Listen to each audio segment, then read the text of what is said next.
Audiobooks for Everyone presents Heart of the West by O. Henry. Hearts and Crosses. Baldy Woods reached for the bottle and got it. Whenever Baldy went for anything he usually. But this is not Baldy's story. He poured out a third drink that was larger by a finger than the first and second. Baldy was in consultation, and the consultee is worthy of his hire. "I'd be king if I was you," said Baldy, so positively that his holster creaked and his spurs rattled. Webb Yeager pushed back his flat-brimmed Stetson and made further disorder in his straw-colored hair. The tonsorial recourse being without avail, he followed the liquid example of the more resourceful Baldy. "If a man marries a queen, it oughtn't to make him a two-spart," declared Webb, epitomizing his grievances. "Sure not," said Baldy, sympathetic, still thirsty, and genuinely solicitous concerning the relative value of the cards. "By right you're a king. If I was you, I'd call for a new deal. The cards have been stacked on you, I'll tell you what you are, Webb Yeager." "What?" asked Webb, with a hopeful look in his pale blue eyes. "You're a prince consort." "Go easy," said Webb. "I never blackguarded you none." "It's a title," explained Baldy, "up among the picture cards, but it don't take no tricks. I'll tell you, Webb. It's a brand they got for certain animals in Europe. Say that you or me or one of them Dutch dukes marries in a royal family. Well, by and by our wife gets to be queen. Are we king? Not in a million years. At the coronation ceremonies we march between Little Casino and the 9th Grand Custodian of the Royal Hall Bedchamber. The only use we are is to appear in photographs and accept the responsibility for the heir apparent. That ain't any square deal. Yes, sir, Webb, you're a prince consort, and if I was you, I'd start a interregnum or a habeas corpus or something, and I'd be king if I had to turn from the bottom of the deck." Baldy emptied his glass to the ratification of his Warwick pose. "Baldy," said Webb, solemnly, "me and you punched cows in the same outfit for years. We been running on the same range, and riding the same trails since we was boys. I wouldn't talk about my family affairs to nobody but you. You was line rider on the No Palato Ranch when I married Santa McAllister. I was foreman then, but what am I now? I don't amount to a knot in a stake rope. When old McAllister was the cattle king of West Texas," continued Baldy with satanic sweetness, "you was some tallow. You had as much to say on the ranch as he did." "I did," admitted Webb, "up to the time he found out I was trying to get my rope over Santa's head. Then he kept me out on the range as far from the ranch house as he could. When the old man died they commenced to call Santa the cattle queen. I'm boss of the cattle, that's all. She tends to all the business, she handles all the money, I can't sell even a beef steer to a party of campers, myself. Santa's the queen, and I'm Mr. Nobody." "I'd be king if I was you," repeated Baldy Woods, the royalist. "When a man marries a queen he ought to grade up with her, on the hoof, dressed, dried, corned, any old way from the chaparral to the packing house. Lots of folks thinks it's funny, Webb, that you don't have the say-so on the No Palato. I ain't reflectin' none on Miss Yeager, she's the finest little lady between the Rio Grande and next Christmas, but a man ought to be boss of his own camp." The smooth, brown face of Yeager lengthened to a mask of wounded melancholy. With that expression, and his rumpled yellow hair and guileless blue eyes, he might have been likened to a schoolboy whose leadership had been usurped by a youngster of superior strength. But his active and sinewy 72 inches, and his girded revolvers forbade the comparison. "What was that you called me, Baldy?" he asked. "What kind of a concert was it?" "A consort," corrected Baldy, "a prince consort. It's a kind of short-card pseudonym. You come in sorta between Jack High and a 4-card flush." Webb Yeager sighed, and gathered the strap of his Winchester scabbard from the floor. "I'm riding back to the ranch today," he said half-heartedly. "I've got to start a bunch of beeves for San Antone in the morning." "I'm your company as far as Dry Lake," announced Baldy. "I've got a round-up camp on the San Marcos cut-tin out 2-year-olds. The two companeros mounted their ponies and trotted away from the little railroad settlement, where they had foregathered in the thirsty morning. At Dry Lake, where their routes diverged, they reined up for a parting cigarette. For miles they had ridden in silence save for the soft drum of the pony's hoofs on the matted mesquite grass, and the rattle of the chaparral against their wooden stirrups. But in Texas discourse is seldom continuous. You may fill in a mile, a meal, and a murder between your paragraphs without detriment to your thesis. So, without apology, Webb offered an addendum to the conversation that had begun 10 miles away. You remember, yourself, Baldy, that there was a time when Santa wasn't quite so independent. You remember the days when old McAllister was keeping us apart, and how she used to send me the sign that she wanted to see me. Old man Mac promised to make me look like a cullender if I ever come in gunshot of the ranch. You remember the sign she used to send, Baldy, the heart with a cross inside of it. Me, he cried Baldy, with intoxicated archness. You old sugar-stealing coyote! Don't I remember? Why, you dad-blamed old long-horned turtle dove, the boys in camp was all cognacious about them hieroglyphs. The gizzard and crossbones, we used to call it. We used to see them on truck that was sent out from the ranch. They was marked in charcoal on the sacks of flour and in lead pencil on the newspapers. I see one of em once chalked on the back of a new cook that old man McAllister sent out from the ranch, dongade if I didn't. Santa's father, explained Webb gently, got her to promise that she wouldn't write to me or send me any word. That heart and cross sign was her scheme. Whenever she wanted to see me in particular, she managed to put that mark on something at the ranch that she knew I'd see. And I never laid eyes on it but what I burnt the wind for the ranch the same night. I used to see her in that coma mart back of the little horse corral. We knowed it, chanted Baldy, but we never let on. We was all for you. We knowed why you always kept that fast paint in camp. And when we see that gizzard and crossbones figured out on the truck from the ranch, we knowed old Pinto was going to eat up miles that night instead of grass. You remember Scurry, that educated horse wrangler we had, the college fellow that Tanglefoot drove to the range. Whenever Scurry saw that "Come Meet Your Honey" brand on anything from the ranch, he'd wave his hand like that and say, "Our friendly Andrews will again swim the Hell's Point tonight." The last time Santa sent me the sign, said Webb, was once when she was sick. I noticed it as soon as I hit camp, and I galloped Pinto 40 miles that night. She wasn't at the coma mart. I went to the house, and old McAllister met me at the door. "Did you come here to get killed?" says he. "I'll disoblige you for once. I just started a Mexican to bring you. Santa wants you. Go in that room and see her. And then come out here and see me." Santa was lying in bed pretty sick. But she gives out a kind of a smile, and her hand and mine lock horns, and I sets down by the bed, mud and spurs and chaps and all. "I've heard you riding for cross the grass for hours, Webb," she says. "I was sure you'd come." "You saw the sign," she whispers. "The minute I hit camp," says I, "'twas marked on the bag of potatoes and onions." "They're always together," says she, soft like, "always together in life." "They go well together," I says, "in a stew." "I mean hearts and crosses," says Santa.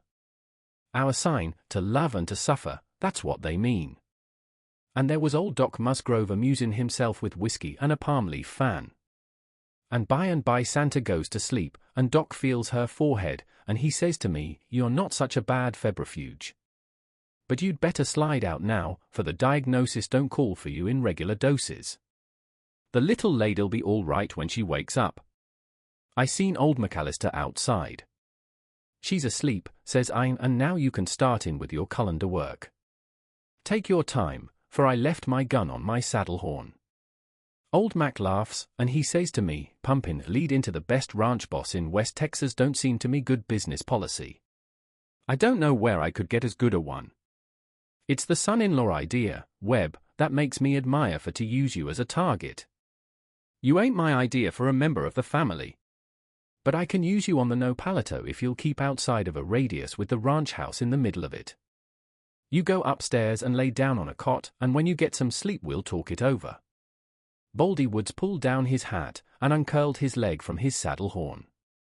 Webb shortened his rein and his pony danced, anxious to be off. The two men shook hands with Western ceremony. "Adios, Baldy," said Webb, "I'm glad I seen you and had this talk." With a pounding rush that sounded like the rise of a covey of quail, the riders sped away toward different points of the compass. 100 yards on his route, Baldy reined in on the top of a bare knoll and emitted a yell. He swayed on his horse. Had he been on foot, the earth would have risen and conquered him, but in the saddle he was a master of equilibrium, and laughed at whiskey, and despised the center of gravity. Webb turned in his saddle at the signal. "If I was you," came Baldy's strident and perverting tones, "I'd be king." At 8 o'clock on the following morning, Bud Turner rolled from his saddle in front of the No Palato ranch house and stumbled with whizzing rowels toward the gallery. Bud was in charge of the bunch of beef cattle that was to strike the trail that morning for San Antonio. Mrs. Yeager was on the gallery watering a cluster of hyacinths growing in a red earthenware jar. King McAllister had bequeathed to his daughter many of his strong characteristics: his resolution, his gay courage, his contumacious self-reliance, his pride as a reigning monarch of hoofs and horns. Allegro and fortissimo had been McAllister's temp and tone. In Santa they survived, transposed to the feminine key. Substantially, she preserved the image of the mother who had been summoned to wander in other and less finite green pastures long before the waxing herds of kine had conferred royalty upon the house. She had her mother's slim, strong figure and grave, soft prettiness that relieved in her the severity of the imperious McAllister eye and the McAllister air of royal independence. Webb stood on one end of the gallery giving orders to 2 or 3 sub-bosses of various camps and outfits who had ridden in for instructions. "Morning," said Bud briefly. "Where do you want them beeves to go in town? To Barber's, as usual?" Now, to answer that had been the prerogative of the Queen. All the reins of business, buying, selling, and banking had been held by her capable fingers. The handling of cattle had been entrusted fully to her husband. In the days of King McAllister, Santa had been his secretary and helper, and she had continued her work with wisdom and profit. But before she could reply, the prince consort spake up with calm decision. "You drive that bunch to Zimmerman and Nesbitt's pens. I spoke to Zimmerman about it some time ago." But turned on his high boot heels. "Wait," called Santa quickly. She looked at her husband with surprise in her steady grey eyes. "Why, what do you mean, Webb?" she asked, with a small wrinkle gathering between her brows. "I never deal with Zimmerman and Nesbitt. Barber has handled every head of stock from this ranch in that market for 5 years. I'm not going to take the business out of his hands." She faced Bud Turner. "Deliver those cattle to Barber," she concluded positively. Bud gazed impartially at the water jar hanging on the gallery, stood on his other leg, and chewed a mesquite leaf. "I want this bunch of beeves to go to Zimmerman and Nesbitt," said Webb, with a frosty light in his blue eyes. "Nonsense," said Santa impatiently. "You'd better start on, Bud, so as to noon at the Little Elm waterhole. Tell Barber we'll have another lot of culls ready in about a month." But allowed a hesitating eye to steal upward and meet Webb's. Webb saw apology in his look, and fancied he saw commiseration. "You deliver them cattle," he said grimly, "to Barber," finished Santa sharply. "Let that settle it. Is there anything else you are waiting for, Bud?" "No, said Bud. But before going he lingered while a cow's tail could have switched thrice, for man is man's ally, and even the Philistines must have blushed when they took Samson in the way they did. "You hear your boss," cried Webb sardonically. He took off his hat, and bowed until it touched the floor before his wife. "Webb," said Santa rebukingly, "you're acting mighty foolish today." "Court fool, your majesty," said Webb, in his slow tones, which had changed their quality. "What else can you expect? Let me tell you. I was a man before I married a cattle queen. What am I now? The laughing stock of the camps. I'll be a man again." Santa looked at him closely. "Don't be unreasonable, Webb," she said calmly. "You haven't been slighted in any way. Do I ever interfere in your management of the cattle?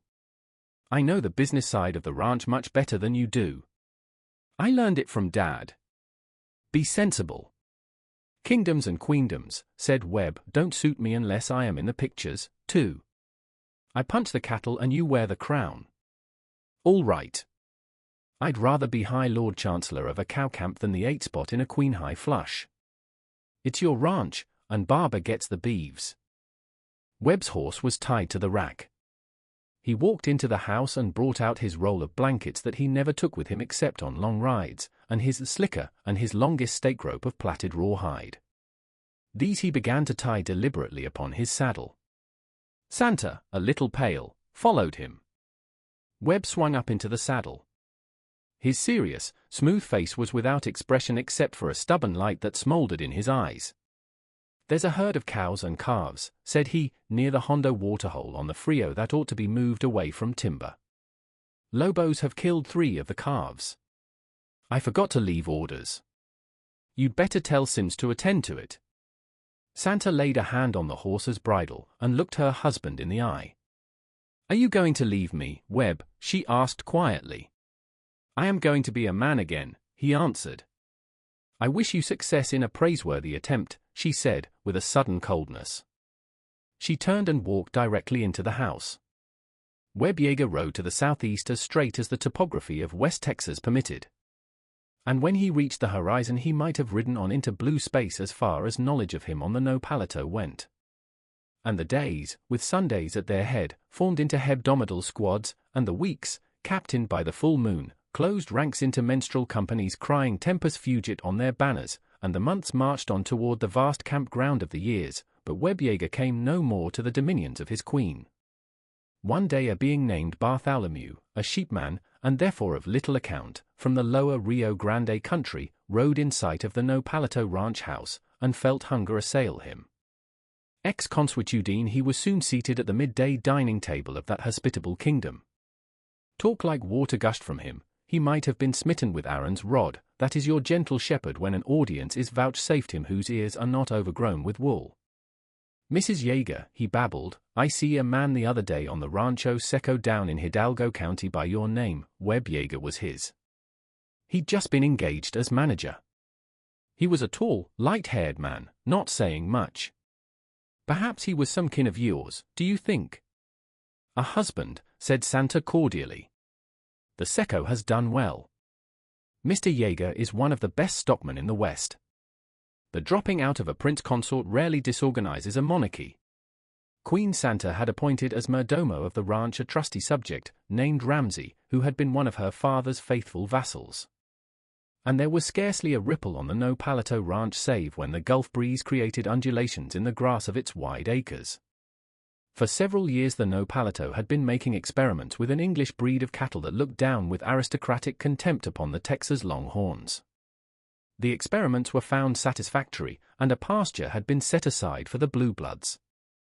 The fame of them had gone forth into the chaparral and pear as far as men ride in saddles. Other ranches woke up, rubbed their eyes, and looked with new dissatisfaction upon the Longhorns. As a consequence, one day a sunburned, capable, silk-kerchiefed nonchalant youth, garnished with revolvers, and attended by 3 Mexican vaqueros, alighted at the Nopalito ranch and presented the following business-like epistle to the queen thereof. "Mrs. Yeager, the Nopalito ranch. Dear Madam, I am instructed by the owners of the Rancho Seco to purchase 100 head of 2- and 3-year-old cows of the Sussex breed owned by you. If you can fill the order, please deliver the cattle to the bearer, and a check will be forwarded to you at once. Respectfully, Webster Yeager, Manager the Rancho Seco." Business is business, even, very scantily did it escape being written especially, in a kingdom. That night the 100 head of cattle were driven up from the pasture and penned in a corral near the ranch house for delivery in the morning. When night closed down and the house was still, did Santa Yeager throw herself down, clasping that formal note to her bosom, weeping, and calling out a name that pride, either in one or the other, had kept from her lips many a day. Or did she file the letter, in her business way, retaining her royal balance and strength? Wonder, if you will, but royalty is sacred, and there is a veil. But this much you shall learn. At midnight Santa slipped softly out of the ranch house, clothed in something dark and plain. She paused for a moment under the live oak trees. The prairies were somewhat dim, and the moonlight was pale orange, diluted with particles of an impalpable, flying mist. But the mockbird whistled on every bough of vantage, leagues of flowers scented the air, and a kindergarten of little shadowy rabbits leaped and played in an open space nearby. Santa turned her face to the southeast and threw 3 kisses thitherward, for there was none to see. Then she sped silently to the blacksmith shop, 50 yards away, and what she did there can only be surmised. But the forge glowed red, and there was a faint hammering such as Cupid might make when he sharpens his arrow points. Later she came forth with a queer-shaped, handled thing in one hand, and a portable furnace, such as are seen in branding camps, in the other. To the corral where the Sussex cattle were penned she sped with these things swiftly in the moonlight. She opened the gate and slipped inside the corral. The Sussex cattle were mostly a dark red. But among this bunch was one that was milky white, notable among the others. And now Santa shook from her shoulder something that we had not seen before, a rope lasso. She freed the loop of it, coiling the length in her left hand, and plunged into the thick of the cattle. The white cow was her object. She swung the lasso, which caught one horn and slipped off. The next throw encircled the forefeet and the animal fell heavily. Santa made for it like a panther, but it scrambled up and dashed against her, knocking her over like a blade of grass. Again she made her cast, while the aroused cattle milled around the four sides of the corral in a plunging mass. This throw was fair. The white cow came to earth again, and before it could rise Santa had made the lasso fast around a post of the corral with a swift and simple knot, and had leaped upon the cow again with the rawhide hobbles. In 1 minute the feet of the animal were tied, no record-breaking deed, and Santa leaned against the corral for the same space of time, panting and lax. And then she ran swiftly to her furnace at the gate and brought the branding iron, queerly shaped and white-hot. The bellow of the outraged white cow, as the iron was applied, should have stirred the slumbering auricular nerves and consciences of the nearby subjects of the Nopalito, but it did not. And it was amid the deepest nocturnal silence that Santa ran like a lapwing back to the ranch house and there fell upon a cot and sobbed as though queens had hearts as simple ranchmen's wives have, and as though she would gladly make kings of prince consorts, should they ride back again from over the hills and far away. In the morning the capable, revolvered youth and his vaqueros set forth, driving the bunch of Sussex cattle across the prairies to the Rancho Seco. 90 miles it was, a 6 days' journey, grazing and watering the animals on the way. The beasts arrived at Rancho Seco one evening at dusk, and were received and counted by the foreman of the ranch. The next morning at 8 o'clock a horseman loped out of the brush to the Nopalito ranch house. He dismounted stiffly, and strode, with whizzing spurs, to the house. His horse gave a great sigh and swayed foam-streaked, with down-drooping head and closed eyes. But waste not your pity upon Belshazzar, the flea-bitten sorrel. Today, in Nopalito horse pasture he survives, pampered, beloved, unridden, cherished record-holder of long-distance rides. The horseman stumbled into the house. 2 arms fell around his neck, and someone cried out in the voice of woman and queen alike, "Webb, oh, Webb!" "I was a skunk," said Webb Yeager. "Hush," said Santa, "did you see it?" "I saw it," said Webb. What they meant God knows, and you shall know, if you rightly read the primer of events. "Be the cattle queen," said Webb, "and overlook it if you can." "I was a mangy, sheep-stealing coyote." "Hush," said Santa again, laying her fingers upon his mouth. "There's no queen here." "Do you know who I am?" "I am Santa Yeager, First Lady of the Bedchamber." "Come here." She dragged him from the gallery into the room to the right. There stood a cradle with an infant in it, a red, ribald, unintelligible, babbling, beautiful infant, sputtering at life in an unseemly manner. "There's no queen on this ranch," said Santa again. "Look at the king. He's got your eyes, Webb. Down on your knees and look at his highness." But jingling rowels sounded on the gallery, and Bud Turner stumbled there again with the same query that he had brought, lacking a few days, a year ago. "Morning. Them beeves is just turned out on the trail. Shall I drive at 'em to Barber's, or—" He saw Webb and stopped, open-mouthed. "B-A-B-A-B-A-B-A-B-A-B-A," shrieked the king in his cradle, beating the air with his fists. "You hear your boss, Bud," said Webb Yeager, with a broad grin, just as he had said a year ago. And that is all, except that when old man Quinn, owner of the Rancho Seco, went out to look over the herd of Sussex cattle that he had bought from the Nopalito ranch, he asked his new manager, "What's the Nopalito ranch brand, Wilson?" "X-Y," said Wilson. "I thought so," said Quinn. But look at that white heifer there, she's got another brand, a heart with a cross inside of it. What brand is that? Audiobooks for Everyone presents The Ransom of Mack by O. Henry. Me and old Mac Lonsbury, we got out of that little hide-and-seek gold mine affair with about $40,000 apiece. I say old Mac, but he wasn't old. 41, I should say, but he always seemed old. Andy, he says to me, I'm tired of hustling. You and me have been working hard together for 3 years. Say we knock off for a while, and spend some of this idle money we've coaxed our way. The proposition hits me just right, says I. Let's be nabobs for a while and see how it feels. What'll we do, take in the Niagara Falls, or buck at Faro? For a good many years, says Mac, I've thought that if I ever had extravagant money I'd rent a 2-room cabin somewhere, hire a Chinaman to cook, and sit in my stocking feet and read Buckle's History of Civilization. That sounds self-indulgent and gratifying without vulgar ostentation, says I, and I don't see how money could be better invested. Give me a cuckoo clock and a Sepp Winner's self-instructor for the banjo, and I'll join you. A week afterwards me and Mac hits this small town of Pima, about 30 miles out from Denver, and finds an elegant 2-room house that just suits us.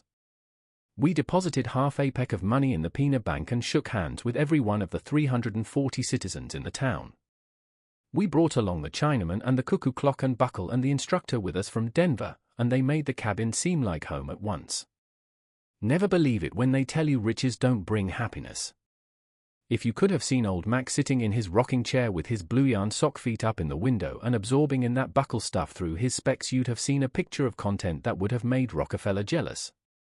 And I was learning to pick out old Zip Coon on the banjo, and the cuckoo was on time with his remarks, and Sing was messing up the atmosphere with the handsomest smell of ham and eggs that ever laid the honeysuckle in the shade.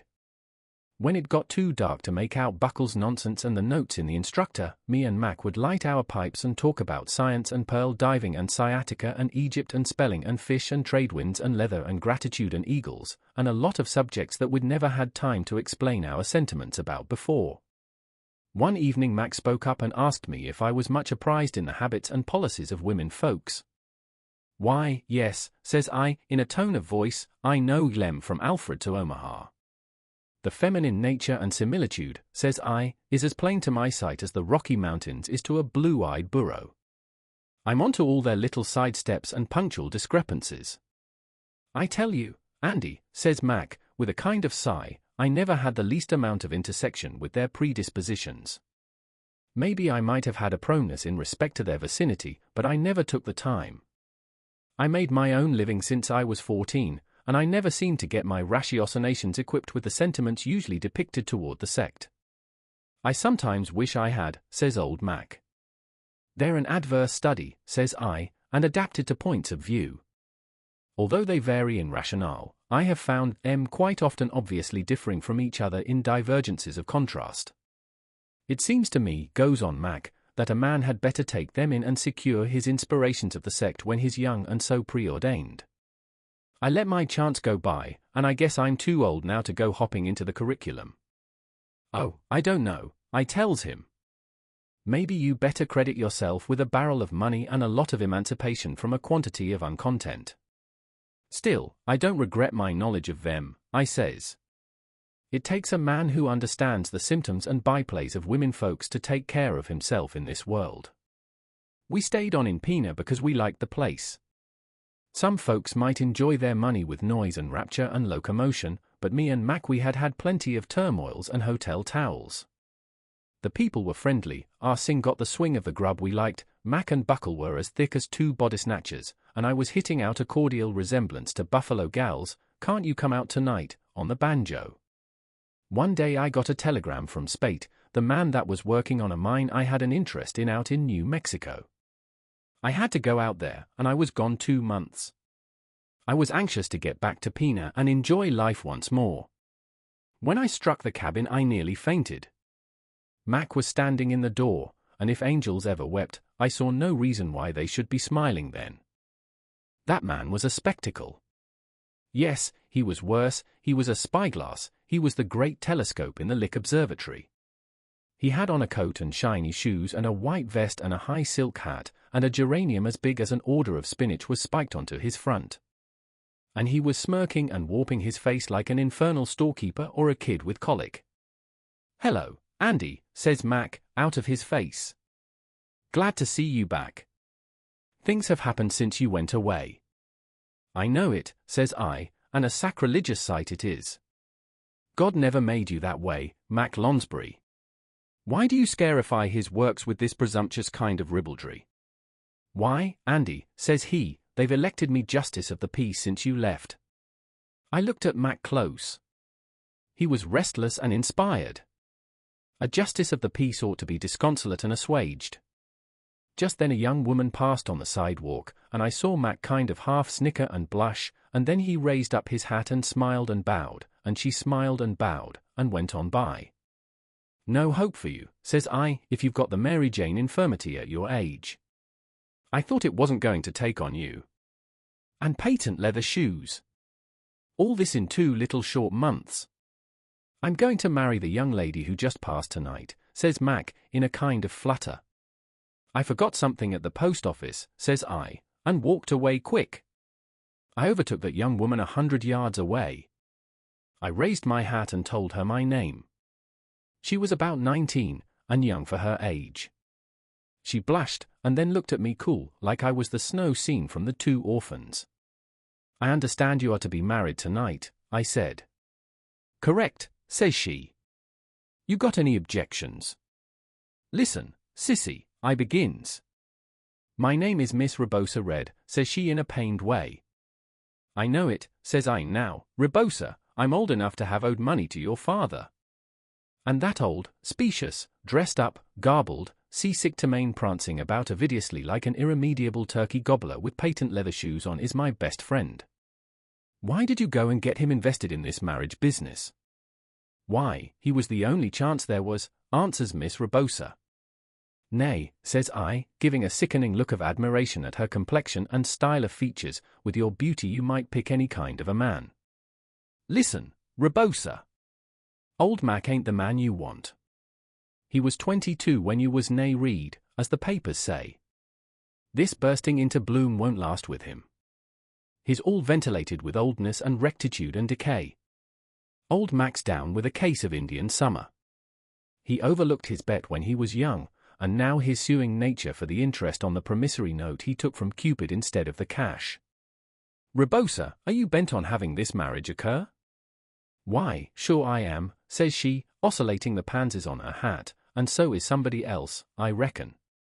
"What time is it to take place?" I asks. "At 6 o'clock, says she. I made up my mind right away what to do. I'd save old Mac if I could. To have a good, seasoned, ineligible man like that turn chicken for a girl that hadn't quit eating slate pencils and buttoning in the back was more than I could look on with easiness. Rebosa, says I, earnest, drawing upon my display of knowledge concerning the feminine intuitions of reason, ain't there a young man in Pina, a nice young man that you think a heap of? Yep, says Rebosa, nodding her pansies, sure there is. What do you think? Gracious. Does he like you? I asks. How does he stand in the matter? Crazy, says Rebosa. Ma has to wet down the front steps to keep him from sitting there all the time. But I guess that'll be all over after tonight, she winds up with a sigh. Rebosa, says I, you don't really experience any of this adoration called love for old Mac, do you? Lord! No, says the girl, shaking her head. I think he's as dry as a lava bed. The idea! Who is this young man that you like, Rebosa? I inquires. It's Eddie Bales, says she. He clerks in Crosby's grocery. But he don't make but $35 a month. Ella Noakes was wild about him once. Old Mac tells me, I says, that he's going to marry you at 6 o'clock this evening. That's the time, says she. It's to be at our house. Rebosa, says I, listen to me. If Eddie Bales had $1,000 cash, $1,000, mind you, would buy him a store of his own, if you and Eddie had that much to excuse matrimony on, would you consent to marry him this evening at 5 o'clock? The girl looks at me a minute, and I can see these inaudible cogitations going on inside of her, as women will. $1,000, says she. Of course I would. Come on, says I, will go and see Eddie. We went up to Crosby's store and called Eddie outside. He looked to be estimable and freckled, and he had chills and fever when I made my proposition. At 5 o'clock, says he, for $1,000? Please don't wake me up. Well, you are the rich uncle retired from the spice business in India. I'll buy out old Crosby and run the store myself. We went inside and got old man Crosby apart and explained it. I wrote my check for $1,000 and handed it to him. If Eddie and Rebosa married each other at 5, he was to turn the money over to them. And then I gave them my blessing and went to wander in the wildwood for a season. I sat on a log and made cogitations on life and old age and the zodiac and the ways of women and all the disorder that goes with a lifetime. I passed myself congratulations that I had probably saved my old friend Mac from his attack of Indian summer. I knew when he got well of it and shed his infatuation and his patent leather shoes, he would feel grateful. To keep old Mac disinvolved, thinks I, from relapses like this, is worth more than $1,000. And most of all, I was glad that I'd made a study of women, and wasn't to be deceived any by their means of conceit and evolution. It must have been 5:30 when I got back home. I stepped in, and there sat old Mac on the back of his neck in his old clothes with his blue socks on the window and the history of civilization propped up on his knees. This don't look like getting ready for a wedding at 6, I says, to seem innocent. Oh, says Mac, reaching for his tobacco, that was postponed back to 5 o'clock. They sent me over a note saying the hour had been changed. It's all over now. What made you stay away so long, Andy? You heard about the wedding? I asks. I operated it, says he. I told you I was justice of the peace. The preacher is off east to visit his folks, and I'm the only one in town that can perform the dispensations of marriage. I promised Eddie and Rebosa a month ago I'd marry A.M. He's a busy lad, and he'll have a grocery of his own someday. He will, says I. There was lots of women at the wedding, says Mac, smoking up. But I didn't seem to get any ideas from him. I wish I was informed in the structure of their attainments like you said you was. That was 2 months ago, says I, reaching up for the banjo. Audiobooks for Everyone presents Telemachus, Friend by O. Henry. Returning from a hunting trip, I waited at the little town of Los Pinos, in New Mexico, for the southbound train, which was 1 hour late. I sat on the porch of the Summit House and discussed the functions of life with Telemachus Hicks, the hotel proprietor. Perceiving that personalities were not out of order, I asked him what species of beast had long ago twisted and mutilated his left ear. Being a hunter, I was concerned in the evils that may befall one in the pursuit of game. That ear, says Hicks, is the relic of true friendship. An accident. I persisted. No friendship is an accident, said Telemachus, and I was silent. The only perfect case of true friendship I ever knew, went on my host, was a cordial intent between a Connecticut man and a monkey. The monkey climbed palms in Barranquilla and threw down coconuts to the man. The man sawed them in two and made dippers, which he sold for 2 reales each and bought rum. The monkey drank the milk of the nuts. Through each being satisfied with his own share of the graft, they lived like brothers. But in the case of human beings, friendship is a transitory art, subject to discontinuance without further notice. I had a friend once, of the entitlement of Paisley fish, that I imagined was sealed to me for an endless space of time. Side by side for 7 years we had mined, ranched, sold patent churns, herded sheep, took photographs and other things, built wire fences, and picked prunes. Thinks I, neither homicide nor flattery nor riches nor sophistry nor drink can make trouble between me and Paisley fish. We was friends an amount you could hardly guess at. We was friends in business, and we let our amicable qualities lap over and season our hours of recreation and folly. We certainly had days of Damon and nights of Pythias. One summer me and Paisley gallops down into these San Andres mountains for the purpose of a month's surcease and levity, dressed in the natural store habiliments of man. We hit this town of Los Pinos, which certainly was a roof garden spot of the world, and flowing with condensed milk and honey. It had a street or two, an air, and hens, and a eating house, and that was enough for us. We strikes the town after supper time, and we concludes to sample whatever efficacy there is in this eating house down by the railroad tracks. By the time we had set down and pried up our plates with a knife from the red oilcloth, along intrudes Widow Jessup with the hot biscuit and the fried liver. Now, there was a woman that would have tempted an anchovy to forget his vows. She was not so small as she was large, and a kind of welcome air seemed to mitigate her vicinity. The pink of her face was the inhoxinio of a culinary temper and a warm disposition, and her smile would have brought out the dogwood blossoms in December. Widow Jessup talks to us a lot of garrulousness about the climate and history and Tennyson and prunes and the scarcity of mutton, and finally wants to know where we came from.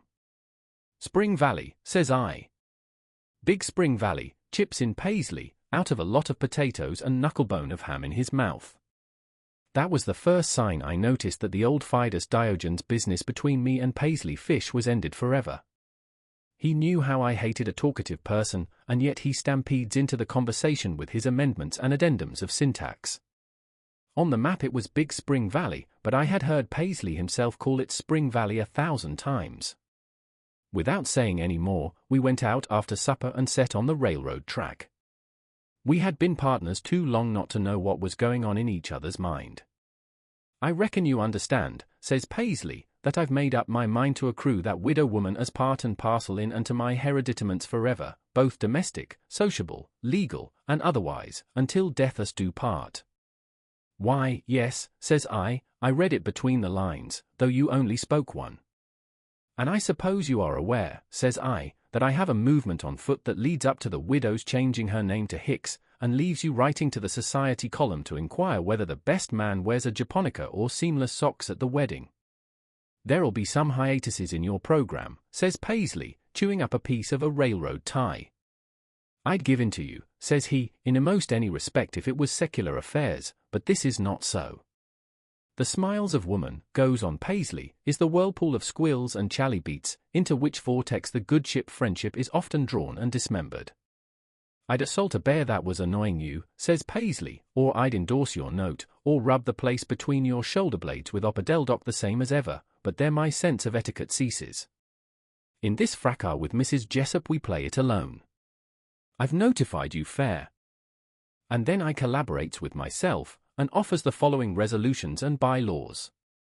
Friendship between man and man, says I, is an ancient historical virtue enacted in the days when men had to protect each other against lizards with 80-foot tails and flying turtles. And they've kept up the habit to this day, and stand by each other till the bellboy comes up and tells them the animals are not really there. I've often heard, I says, about ladies stepping in and breaking up a friendship between men. Why should that be?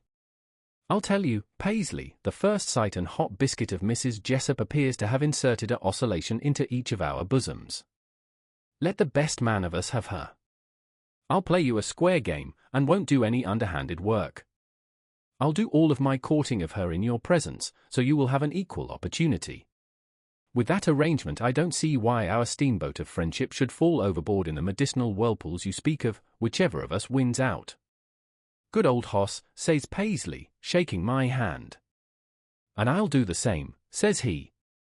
We'll court the lady synonymously, and without any of the prudery and bloodshed usual to such occasions. And we'll be friends still, win or lose. At one side of Mrs. Jessup's eating house was a bench under some trees where she used to sit in the breeze after the southbound had been fed and gone.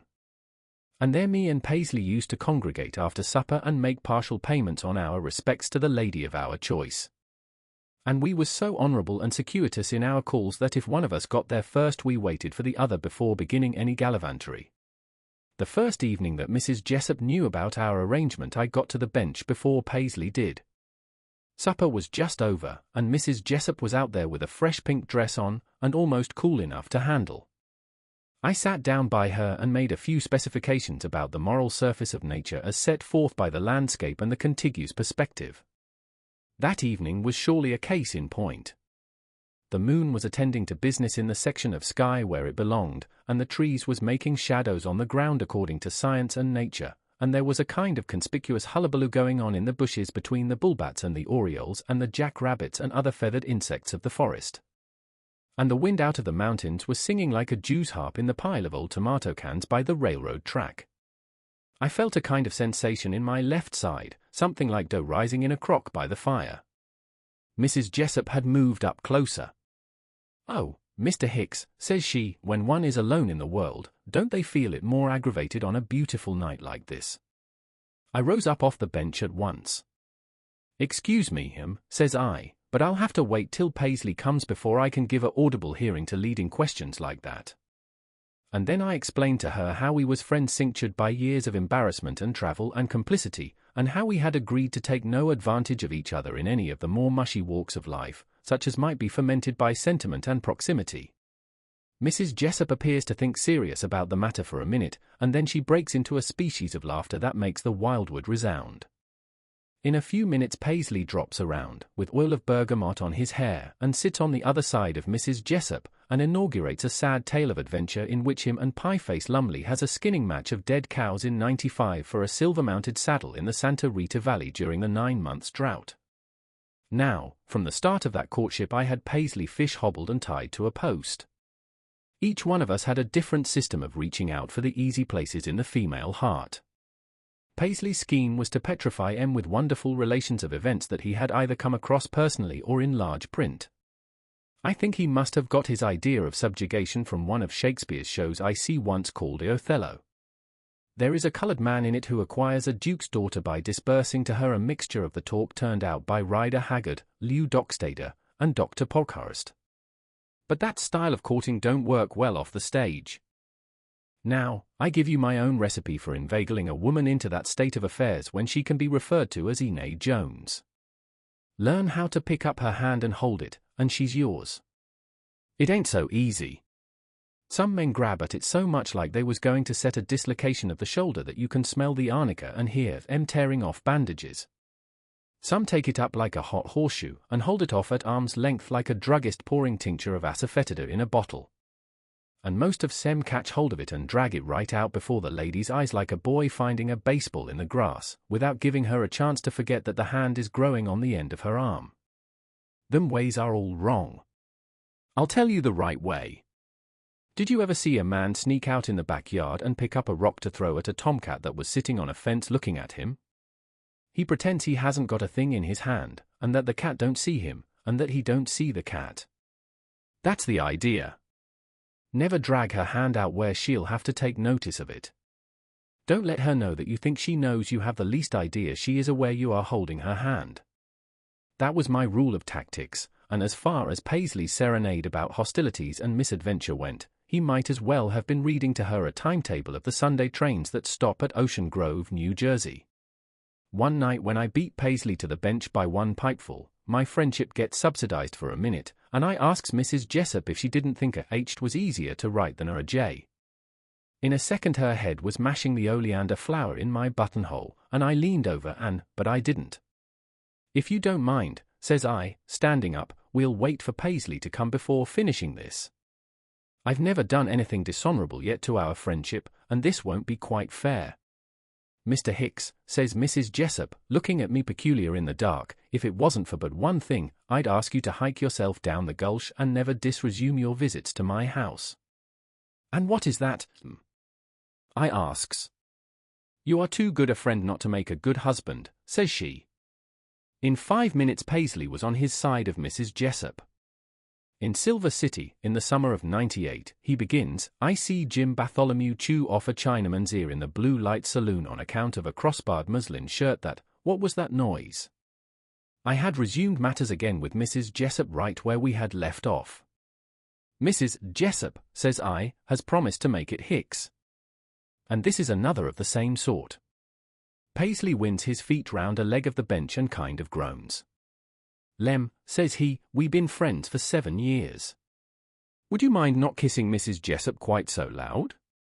I'd do the same for you." "All right," says I, "the other kind will do as well." "This Chinaman," goes on Paisley, "was the one that shot a man named Mullins in the spring of '97, and that was—" Paisley interrupted himself again.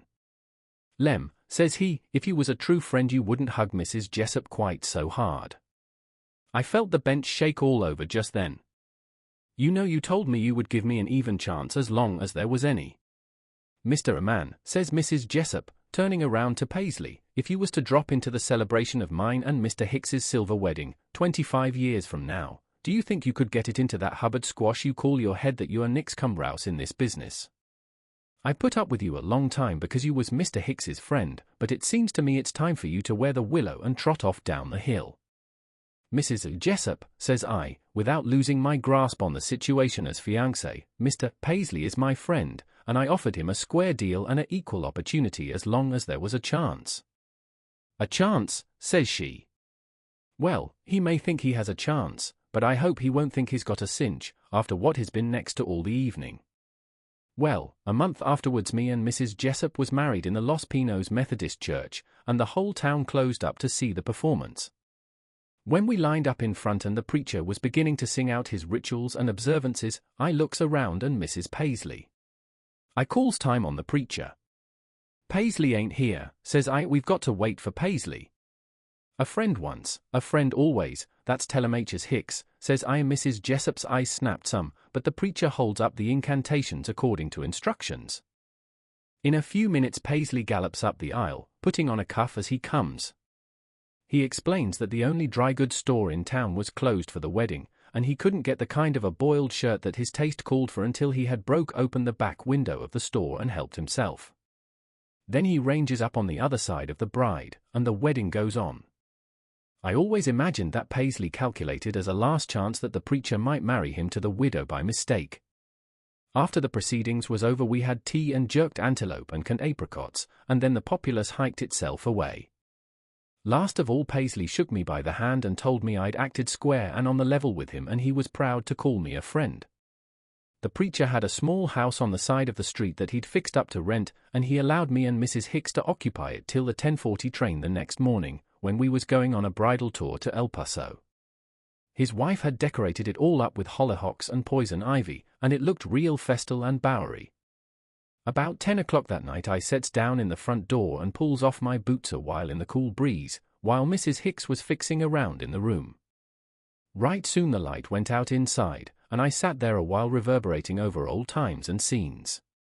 And then I heard Mrs. Hicks call out, "Ain't you coming in soon, Lem?" Well, says I, kind of rousing up. Darn me if I wasn't waiting for old Paisley too. But when I got that far, concluded Telemachus Hicks, I thought somebody had shot this left ear of mine off with a .45. But it turned out to be only a lick from a broom handle in the hands of Mrs. Hicks. Audiobooks for Everyone presents The Handbook of Hymen by O. Henry. 'Tis the opinion of myself, Sanderson Pratt, who sets this down, that the educational system of the United States should be in the hands of the Weather Bureau. I can give you good reasons for it, and you can't tell me why our college professors shouldn't be transferred to the meteorological department.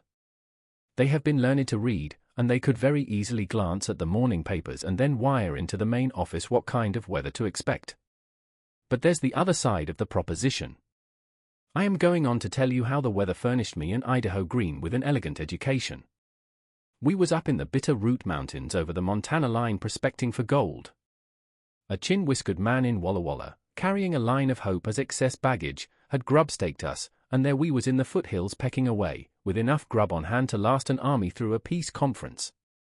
Along one day comes a mail rider over the mountains from Carlos, and stops to eat 3 cans of green gages, and leave us a newspaper of modern date. This paper prints a system of premonitions of the weather, and the card it dealt Bitter Root Mountains from the bottom of the deck was warmer and fair, with light westerly breezes. That evening it began to snow, with the wind strong in the east.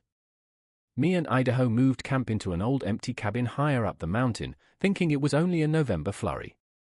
But after falling 3 foot on a level it went to work in earnest, and we knew we was snowed in. We got in plenty of firewood before it got deep, and we had grub enough for 2 months, so we let the elements rage and cut up all they thought proper. If you want to instigate the art of manslaughter, just shut 2 men up in a 18 by 20-foot cabin for a month. Human nature won't stand it. When the first snowflakes fell, me and Idaho Green laughed at each other's jokes and praised the stuff we turned out of a skillet and called bread. At the end of 3 weeks Idaho makes this kind of a edict to me. Says he. I never exactly heard sour milk dropping out of a balloon on the bottom of a tin pan, but I have an idea it would be music of the spears compared to this attenuated stream of asphyxiated thought that emanates out of your organs of conversation. The kind of half-masticated noises that you emit every day puts me in mind of a cow's cud, only she's lady enough to keep hers to herself, and you ain't. Mr. Green, says I, you having been a friend of mine once, I have some hesitations in confessing to you that if I had my choice for society between you and a common yellow, three-legged cur pup, one of the inmates of this here cabin would be wagging a tail just at present. This way we goes on for 2 or 3 days, and then we quit speaking to one another. We divides up the cooking implements, and Idaho cooks his grub on one side of the fireplace, and me on the other. The snow is up to the windows, and we have to keep a fire all day. You see, me and Idaho never had any education beyond reading and doing if John had 3 apples and James 5 on a slate. We never felt any special need for a university degree, though we had acquired a species of intrinsic intelligence in knocking around the world that we could use in emergencies. But, snowbound in that cabin in the bitter roots, we felt for the first time that if we had studied Homer or Greek and fractions and the higher branches of information, we'd have had some resources in the line of meditation and private thought. I've seen them Eastern College fellows working in camps all through the West, and I never noticed but what education was less of a drawback to them than you would think. Why, once over on Snake River, when Andrew McWilliams' saddle horse got the bots, he sent a buckboard 10 miles for one of these strangers that claimed to be a botanist. But that horse died. One morning Idaho was poking around with a stick on top of a little shelf that was too high to reach. 2 books fell down to the floor. I started toward him, but caught Idaho's eye. He speaks for the first time in a week. Don't burn your fingers, says he. In spite of the fact that you're only fit to be the companion of a sleeping mud turtle, I'll give you a square deal. And that's more than your parents did when they turned you loose in the world with the sociability of a rattlesnake and the bedside manner of a frozen turnip. I'll play you a game of 7-up, the winner to pick up his choice of the book, the loser to take the other. We played, and Idaho won. He picked up his book, and I took mine. Then each of us got on his side of the house and went to reading. I never was as glad to see a 10-ounce nugget as I was that book. And Idaho took at his like a kid looks at a stick of candy. Mine was a little book about 5 by 6 inches called Herkimer's Handbook of Indispensable Information. I may be wrong, but I think that was the greatest book that ever was written. I've got it today, and I can stump you or any man 50 times in 5 minutes with the information in it. Talk about Solomon or the New York Tribune. Herkimer had cases on both of them. That man must have put in 50 years and traveled 1,000,000 miles to find out all that stuff. There was the population of all cities in it, and the way to tell a girl's age, and the number of teeth a camel has. It told you the longest tunnel in the world, the number of the stars, how long it takes for chicken pox to break out, what a lady's neck ought to measure, the veto powers of governors, the dates of the Roman aqueducts, how many pounds of rice going without 3 beers a day would buy, the average annual temperature of Augusta, Maine, the quantity of seed required to plant an acre of carrots in drills, antidotes for poisons, the number of hairs on a blonde lady's head, how to preserve eggs, the height of all the mountains in the world, and the dates of all wars and battles, and how to restore drowned persons, and sunstroke, and the number of tacks in a pound, and how to make dynamite and flowers and beds, and what to do before the doctor comes, and 100 times as many things besides. If there was anything Herkimer didn't know, I didn't miss it out of the book. I sat and read that book for 4 hours. All the wonders of education was compressed in it. I forgot the snow, and I forgot that me and old Idaho was on the outs. He was sitting still on a stool reading away with a kind of partly soft and partly mysterious look shining through his tan-bark whiskers. Idaho, says I, what kind of a book is yours? Idaho must have forgot, too, for he answered moderate, without any slander or malignity. Why, says he, this here seems to be a volume by Homer K.M. Homer K.M. what? I asks. Why, just Homer K.M., says he. You're a liar, says I, a little riled that Idaho should try to put me up a tree. No man is going around signing books with his initials. If it's Homer K. M. Spoopendike, or Homer K. M. McSweeney, or Homer K. M. Jones, why don't you say so like a man instead of biting off the end of it like a calf chewing off the tail of a shirt on a clothesline? I put it to you straight, Sandy, says Idaho, quiet. It's a poem book, says he, by Homer K. M. I couldn't get color out of it at first, but there's a vein if you follow it up. I wouldn't have missed this book for a pair of red blankets. You're welcome to it, says I. What I want is a disinterested statement of facts for the mind to work on, and that's what I seem to find in the book I've drawn. What you've got, says Idaho, is statistics, the lowest grade of information that exists.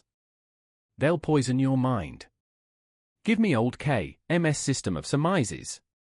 He seems to be a kind of a wine agent. His regular toast is a nothing doing, and he seems to have a grouch, but he keeps it so well lubricated with booze that his worst kicks sound like an invitation to split a quart. But it's poetry, says Idaho, and I have sensations of scorn for that truck of yours that tries to convey sense in feet and inches. When it comes to explaining the instinct of philosophy through the art of nature, old K.M. has got your man beat by drills, rows, paragraphs, chest measurement, and average annual rainfall. So that's the way me and Idaho had it. Day and night all the excitement we got was studying our books. That snowstorm sure fixed us with a fine lot of attainments apiece. By the time the snow melted, if you had stepped up to me suddenly and said, Sanderson Pratt, what would it cost per square foot to lay a roof with 20 by 28 tin at $9.50 per box? I'd have told you as quick as light could travel the length of a spade handle at the rate of 192,000 miles per second. How many can do it? You wake up most any man you know in the middle of the night, and ask him quick to tell you the number of bones in the human skeleton exclusive of the teeth, or what percentage of the vote of the Nebraska legislature overrules a veto. Will he tell you? Try him and see. About what benefit Idaho got out of his poetry book I didn't exactly know. Idaho boosted the wine agent every time he opened his mouth, but I wasn't so sure. This Homer K.M., from what leaked out of his libretto through Idaho, seemed to me to be a kind of a dog who looked at life like it was a tin can tied to his tail. After running himself half to death, he sits down, hangs his tongue out, and looks at the can and says, "Oh, well, since we can't shake the growler, let's get it filled at the corner, and all have a drink on me." Besides that, it seems he was a Persian, and I never hear of Persia producing anything worth mentioning unless it was Turkish rugs and Maltese cats. That spring me and Idaho struck pay or. It was a habit of ours to sell out quick and keep moving. We unloaded our grubstaker for $8,000 apiece, and then we drifted down to this little town of Rosa, on the Salmon River, to rest up and get some human grub and have our whiskers harvested. Rosa was no mining camp. It laid in the valley and was as free of uproar and pestilence as one of them rural towns in the country. There was a 3-mile trolley line champing its bit in the environs, and me and Idaho spent a week riding on one of the cars, dropping off at nights at the Sunset View Hotel. Being now well-read as well as traveled, we were soon pro-re natter with the best society in Rosa, and was invited out to the most dressed-up and high-toned entertainments. It was at a piano recital and quail-eating contest in the City Hall, for the benefit of the fire company, that me and Idaho first met Mrs. de Ormond Sampson, the queen of Rosa society. Mrs. Sampson was a widow, and owned the only 2-story house in town. It was painted yellow, and whichever way you looked from you could see it as plain as egg on the chin of an O'Grady on a Friday. 22 men in Rosa besides me and Idaho was trying to stake a claim on that yellow house. There was a dance after the songbooks and quail bones had been raked out of the hall. 23 of the bunch galloped over to Mrs. Sampson and asked for a dance. I sidestepped the 2-step and asked permission to escort her home. That's where I made a hit. On the way home, says she, "Ain't the stars lovely and bright tonight, Mr. Pratt?"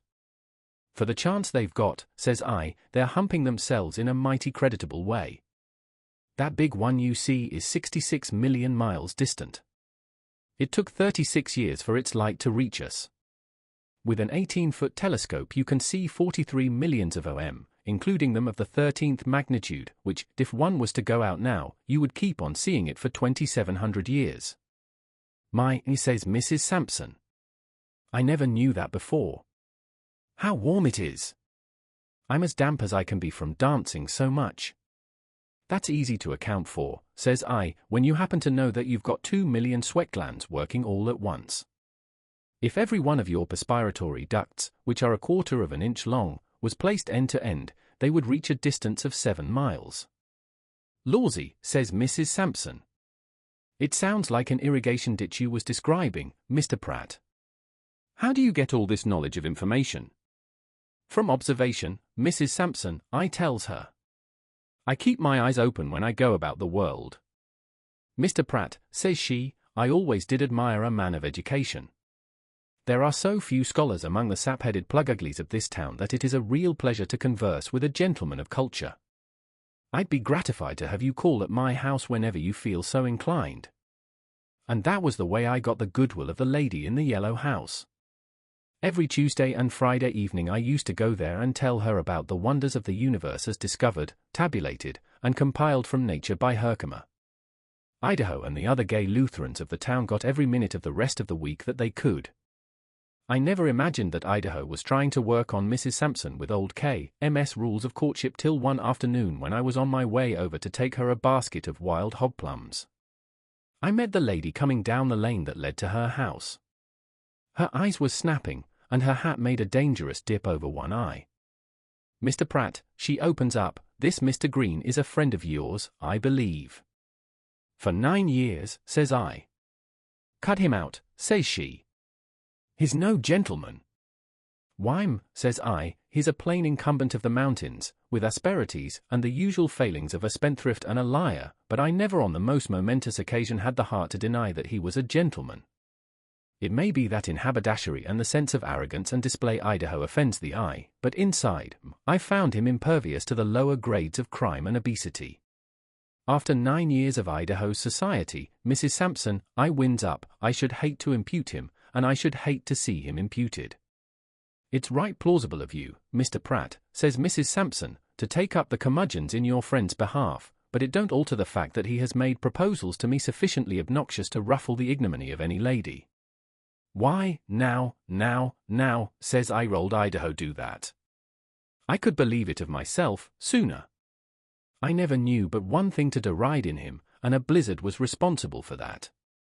Once while we was snowbound in the mountains he became a prey to a kind of spurious and uneven poetry, which may have corrupted his demeanor. It has, says Mrs. Sampson.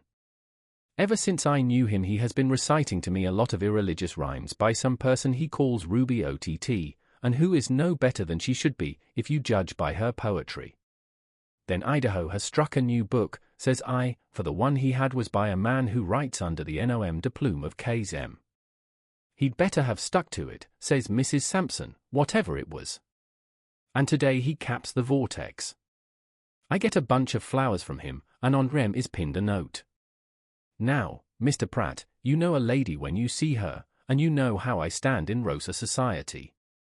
Do you think for a moment that I'd skip out to the woods with a man along with a jug of wine and a loaf of bread, and go singing and cavorting up and down under the trees with him? I take a little claret with my meals, but I'm not in the habit of packing a jug of it into the brush and raising Cain in any such style as that. And of course he'd bring his book of verses along, too. He said so. Let him go on his scandalous picnics alone. Or let him take his Ruby OTT with him. I reckon she wouldn't kick unless it was on account of there being too much bread along. And what do you think of your gentleman friend now, Mr. Pratt? Well, says I, it may be that Idaho's invitation was a kind of poetry, and meant no harm. Maybe it belonged to the class of rhymes they call figurative. They offend law and order, but they get sent through the mails on the grounds that they mean something that they don't say. I'd be glad on Idaho's account if you'd overlook it, says I, and let us extricate our minds from the low regions of poetry to the higher planes of fact and fancy. On a beautiful afternoon like this, Mrs. Sampson, I goes on, we should let our thoughts dwell accordingly. Though it is warm here, we should remember that at the equator the line of perpetual frost is at an altitude of 15,000 feet. Between the latitudes of 40 degrees and 49 degrees it is from 4,000 to 9,000 feet. Oh, Mr. Pratt, says Mrs. Sampson, it's such a comfort to hear you say them beautiful facts after getting such a jar from that minx of a Ruby's poetry. Let us sit on this log at the roadside, says I, and forget the inhumanity and ribaldry of the poets. It is in the glorious columns of ascertained facts and legalized measures that beauty is to be found. In this very log we sit upon, Mrs. Sampson, says I, is statistics more wonderful than any poem. The rings show it was 60 years old. At the depth of 2,000 feet it would become coal in 3,000 years. The deepest coal mine in the world is at Killingworth, near Newcastle. A box 4 feet long, 3 feet wide, and 2 feet 8 inches deep will hold 1 ton of coal. If an artery is cut, compress it above the wound. A man's leg contains 30 bones. The Tower of London was burned in 1841. Go on, Mr. Pratt, says Mrs. Sampson. Them ideas is so original and soothing. I think statistics are just as lovely as they can be. But it wasn't till 2 weeks later that I got all that was coming to me out of Herkimer. One night I was waked up by folks hollering fire, all around. I jumped up and dressed and went out of the hotel to enjoy the scene. When I see it was Mrs. Sampson's house, I gave forth a kind of yell, and I was there in 2 minutes. The whole lower story of the yellow house was in flames, and every masculine, feminine, and canine in Rosa was there, screeching and barking and getting in the way of the firemen. I saw Idaho trying to get away from 6 firemen who were holding him. They was telling him the whole place was on fire downstairs, and no man could go in it and come out alive. Where's Mrs. Sampson? I asks. She hasn't been seen, says one of the firemen. She sleeps upstairs. We've tried to get in, but we can't, and our company hasn't got any ladders yet. I runs around to the light of the big blaze, and pulls the handbook out of my inside pocket. I kind of laughed when I felt it in my hands. I reckon I was some daffy with the sensation of excitement. Herky, old boy, I says to it, as I flipped over the pages, you ain't ever lied to me yet, and you ain't ever throwed me down at a scratch yet. Tell me what, old boy, tell me what, says I. I turn to what to do in case of accidents, on page 117. I run my finger down the page, and struck it. Good old Herkimer, he never overlooked anything. It said, suffocation from inhaling smoke or gas. There is nothing better than flaxseed. Place a few seed in the outer corner of the eye. I shoved the handbook back in my pocket and grabbed a boy that was running by. Here, says I, giving him some money, run to the drug store and bring $1 worth of flaxseed. Hurry, and you'll get another one for yourself. Now, I sings out to the crowd, we'll have Mrs. Sampson. And I throws away my coat and hat. 4 of the firemen and citizens grabs hold of me. It's sure death, they say, to go in the house, for the floors was beginning to fall through. How in blazes, I sings out, kind of laughing yet, but not feeling like it, do you expect me to put flaxseed in her eye without the eye? I jabbed each elbow in a fireman's face, kicked the bark off of one citizen's shin, and tripped the other one with a side hold. And then I busted into the house. If I die first I'll write you a letter and tell you if it's any worse down there than the inside of that yellow house was, but don't believe it yet. I was a heap more cooked than the hurry-up orders of broiled chicken that you get in restaurants. The fire and smoke had me down on the floor twice, and was about to shame Herkimer, but the firemen helped me with their little stream of water, and I got to Mrs. Sampson's room. She'd lost conscientiousness from the smoke, so I wrapped her in the bedclothes and got her on my shoulder. Well, the floors wasn't as bad as they said, or I never could have done it, not by no means. I carried her out 50 yards from the house and laid her on the grass. Then, of course, every one of them other 22 plaintiffs to the lady's hand crowded around with tin dippers of water ready to save her. And up runs the boy with the flaxseed. I unwrapped the covers from Mrs. Sampson's head. She opened her eyes and says, "Is that you, Mr. Pratt?" "SS-sure," says I, "you don't talk till you've had the remedy." I runs my arm around her neck and raises her head, gentle, and breaks the bag of flaxseed with the other hand, and as easy as I could I bends over and slips 3 or 4 of the seeds in the outer corner of her eye. Up gallops the village doc by this time, and snorts around, and grabs at Mrs. Sampson's pulse, and wants to know what I mean by any such sandblasted nonsense.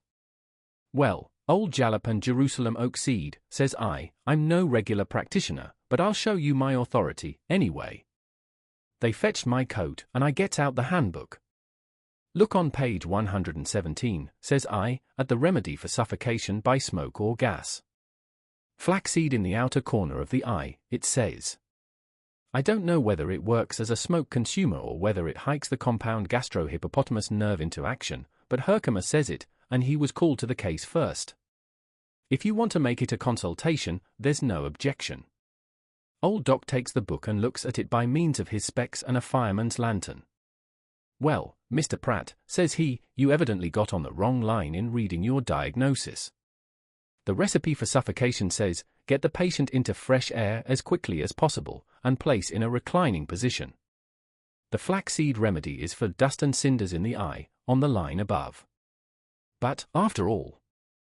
See here, interrupts Mrs. Sampson, I reckon I've got something to say in this consultation. That flaxseed done me more good than anything I ever tried. And then she raises up her head and lays it back on my arm again, and says, put some in the other eye, Sandy dear.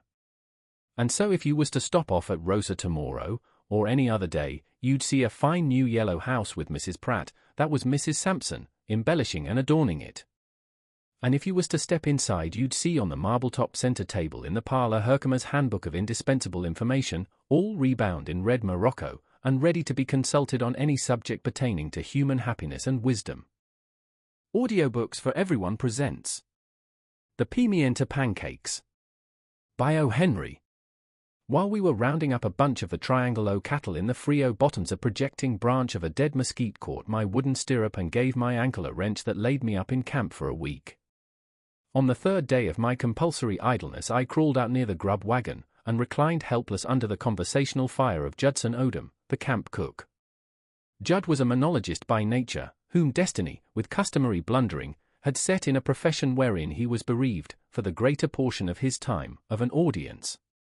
Therefore, I was manna in the desert of Judd's omnipotence. Betimes I was stirred by invalid longings for something to eat that did not come under the caption of grub. I had visions of the maternal pantry deep as first love, and wild with all regret, and then I asked, Judd, can you make pancakes? Judd laid down his 6-shooter, with which he was preparing to pound an antelope steak, and stood over me in what I felt to be a menacing attitude. He further endorsed my impression that his pose was resentful by fixing upon me with his light blue eyes a look of cold suspicion. Say, you, he said, with candid, though not excessive, choler, did you mean that straight, or was you trying to throw the gaff into me? Some of the boys been telling you about me and that pancake racket. No, Judd, I said, sincerely, I meant it. It seems to me I'd swap my pony and saddle for a stack of buttered brown pancakes with some first crop, open kettle, New Orleans sweetening. Was there a story about pancakes? Judd was mollified at once when he saw that I had not been dealing in illusions. He brought some mysterious bags and tin boxes from the grub wagon and set them in the shade of the hackberry where I lay reclined. I watched him as he began to arrange them leisurely and untie their many strings. No, not a story, said Judd, as he worked, but just the logical disclosures in the case of me and that pink-eyed snoozer from Mired Mule Canada and Miss Willella Leewright. I don't mind telling you. I was punching then for old Bill Toomey, on the San Miguel. One day I gets all ensnared up in aspirations for to eat some grub that hasn't ever mooed or barred or grunted or been in peck measures. So, I gets on my bronc and pushes the wind for Uncle Emsley Telfer's store at the Pimienta crossing on the Nueces. About 3 in the afternoon I throwed my bridle rein over a mesquite limb and walked the last 20 yards into Uncle Emsley's store. I got up on the counter and told Uncle Emsley that the signs pointed to the devastation of the fruit crop of the world. In a minute I had a bag of crackers and a long-handled spoon, with an open can each of apricots and pineapples and cherries and green gages beside of me, with Uncle Emsley busy chopping away with the hatchet at the yellow clings. I was feeling like Adam before the apple stampede, and was digging my spurs into the side of the counter and working with my 24-inch spoon when I happened to look out of the window into the yard of Uncle Emsley's house, which was next to the store. There was a girl standing there, an imported girl with fixings on, philandering with a croquet maul and amusing herself by watching my style of encouraging the fruit canning industry. I slid off the counter and delivered up my shovel to Uncle Emsley. That's my niece, says he, the Miss Willella Leewright, down from Palestine on a visit. Do you want that I should make you acquainted? The Holy Land, I says to myself, my thoughts milling some as I tried to run Rem into the corral. Why not?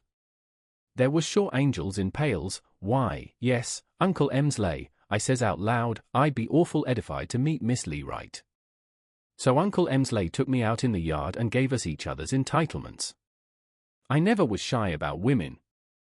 I never could understand why some men who can break a Mustang before breakfast and shave in the dark get all left-handed and full of perspiration and excuses when they see a bolt of calico draped around what belongs to it. Inside of 8 minutes me and Miss Willella was aggravating the croquet balls around as amiable as second cousins. She gave me a dig about the quantity of canned fruit I had eaten, and I got back at her, flat-footed, about how a certain lady named Eve started the fruit trouble in the first free grass pasture, over in Palestine, wasn't it, says I, as easy and pat as roping a 1-year-old. That was how I acquired cordiality for the proximities of Miss Willella Leewright, and the disposition grew larger as time passed. She was stopping at Pimienta Crossing for her health, which was very good, and for the climate, which was 40% hotter than Palestine. I rode over to see her once every week for a while, and then I figured it out that if I doubled the number of trips I would see her twice as often. One week I slipped in a third trip, and that's where the pancakes and the pink-eyed snoozer busted into the game. That evening, while I sat on the counter with a peach and 2 damsons in my mouth, I asked Uncle Emsley how Miss Willella was. Why, says Uncle Emsley, she's gone riding with Jackson Bird, the sheep man from over at Mired Mule, Canada. I swallowed the peach seed and the 2 damson seeds. I guess somebody held the counter by the bridle while I got off, and then I walked out straight ahead till I butted against the mesquite where my roan was tied. She's gone riding, I whisper in my Bronc's ear, with Birdstone Jack, the hired mule from Sheepman's Canada. Did you get that, old leather and gallops? That bronc of mine wept, in his way. He'd been raised a cow pony and he didn't care for snoozers. I went back and said to Uncle Emsley, did you say a sheep man? I said a sheep man, says Uncle Emsley again. You must have heard tell of Jackson Bird. He's got 8 sections of grazing and 4,000 head of the finest merinos south of the Arctic Circle.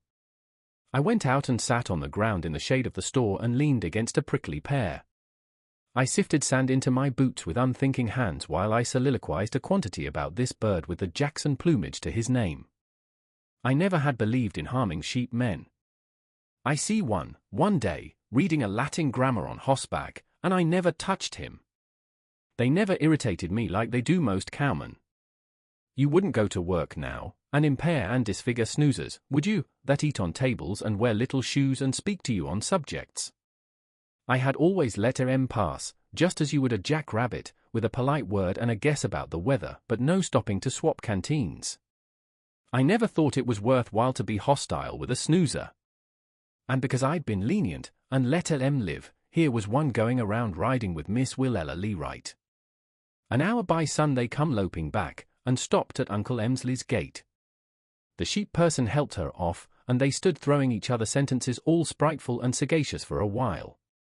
And then this feathered Jackson flies up in his saddle and raises his little stewpot of a hat, and trots off in the direction of his mutton ranch. By this time I had turned the sand out of my boots and unpinned myself from the prickly pear, and by the time he gets half a mile out of Pimienta, I single-foots up beside him on my bronc. I said that Snoozer was pink-eyed, but he wasn't. His seeing arrangement was grey enough, but his eyelashes was pink and his hair was sandy, and that gave you the idea. Sheep man, he wasn't more than a lamb man, anyhow, a little thing with his neck involved in a yellow silk handkerchief, and shoes tied up in bowknots. Afternoon, says I to him. You now ride with a equestrian who is commonly called Dead Moral Certainty Judson, on account of the way I shoot. When I want a stranger to know me I always introduce myself before the draw, for I never did like to shake hands with ghosts. Ah, says he, just like that, I'm glad to know you, Mr. Judson. I'm Jackson Bird, from over at Mired Mule Ranch. Just then one of my eyes saw a roadrunner skipping down the hill with a young tarantula in his bill, and the other eye noticed a rabbit hawk sitting on a dead limb in a water elm. I popped over one after the other with my .45, just to show him. 2 out of 3, says I. Birds just naturally seem to draw my fire wherever I go. Nice shooting, says the sheep man, without a flutter. But don't you sometimes ever miss the third shot? Elegant fine rain that was last week for the young grass, Mr. Judson, says he. Willie, says I, riding over close to his palfrey, your infatuated parents may have denounced you by the name of Jackson, but you sure molted into a twittering Willie. Let us slough off this here analysis of rain and the elements, and get down to talk that is outside the vocabulary of parrots. That is a bad habit you have got of riding with young ladies over at Pimienta. I've known birds, says I, to be served on toast for less than that. Miss Willella, says I, don't ever want any nest made out of sheep's wool by a tomtit of the Jacksonian branch of ornithology. Now, are you going to quit, or do you wish for to gallop up against this dead moral certainty attachment to my name, which is good for 2 hyphens and at least 1 set of funeral obsequies? Jackson Bird flushed up some, and then he laughed. Why, Mr. Judson, says he, you've got the wrong idea. I've called on Miss Lee Wright a few times, but not for the purpose you imagine. My object is purely a gastronomical one. I reached for my gun. Any coyote, says I, that would boast of dishonorable. Wait a minute, says this bird, till I explain. What would I do with a wife? If you ever saw that ranch of mine. I do my own cooking and mending. Eating, that's all the pleasure I get out of sheep raising. Mr. Judson, did you ever taste the pancakes that Miss Lee Wright makes? Me? No, I told him. I never was advised that she was up to any culinary maneuvers. They're golden sunshine, says he, honey brown by the ambrosial fires of Epicurus. I'd give 2 years of my life to get the recipe for making them pancakes. That's what I went to see Miss Lee Wright for, says Jackson Bird, but I haven't been able to get it from her. It's an old recipe that's been in the family for 75 years. They hand it down from one generation to another, but they don't give it away to outsiders. If I could get that recipe, so I could make them pancakes for myself on my ranch, I'd be a happy man, says Bird. Are you sure, I says to him, that it ain't the hand that mixes the pancakes that you're after? Sure, says Jackson.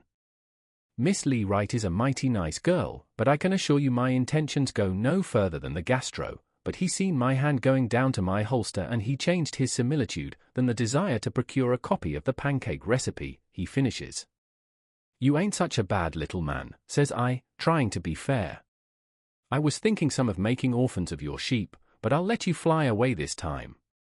But you stick to pancakes, says I, as close as the middle one of a stack, and don't go and mistake sentiments for syrup, or there'll be singing at your ranch, and you won't hear it. To convince you that I am sincere, says the sheepman, I'll ask you to help me. Miss Lee Wright and you being closer friends, maybe she would do for you what she wouldn't for me. If you will get me a copy of that pancake recipe, I give you my word that I'll never call upon her again. That's fair, I says, and I shook hands with Jackson Bird.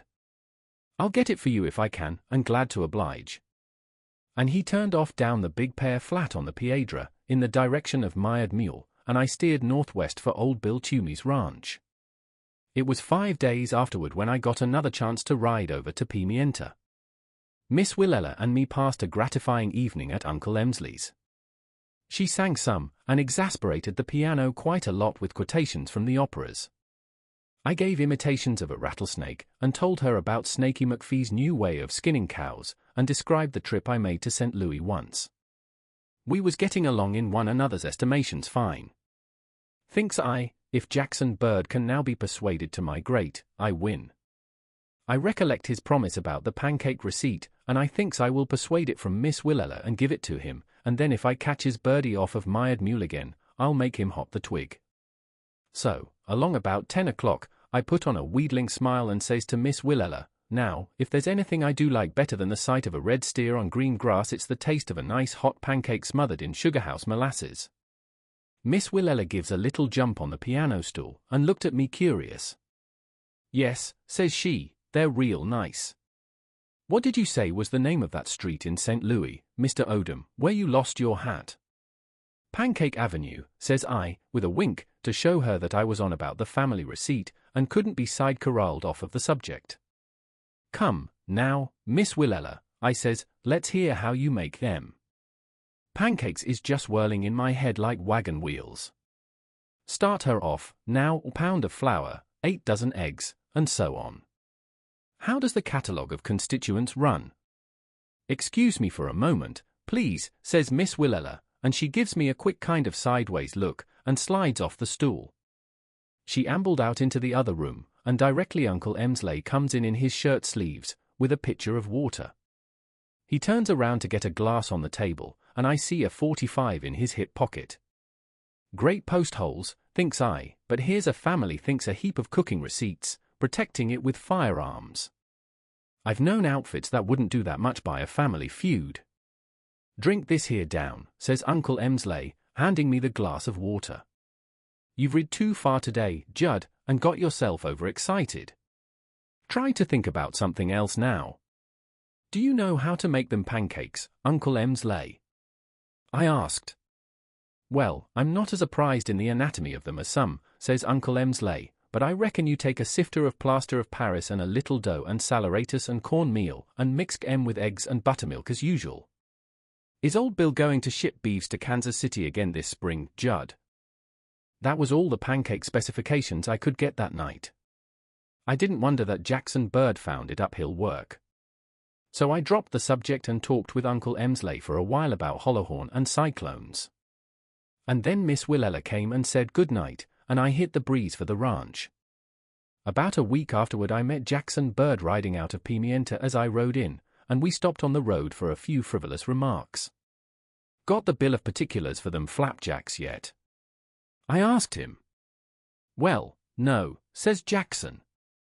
I don't seem to have any success in getting hold of it. Did you try? I did, says I, and it was like trying to dig a prairie dog out of his hole with a peanut hull. That pancake receipt must be a jucalorum, the way they hold onto it. I'm most ready to give it up, says Jackson, so discouraged in his pronunciations that I felt sorry for him, but I did want to know how to make them pancakes to eat on my lonely ranch, says he. I lie awake at nights thinking how good they are. You keep on trying for it, I tells him, and I'll do the same. One of us is bound to get a rope over its horns before long. Well, so long, Jacksy. You see, by this time we were on the peacefulest of terms. When I saw that he wasn't after Miss Willella, I had more endurable contemplations of that sandy-haired snoozer. In order to help out the ambitions of his appetite, I kept on trying to get that receipt from Miss Willella. But every time I would say pancakes, she would get sort of remote and fidgety about the eye, and try to change the subject. If I held her to it, she would slide out and round up Uncle Emsley with his pitcher of water and hip pocket howitzer. One day I galloped over to the store with a fine bunch of blue verbenas that I cut out of a herd of wild flowers over on Poison Dog Prairie. Uncle Emsley looked at em with one eye shut and says, "Haven't ye heard the news? Cattle up?" I asks. "Willella and Jackson Bird was married in Palestine yesterday," says he. "Just got a letter this morning." I dropped them flowers in a cracker barrel and let the news trickle in my ears and down toward my upper left-hand shirt pocket until it got to my feet. "Would you mind saying that over again once more, Uncle Emsley?" says I. "Maybe my hearing has got wrong, and you only said that prime heifers was for .80 on the hoof, or something like that." "Married yesterday," says Uncle Emsley, "and gone to Waco and Niagara Falls on a wedding tour." "Why, didn't you see none of the signs all along?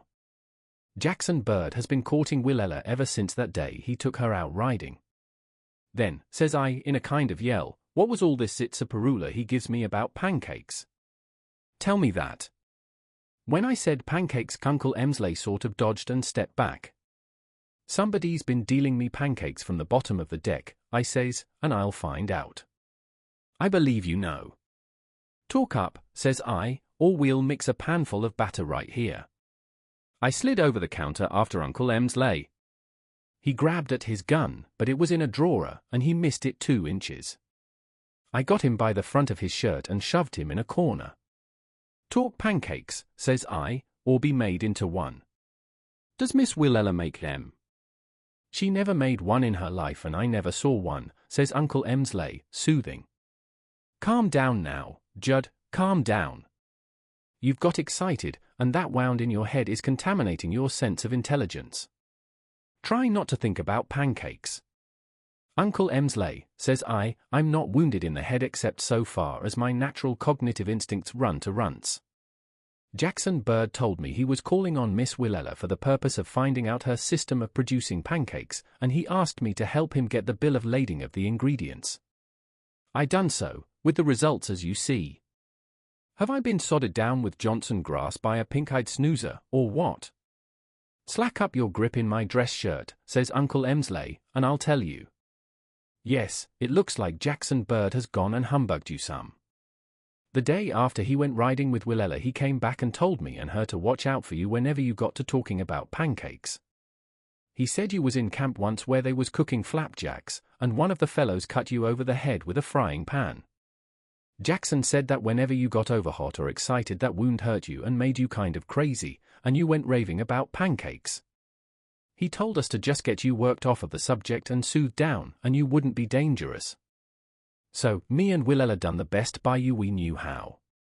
Well, well, says Uncle Emsley, that Jackson Bird is sure a seldom kind of a snoozer. During the progress of Judd's story he had been slowly but deftly combining certain portions of the contents of his sacks and cans. Toward the close of it he set before me the finished product, a pair of red-hot, rich-hued pancakes on a tin plate. From some secret hoarding he also brought a lump of excellent butter and a bottle of golden syrup. How long ago did these things happen? I asked him. 3 years, said Judd. They're living on the Mired Mule Ranch now. But I haven't seen either of them since.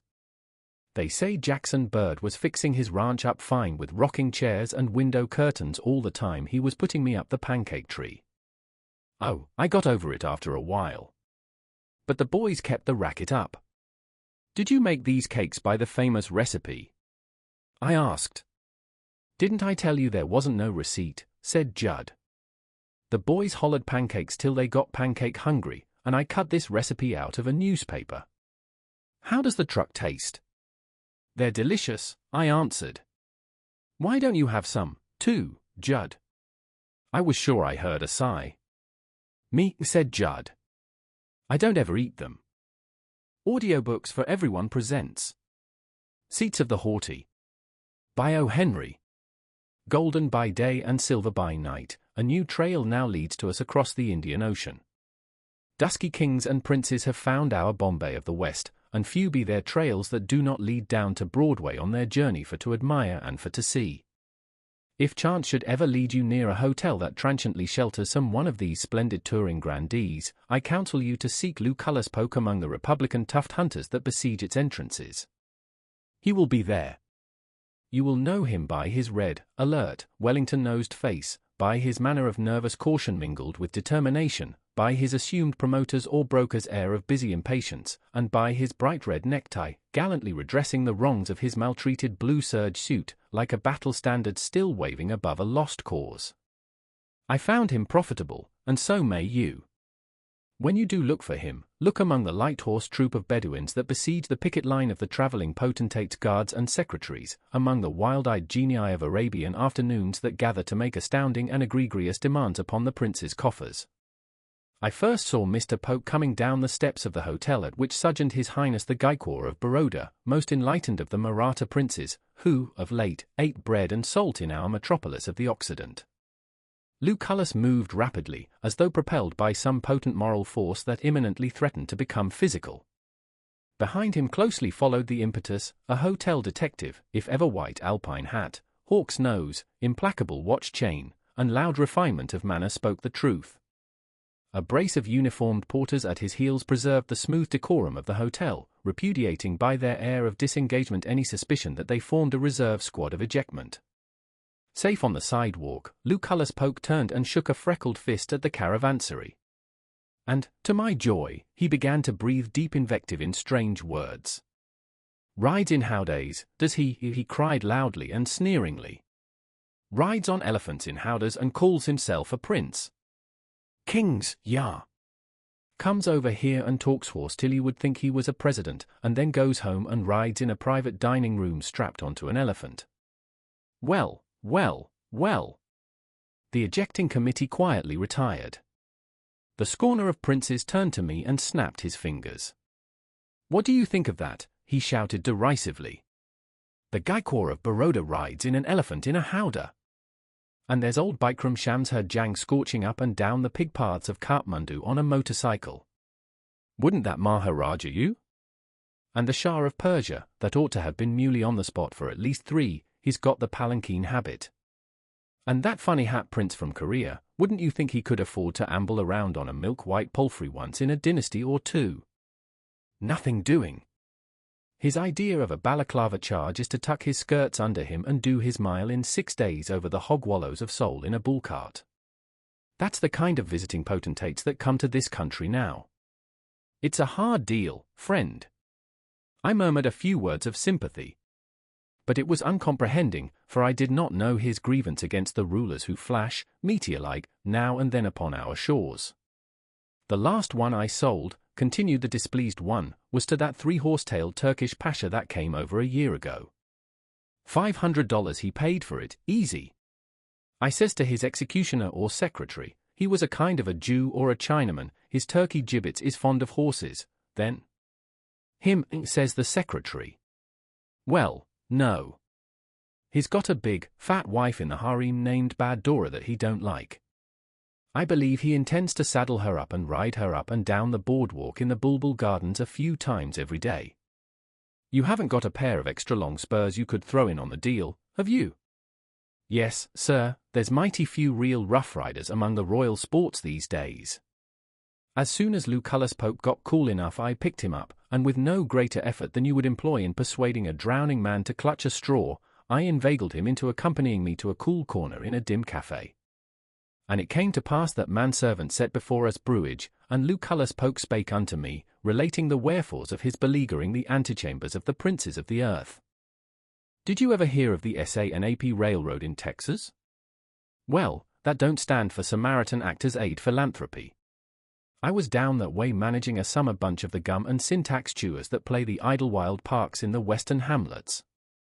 Of course, we went to pieces when the soubrette ran away with a prominent barber of Beeville. I don't know what became of the rest of the company. I believe there were some salaries due, and the last I saw of the troupe was when I told them that 43 cents was all the treasury contained. I say I never saw any of them after that, but I heard them for about 20 minutes. I didn't have time to look back. But after dark I came out of the woods and struck the S.A.N.A.P. agent for means of transportation. He at once extended to me the courtesies of the entire railroad, kindly warning me, however, not to get aboard any of the rolling stock. About 10 the next morning I steps off the ties into a village that calls itself a Tascosa city. I bought a 30-cent breakfast and a 10-cent cigar, and stood on the main street jingling the 3 pennies in my pocket, dead broke. A man in Texas with only 3 cents in his pocket is no better off than a man that has no money and owes 2 cents. One of luck's favorite tricks is to soak a man for his last dollar so quick that he don't have time to look it. There I was in a swell St. Louis tailor-made, blue and green plaid suit, and an 18-carat sulphate of copper scarf pin, with no hope in sight except the 2 great Texas industries, the cotton fields and grading new railroads. I never picked cotton, and I never cottoned to a pick, so the outlook had ultramarine edges. All of a sudden, while I was standing on the edge of the wooden sidewalk, down out of the sky falls 2 fine gold watches in the middle of the street. One hits a chunk of mud and sticks. The other falls hard and flies open, making a fine drizzle of little springs and screws and wheels. I looks up for a balloon or an airship, but not seeing any, I steps off the sidewalk to investigate. But I hear a couple of yells and see 2 men running up the street in leather overalls and high-heeled boots and cartwheel hats. One man is 6 or 8 feet high, with open plumb joints and a heartbroken cast of countenance. He picks up the watch that has stuck in the mud. The other man, who is little, with pink hair and white eyes, goes for the empty case, and says, "I win." Then the elevated pessimist goes down under his leather leg holsters and hands a handful of $20 gold pieces to his albino friend. I don't know how much money it was, it looked as big as an earthquake relief fund to me. "I'll have this here case filled up with works," says Shorty, "and throw you again for 500. "I'm your company," says the high man. "I'll meet you at the Smoke Dog Saloon an hour from now." The little man hustles away with a kind of Swiss movement toward a jewelry store. The heartbroken person stoops over and takes a telescopic view of my haberdashery. "Them's a mighty slick outfit of habiliments you have got on, Mr. Man," says he. "I'll bet a hoss you never acquired the right, title, and interest in unto them clothes in a Tascosa city." "Why, no," says I, being ready enough to exchange personalities with this moneyed monument of melancholy. "I had this suit tailored from a special line of coterics, vestures, and pantings in St. Louis. Would you mind putting me sane," says I, "on this watch-throwing contest? I've been used to seeing timepieces treated with more politeness and esteem, except women's watches, of course, which by nature they abuse by cracking walnuts with M and having M taken showing in tintype pictures. Me and George," he explains, "are up from the ranch, having a spell of fun. Up to last month we owned for sections of watered grazing down on the San Miguel. But along comes one of these oil prospectors and begins to bore. He strikes a gusher that flows out 20,000, or maybe it was 20 million, barrels of oil a day. And me and George gets $150,000, $75,000 apiece, for the land. So now and then we saddles up and hits the breeze for a Tascosa city for a few days of excitement and damage. Here's a little bunch of the dinero that I drawed out of the bank this morning," says he, and shows a roll of 20s and 50s as big around as a sleeping car pillow. The yellowbacks glowed like a sunset on the gable end of John D.'s barn.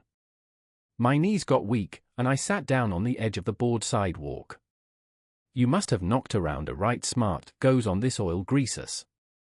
"I shouldn't be surprised if you have saw towns more livelier than what a Tascosa city is. Sometimes it seems to me that there ought to be some more ways of having a good time than there is here, especially when you've got plenty of money and don't mind spending it." Then this Mother Cary's chick of the desert sits down by me and we hold a conversation fest. It seems that he was money poor. He'd lived in ranch camps all his life, and he confessed to me that his supreme idea of luxury was to ride into camp, tired out from a roundup, eat a peck of Mexican beans, hobble his brains with a pint of raw whiskey, and go to sleep with his boots for a pillow. When this bargeload of unexpected money came to him and his pink but perky partner, George, and they hied themselves to this clump of outhouses called a Tascosa city, you know what happened to them. They had money to buy anything they wanted, but they didn't know what to want. Their ideas of spendthriftiness were limited to 3, whiskey, saddles, and gold watches. If there was anything else in the world to throw away fortunes on, they had never heard about it. So, when they wanted to have a hot time, they'd ride into town and get a city directory and stand in front of the principal saloon and call up the population alphabetically for free drinks. Then they would order 3 or 4 new California saddles from the storekeeper, and play crack-loo on the sidewalk with $20 gold pieces. Betting who could throw his gold watch the farthest was an inspiration of George's, but even that was getting to be monotonous. Was I on to the opportunity? Listen. In 30 minutes I had dashed off a word picture of metropolitan joys that made life in a Tascosa city look as dull as a trip to Coney Island with your own wife. In 10 minutes more we shook hands on an agreement that I was to act as his guide, interpreter, and friend in and to the aforesaid wassail and amenity. And Solomon Mills, which was his name, was to pay all expenses for a month. At the end of that time, if I had made good as Director General of the Rowdy Life, he was to pay me $1,000. And then, to clinch the bargain, we called the roll of a Tascosa city and put all of its citizens except the ladies and miners under the table, except one man named Horace Westervelt St. Clair. Just for that we bought a couple of hatfuls of cheap silver watches and egged him out of town with Lem. We wound up by dragging the harness maker out of bed and setting him to work on 3 new saddles, and then we went to sleep across the railroad track at the depot, just to annoy the SA and AP. Think of having $75,000 and trying to avoid the disgrace of dying rich in a town like that. The next day George, who was married or something, started back to the ranch. Me and Solly, as I now called him, prepared to shake off our mothballs and wing our way against the arc lights of the joyous and tuneful East. No way stops, says I to Solly, except long enough to get you barbered and haberdashed. This is no Texas feet champeta, says I, where you eat chilacancan con huevos and then hollow whoopee across the plaza. We're now going against the real high life. We're going to mingle with the set that carries a spitz, wears spats, and hits the ground in high spots. Solly put $6,000 in century bills in one pocket of his brown ducks, and bills of lading for $10,000 on eastern banks in another. Then I resume diplomatic relations with the SA and AP, and we hike in a northwesterly direction on our circuitous route to the spice gardens of the Yankee Orient. We stopped in San Antonio long enough for Soli to buy some clothes, and 8 rounds of drinks for the guests and employees of the Menja Hotel, an order for Mexican saddles with silver trimmings and white Angora suaderos to be shipped down to the ranch. From there we made a big jump to St. Louis. We got there in time for dinner, and I put our thumbprints on the register of the most expensive hotel in the city. Now, says I to Soli, with a wink at myself, here's the first dinner station we've struck where we can get a real good plate of beans. And while he was up in his room trying to draw water out of the gas pipe, I got one finger in the buttonhole of the head waiter's tuxedo, drew him apart, inserted a $2 bill, and closed him up again. Francois, says I have a pal here for dinner that's been subsisting for years on cereals and short stogies. You see the chef and order a dinner for us such as you serve to Dave Francis and the general passenger agent of the Iron Mountain when they eat here. We've got more than Bernhardt's tent full of money, and we want the nosebags crammed with all the chief devries de cuisine. Object is no expense. Now, show us. At 6 o'clock me and Soli sat down to dinner. Spread. There's nothing been seen like it since the Cambon snack. It was all served at once. The chef called it dîner à la poker. It's a famous thing among the gourmands of the West. The dinner comes in threes of a kind. There was guinea fowls, guinea pigs, and Guinness's stout, roast veal, mock turtle soup, and chicken pâté, chadreau, caviar, and tapioca, canvasback duck, canvasback ham, and cottontail rabbit, Philadelphia capon, fried snails, and sloe gin, and so on, in threes. The idea was that you eat nearly all you can of them, and then the waiter takes away the discard and gives you pairs to fill on. I was sure Soli would be tickled to death with these hands, after the bobtail flushes he'd been eating on the ranch, and I was a little anxious that he should, for I didn't remember his having honored my efforts with a smile since we left Atascosa City. We were in the main dining room, and there was a fine-dressed crowd there, all talking loud and enjoyable about the 2 St. Louis topics, the water supply and the color line. They mix the 2 subjects so fast that strangers often think they're discussing watercolors, and that has given the old town something of a rep as an art center. And over in the corner was a fine brass band playing, and now, thinks I, Soli will become conscious of the spiritual oats of life nourishing and exhilarating his system. But no, mon frang. He gazed across the table at me. There was for square yards of it, looking like the path of a cyclone that has wandered through a stockyard, a poultry farm, a vegetable garden, and an Irish linen mill. Soli gets up and comes around to me. Luke, says he, I'm pretty hungry after our ride. I thought you said they had some beans here. I'm going out and get something I can eat. You can stay and monkey with this artificial layout of grub if you want to. Wait a minute, says I. I called the waiter and slapped Bess Mills on the back of the check for $13.50. What do you mean, says I, by serving gentlemen with a lot of truck only suitable for deckhands on a Mississippi steamboat? We're going out to get something decent to eat. I walked up the street with the unhappy plainsman. He saw a saddle shop open, and some of the sadness faded from his eyes. We went in, and he ordered and paid for 2 more saddles, one with a solid silver horn and nails and ornaments and a 6-inch border of rhinestones and imitation rubies around the flaps. The other one had to have a gold-mounted horn, quadruple-plated stirrups, and the leather inlaid with silver beadwork wherever it would stand it. $1,100 the 2 cost him. Then he goes out and heads toward the river, following his nose. In a little side street, where there was no street and no sidewalks and no houses, he finds what he is looking for. We go into a shanty and sit on high stools among stevedores and boatmen, and eat beans with tin spoons. Yes, sir, beans boiled with salt pork. I kind of thought we'd strike some over this way, says Soli. Delightful, says I, that stylish hotel grub may appeal to some, but for me, give me the husky table D-goat. When we had succumbed to the beans, I leads him out of the tarpaulin steam under a lamp-post and pulls out a daily paper with the amusement column folded out. But now, what ho for a merry round of pleasure, says I. Here's one of Hall Caine's shows, and a stockyard company in Hamlet, and skating at the Hollowhorn rink, and Sarah Bernhardt, and the Shapely Sirens Burlesque Company. I should think, now, that the shapely. But what does this healthy, wealthy, and wise man do but reach his arms up to the second-story windows and gape noisily? "Reckon I'll be going to bed," says he, "it's about my time. St. Louis is a kind of quiet place, ain't it?" "Oh, yes," says I, "ever since the railroads ran in here the town's been practically ruined. And the building and loan associations and the fair have about killed it. Guess we might as well go to bed. Wait till you see Chicago, though. Shall we get tickets for the big breeze tomorrow?" "Mort as well," says Solly. "I reckon all these towns are about alike." Well, maybe the wise cicerone and personal conductor didn't fall hard in Chicago. Louisville on the Lake is supposed to have one or two things in it calculated to keep the rural visitor awake after the curfew rings. But not for the grass-fed man of the Pampas. I tried him with theaters, rides in automobiles, sails on the lake, champagne suppers, and all those little inventions that hold the simple life in check, but in vain. Solly grew sadder day by day. And I got fearful about my salary, and knew I must play my trump card. So I mentioned New York to him, and informed him that these western towns were no more than gateways to the great walled city of the whirling dervishes. After I bought the tickets I missed Solly. I knew his habits by then, so in a couple of hours I found him in a saddle shop.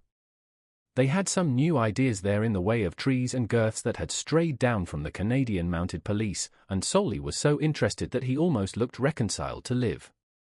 He invested about $900 in there. At the depot I telegraphed a cigar store man I knew in New York to meet me at the 23rd Street ferry with a list of all the saddle stores in the city. I wanted to know where to look for Solly when he got lost. Now I'll tell you what happened in New York. I says to myself, "Friend here Herezade, you want to get busy and make Baghdad look pretty to the sad sultan of the sour countenance, or it'll be the bowstring for yours."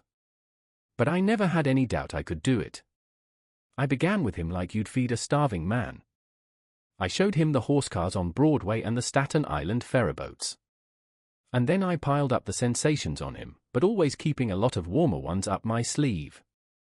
At the end of the third day he looked like a composite picture of 5,000 orphans too late to catch a picnic steamboat, and I was wilting down a collar every 2 hours wondering how I could please him and whether I was going to get my thou. He went to sleep looking at the Brooklyn Bridge, he disregarded the skyscrapers above the third story, it took 3 ushers to wake him up at the liveliest vaudeville in town. Once I thought I had him.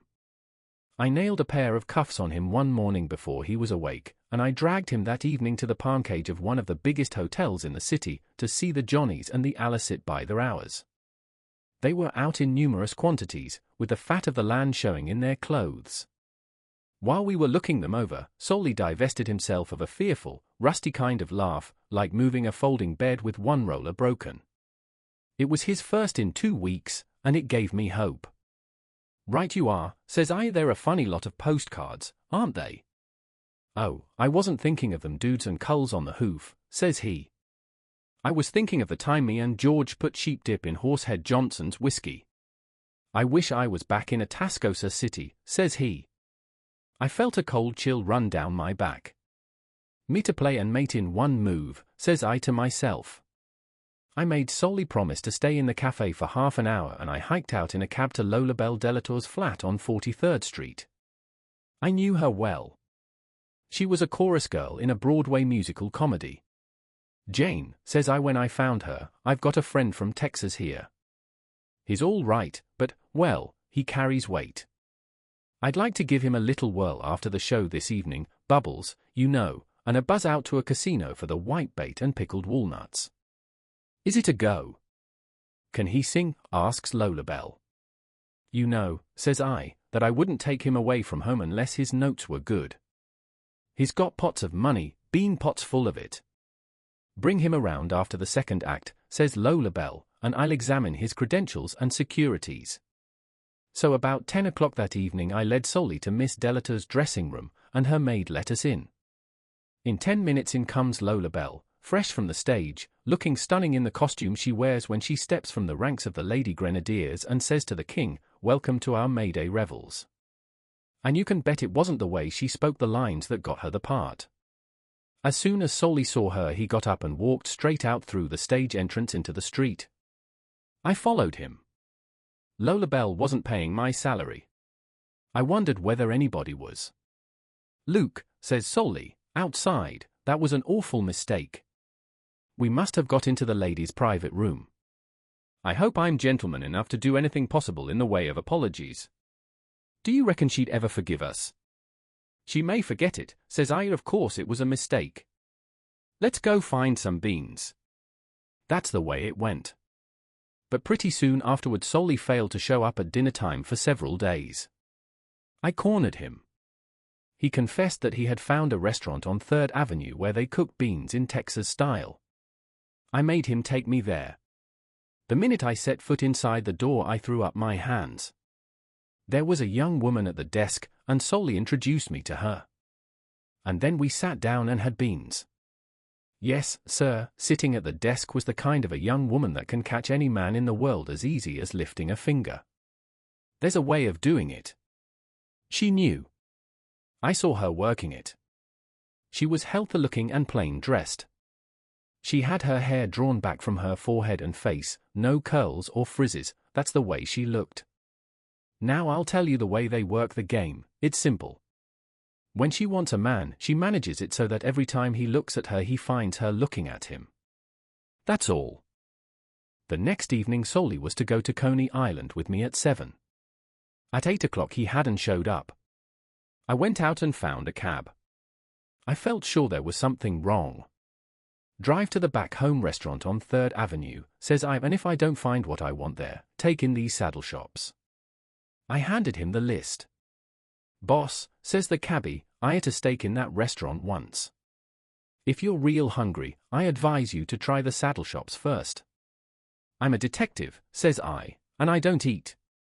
"Hurry up." As soon as I got to the restaurant I felt in the lines of my palms that I should beware of a tall, red, damn fool man, and I was going to lose a sum of money. Solly wasn't there. Neither was the smooth-haired lady.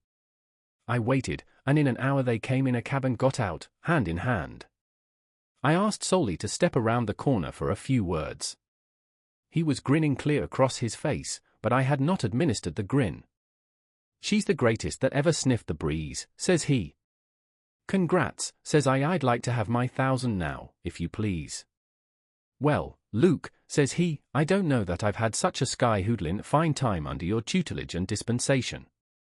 But I'll do the best I can for you, I'll do the best I can," he repeats. "Me and Miss Skinner was married an hour ago. We're leaving for Texas in the morning." "Great," says I. "Consider yourself covered with rice and Congress gaiters. But don't let's tie so many satin bows on our business relations that we lose sight of them. How about my honorarium?" "Mrs. Mills," says he, "has taken possession of my money and papers except 6 bits. I told her what I'd agreed to give you, but she says it's an irreligious and illegal contract, and she won't pay a cent of it. But I ain't going to see you treated unfair," says he. "I've got 87 saddles on the ranch what I've bought on this trip, and when I get back I'm going to pick out the best 6 in the lot and send 'em to you." "And did he?" I asked, when Lucullus ceased talking. "He did. And they are fit for kings to ride on. The 6 he sent me must have cost him $3,000. But where is the market for them? Who would buy one except one of these Rajas and princes of Asia and Africa? I've got them all on the list. I know every tan royal dub and smoked princerino from Mindanao to the Caspian Sea. It's a long time between customers," I ventured.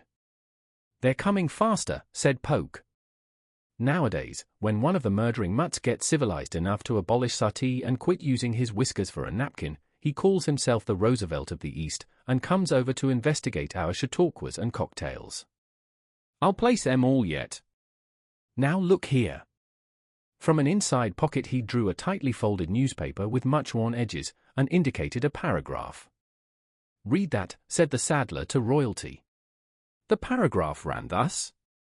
"His Highness Sayyid Faisal bin Turki, Imam of Muscat, is one of the most progressive and enlightened rulers of the old world. His stables contain more than 1,000 horses of the purest Persian breeds. It is said that this powerful prince contemplates a visit to the United States at an early date. "There," said Mr. Pope triumphantly. "My best saddle is as good as sold, the one with turquoises set in the rim of the cantle. Have you $3 that you could loan me for a short time?" It happened that I had, and I did. If this should meet the eye of the Imam of Muscat, may it quicken his whim to visit the land of the free. Otherwise I fear that I shall be longer than a short time separated from my $3. Audiobooks for Everyone presents Hygeia at the Solito by O. Henry. If you are knowing in the Chronicles of the Ring, you will recall to mind an event in the earlier 90s when, for a minute and sundry odd seconds, a champion and a would-be faced each other on the alien side of an international river. So brief a conflict had rarely imposed upon the fair promise of true sport. The reporters made what they could of it, but, divested of padding, the action was sadly fugacious. The champion merely smote his victim, turned his back upon him, remarking, "I know what I done to that stiff," and extended an arm like a ship's mast for his glove to be removed. Which accounts for a trainload of extremely disgusted gentlemen in an uproar of fancy vests and neckwear being spilled from their pullmans in San Antonio in the early morning following the fight. Which also partly accounts for the unhappy predicament in which Cricket Maguire found himself as he tumbled from his car and sat upon the depot platform, torn by a spasm of that hollow, racking cough so familiar to San Antonian ears. At that time, in the uncertain light of dawn, that way past Curtis Raidler, the Nueces County cattleman, may his shadow never measure under 6'2". The cattleman, out this early to catch the southbound for his ranch station, stopped at the side of the distressed patron of sport, and spoke in the kindly drawl of his ilk and region. "Got it pretty bad, bud." Cricket Maguire, ex-featherweight prizefighter, tout, jockey, follower of the ponies, all-round sport, and manipulator of the gumballs and walnut shells, looked up pugnaciously at the imputation cast by Bud. "GWAN, he rasped, telegraph pole. I didn't ring for your—" Another paroxysm wrung him, and he leaned limply against a convenient baggage truck. Raidler waited patiently, glancing around at the white hats, short overcoats, and big cigars thronging the platform. "You're from the No TH, ain't you, Bud?" he asked when the other was partially recovered. "Come down to see the fight." "Fight," snapped Maguire. "Puss in the corner." 'Twas a hypodermic injection. Handed him just one like a squirt of dope, and he's asleep, and no tanbark needed in front of his residence. "Fight." He rattled a bit, coughed, and went on, hardly addressing the cattleman, but rather for the relief of voicing his troubles. "No more dead shortyings for me." But Russ Sage himself would have snatched at it. 5-1 that the boy from Cork wouldn't stay 3 rounds is what I invested in. Put my last cent on, and could already smell the sawdust in that all-night joint of Jimmy Delaney's on 37th Street I was going to buy. And then, say, telegraph pole, what a gazaboo a guy is to put his whole roll on one turn of the gaboozlum. "You're plenty right," said the big cattleman, "more specially when you lose. Son, you get up and light out for a hotel. You got a mighty bad cough." "Had it long?" "Lungs," said Maguire comprehensively. "I got it. The croaker says I'll come to time for 6 months longer, maybe a year if I hold my gait. I wanted to settle down and take care of myself. That's why I speculated on that 5-1 perhaps. I had a $2,000 saved up. If I win I was going to buy Delaney's cafe. Who'd have thought that stiff would take a nap in DeFoist round, say?"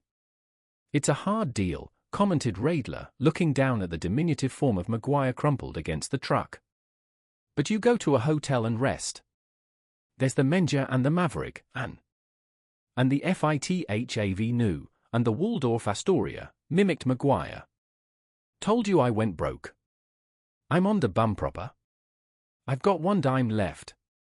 Maybe a trip to Europe or a sail in me private yacht would fix me up, papa." He flung his dime at a newsboy, got his express, propped his back against the truck, and was at once wrapped in the account of his Waterloo, as expanded by the ingenious press. Curtis Raidler interrogated an enormous gold watch, and laid his hand on Maguire's shoulder. "Come on, Bud," he said. "We got 3 minutes to catch the train." Sarcasm seemed to be Maguire's vein. "You ain't seen me cash in any chips or call a turn since I told you I was broke, a minute ago, have you?" Friend, chase yourself away. You're going down to my ranch, said the cattleman, and stay till you get well.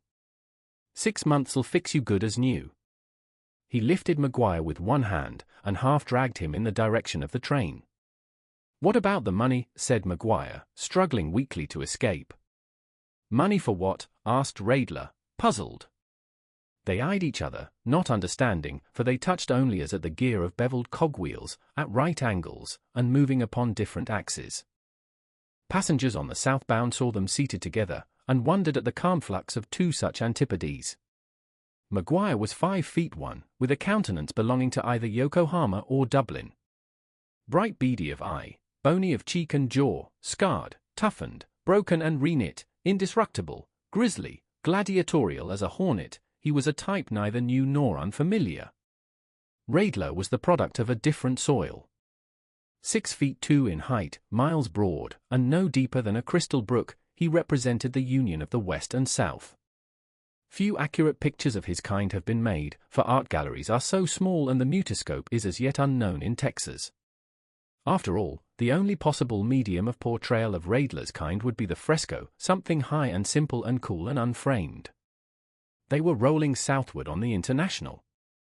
The timber was huddling into little, dense green marts at rare distances before the inundation of the downright, vert prairies. This was the land of the ranches, the domain of the kings of the kine. Maguire sat, collapsed into his corner of the seat, receiving with acid suspicion the conversation of the cattleman. What was the game of this big geezer who was carrying him off? Altruism would have been Maguire's last guess. He ain't no farmer, thought the captive, and he ain't no conman, for sure. At his lay? You trail in, cricket, and see how many cards he draws. You're up against it, anyhow. You got a nickel and gallop in your consumption, and you better lay low. Lay low and see at his game. At Rincon, 100 miles from San Antonio, they left the train for a buckboard which was waiting there for Radler. In this they traveled the 30 miles between the station and their destination. If anything could, this drive should have stirred the acrimonious Maguire to a sense of his ransom. They sped upon velvety wheels across an exhilarant savanna. The pair of Spanish ponies struck a nimble, tireless trot, which gait they occasionally relieved by a wild, untrammeled gallop. The air was wine and seltzer, perfumed, as they absorbed it, with the delicate redolence of prairie flowers. The road perished, and the buckboard swam the uncharted billows of the grass itself, steered by the practiced hand of Radler, to whom each tiny distant mart of trees was a signboard, each convolution of the low hills a voucher of course and distance. But Maguire reclined upon his spine, seeing nothing but a desert, and receiving the cattleman's advances with sullen distrust. At he up to, was the burden of his thoughts, at kind of a gold brick has the big guy got to sell. Maguire was only applying the measure of the streets he had walked to a range bounded by the horizon and the fourth dimension. A week before, while riding the prairies, Radler had come upon a sick and weakling calf deserted and bawling. Without dismounting he had reached and slung the distressed bossy across his saddle, and dropped it at the ranch for the boys to attend to. It was impossible for Maguire to know or comprehend that, in the eyes of the cattleman, his case and that of the calf were identical in interest and demand upon his assistance. A creature was ill and helpless, he had the power to render aid, these were the only postulates required for the cattleman to act. They formed his system of logic and the most of his creed.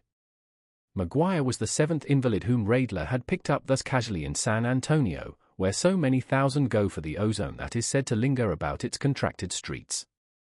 5 of them had been guests of Solito Ranch until they had been able to leave, cured or better, and exhausting the vocabulary of tearful gratitude.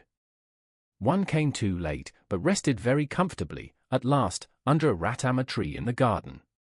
So, then, it was no surprise to the ranch hold when the buckboard spun to the door, and Radler took up his debile protégé like a handful of rags and set him down upon the gallery. Maguire looked upon things strange to him. The ranch house was the best in the country. It was built of brick hauled 100 miles by wagon, but it was of but 1 story, and its 4 rooms were completely encircled by a mud-floored gallery. The miscellaneous setting of horses, dogs, saddles, wagons, guns, and cowpunchers' paraphernalia oppressed the metropolitan eyes of the wrecked sportsman. Well, "Here we are at home," said Radler, cheeringly. "It's a hell of a looking place," said Maguire promptly, as he rolled upon the gallery floor in a fit of coughing. "We'll try to make it comfortable for you, buddy," said the cattleman gently. "It ain't fine inside, but it's the outdoors, anyway, that'll do you the most good. This'll be your room, in here. Anything we got, you ask for it." He led Maguire into the east room. The floor was bare and clean. White curtains waved in the Gulf breeze through the open windows. A big willow rocker, 2 straight chairs, a long table covered with newspapers, pipes, tobacco, spurs, and cartridges stood in the center. Some well-mounted heads of deer and one of an enormous black javelli projected from the walls. A wide, cool cot bed stood in a corner. Nueces County people regarded this guest chamber as fit for a prince. Maguire showed his eye teeth at it. He took out his nickel and spun it up to the ceiling. "T'ought I was lying about the money, did ye? Well, you can frisk me if you wanter. That's the last simoleon in the treasury. Who's going to pay?" The cattleman's clear grey eyes looked steadily from under his grisly brows into the huckleberry optics of his guest. After a little he said simply, and not ungraciously, "I'll be much obliged to you, son, if you won't mention money any more. Once was quite a plenty. Folks I ask to my ranch don't have to pay anything, and they very scarcely ever offers it. Sup'll be ready in half an hour. There's water in the pitcher, and some, cooler, to drink, in that red jar hanging on the gallery." "Where's the bell?" asked Maguire, looking about. "Bell for what?" "Bell to ring for things. I can't, see here," he exploded in a sudden, weak fury, "I never asked you to bring me here. I never held you up for a cent. I never gave you a hard luck story till you asked me. Here I am 50 miles from a bellboy or a cocktail. I'm sick. I can't hustle. Gee! But I'm up against it." Maguire fell upon the cot and sobbed shiveringly. Radler went to the door and called. A slender, bright-complexioned Mexican youth about 20 came quickly. Radler spoke to him in Spanish. "Hilario, it is in my mind that I promised you the position of vaquero on the San Carlos Range at the fall rodeo. Si, señor, such was your goodness. Listen. This senorito is my friend. He is very sick. Place yourself at his side. Attend to his wants at all times. Have much patience and care with him. And when he is well, instead of vaquero I will make you mordomo of the Rancho de las Piedras. Está bueno?" Si, mil gracias, señor." Hilario tried to kneel upon the floor in his gratitude, but the cattleman kicked at him benevolently, growling, "None of your opera house antics, now." 10 minutes later Hilario came from Maguire's room and stood before Radler.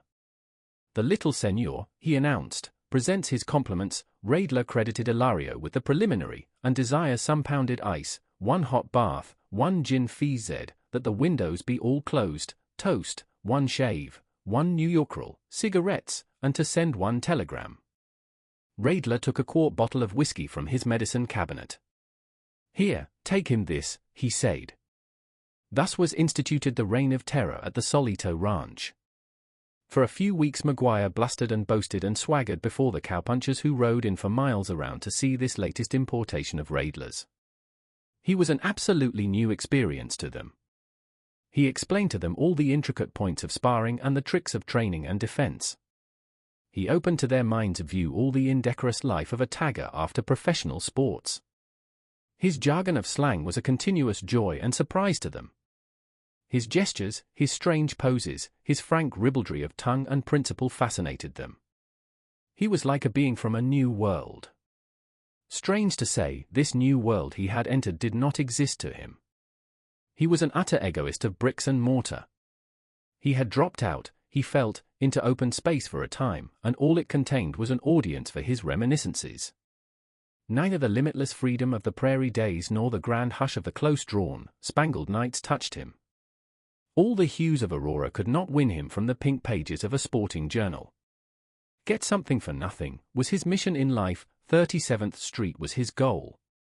Nearly 2 months after his arrival he began to complain that he felt worse. It was then that he became the ranch's incubus, its harpy, its old man of the sea. He shut himself in his room like some venomous kobold or flibbertigibbet, whining, complaining, cursing, accusing. The keynote of his plaint was that he had been inveigled into a Gehenna against his will, that he was dying of neglect and lack of comforts. With all his dire protestations of increasing illness, to the eye of others he remained unchanged. His currant-like eyes were as bright and diabolic as ever, his voice was as rasping, his callous face, with the skin drawn tense as a drumhead, had no flesh to lose. A flush on his prominent cheekbones each afternoon hinted that a clinical thermometer might have revealed a symptom, and percussion might have established the fact that Maguire was breathing with only one lung, but his appearance remained the same.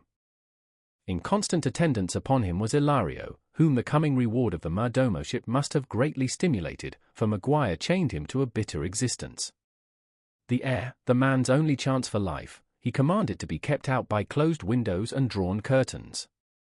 The room was always blue and foul with cigarette smoke, whosoever entered it must sit, suffocating, and listen to the imp's interminable gasconade concerning his scandalous career. The oddest thing of all was the relation existing between Maguire and his benefactor.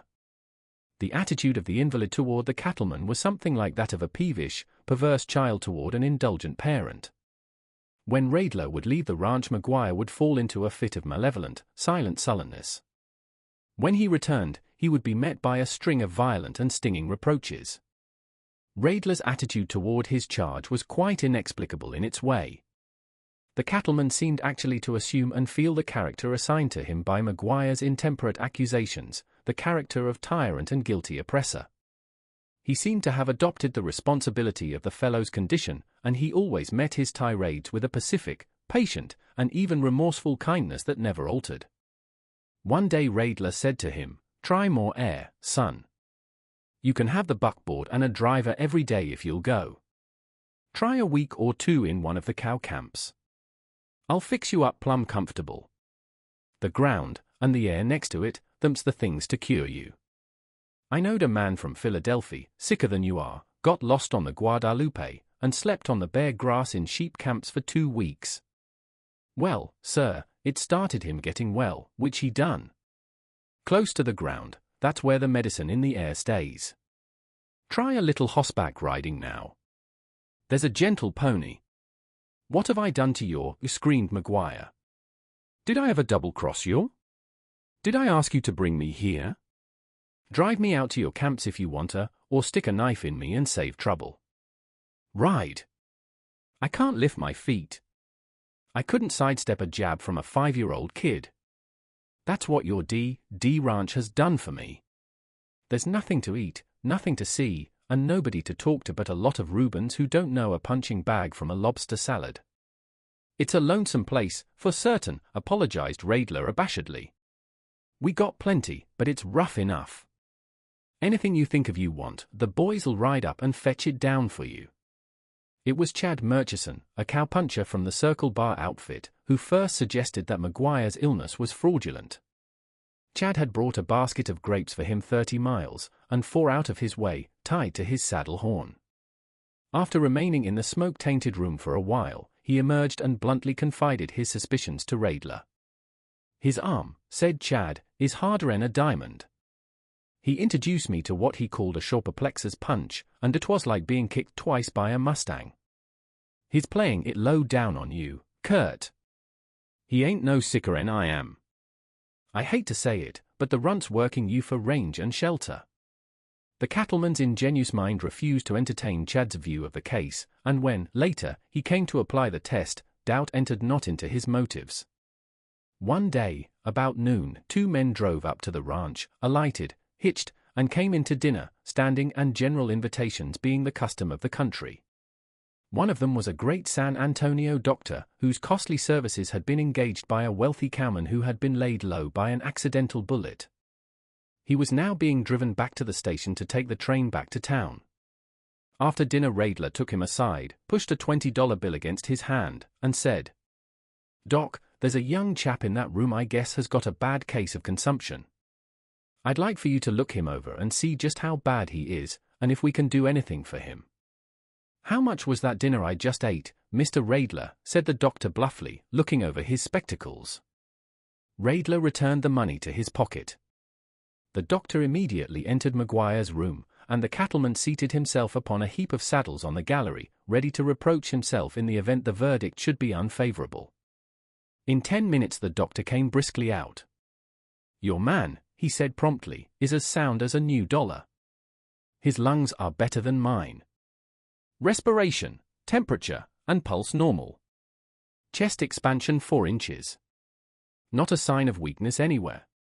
Of course I didn't examine for the bacillus, but it isn't there. You can put my name to the diagnosis.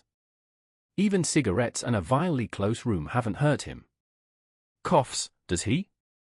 Well, you tell him it isn't necessary. You asked if there is anything we could do for him. Well, I advise you to set him digging post holes or breaking mustangs. There's our team ready. Good day, sir." And like a puff of wholesome, blustery wind the doctor was off. Radler reached out and plucked a leaf from a mesquite bush by the railing, and began chewing it thoughtfully. The branding season was at hand, and the next morning Ross Hargis, foreman of the outfit, was mustering his force of some 25 men at the ranch, ready to start for the San Carlos Range, where the work was to begin. By 6 o'clock the horses were all saddled, the grub wagon ready, and the cowpunchers were swinging themselves upon their mounts, when Radler bade them wait. A boy was bringing up an extra pony, bridled and saddled, to the gate. Radler walked to Maguire's room and threw open the door. Maguire was lying on his cot, not yet dressed, smoking. "Get up," said the cattleman, and his voice was clear and brassy, like a bugle. "How's that?" asked Maguire, a little startled. "Get up and dress. I can stand a rattlesnake, but I hate a liar. Do I have to tell you again?" He caught Maguire by the neck and stood him on the floor. "Say, friend," cried Maguire wildly, "are you bug house? I'm sick, see? I'll croak if I got to hustle. What have I done to your—" He began his chronic whine, "I never asked you to. Put on your clothes," called Radler in a rising tone. Swearing, stumbling, shivering, keeping his amazed, shining eyes upon the now menacing form of the aroused cattleman, Maguire managed to tumble into his clothes. Then Radler took him by the collar and shoved him out and across the yard to the extra pony hitched at the gate. The cowpunchers lolled in their saddles, open-mouthed. "Take this man," said Radler to Ross Hargis, "and put him to work. Make him work hard, sleep hard, and eat hard. You boys know I done what I could for him, and he was welcome. Yesterday the best doctor in San Antone examined him, and says he's got the lungs of a burro and the constitution of a steer. You know what to do with him, Ross." Ross Hargis only smiled grimly. "Or," said Maguire, looking intently at Radler, with a peculiar expression upon his face, "the croaker said I was all right, did he? Said I was farkin', did he? You put him onto me. You thought I wasn't sick. You said I was a liar. Say, friend, I talked rough, I know, but I didn't mean most of it. If you felt like I did, or I forgot, I ain't sick, the croaker says. Well, friend, now I'll go work for you. Here's where you play even." He sprang into the saddle easily as a bird, got the quirt from the horn, and gave his pony a slash with it. Cricket, who once brought in Good Boy by a neck at Hawthorne, and a 10-to-1 shot, had his foot in the stirrups again. Maguire led the cavalcade as they dashed away for San Carlos, and the cowpunchers gave a yell of applause as they closed in behind his dust. But in less than a mile he had lagged to the rear and was last man when they struck the patch of high chaparral below the horse pens. Behind a clump of this he drew rein and held a handkerchief to his mouth. He took it away drenched with bright, arterial blood, and threw it carefully into a clump of prickly pear. Then he slashed with his quirt again, gasped GWAN to his astonished pony, and galloped after the gang. That night Radler received a message from his old home in Alabama. There had been a death in the family, an estate was to divide, and they called for him to come. Daylight found him in the buckboard, skimming the prairies for the station. It was 2 months before he returned. When he arrived at the ranch house he found it well nigh deserted save for Ilario, who acted as a kind of steward during his absence. Little by little the youth made him acquainted with the work done while he was away. The branding camp, he was informed, was still doing business. On account of many severe storms the cattle had been badly scattered, and the branding had been accomplished but slowly. The camp was now in the valley of the Guadalupe, 20 miles away. "By the way," said Radler, suddenly remembering, "that fellow I sent along with them, Maguire, is he working yet?" "I do not know," said Ilario. "Mans from the camp come very few times to the ranch. So plenty work with the little calves.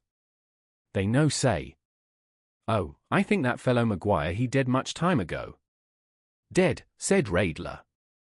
"What you talking about?" "Very sick fellow, Maguire," replied Ilario, with a shrug of his shoulder. "I think he no live 1-2 month when he go away." "Shucks," said Radler. "He humbugged you, too, did he?" The doctor examined him and said he was sound as a mesquite knot. "That doctor," said Ilario, smiling, "he tell you so?" "That doctor no see Maguire." "Talk up," ordered Radler. "What the devil do you mean?" "Maguire," continued the boy tranquilly, "he getting drink water outside when that doctor come in room. That doctor take me and pound me all over here with his fingers, putting his hand to his chest, I not know for what. He put his ear here and here and here, and listen, I not know for what. He put little glass stick in my mouth. He feel my arm here. He make me count like whisper, so, 20, 30, 40. Who knows," concluded Ilario, with a deprecating spread of his hands, "for what that doctor do those very droll and such like things." "What horses are up?" asked Radler shortly. "Paisano is grazing out behind the little corral, senor. Saddle him for me at once." Within a very few minutes the cattleman was mounted and away. Paisano, well named after that ungainly but swift-running bird, struck into his long lope that ate up the ground like a strip of macaroni. In 2 hours and a quarter Radler, from a gentle swell, saw the branding camp by a waterhole in the Guadalupe. Sick with expectancy of the news he feared, he rode up, dismounted, and dropped Paisano's reins. So gentle was his heart that at that moment he would have pleaded guilty to the murder of Maguire. The only being in the camp was the cook, who was just arranging the hunks of barbecued beef and distributing the tin coffee cups for supper. Radler evaded a direct question concerning the one subject in his mind. "Everything all right in camp, Pete?" he managed to inquire. So, said Pete, conservatively. "Grub give out twice. Wind scattered the cattle, and we've had to rake the brush for 40 mile. I need a new coffee pot. And the mosquitoes is some more hellish than common. The boys, all well." Pete was no optimist. Besides, inquiries concerning the health of cowpunchers were not only superfluous, but bordered on flaccidity. It was not like the boss to make them. "What's left of them don't miss no calls to grub," the cook conceded. "What's left of them?" repeated Radler in a husky voice. Mechanically he began to look around for Maguire's grave. He had in his mind a white slab such as he had seen in the Alabama churchyard. But immediately he knew that was foolish. "Sure," said Pete, "what's left? Cow camps change in 2 months. Some's gone."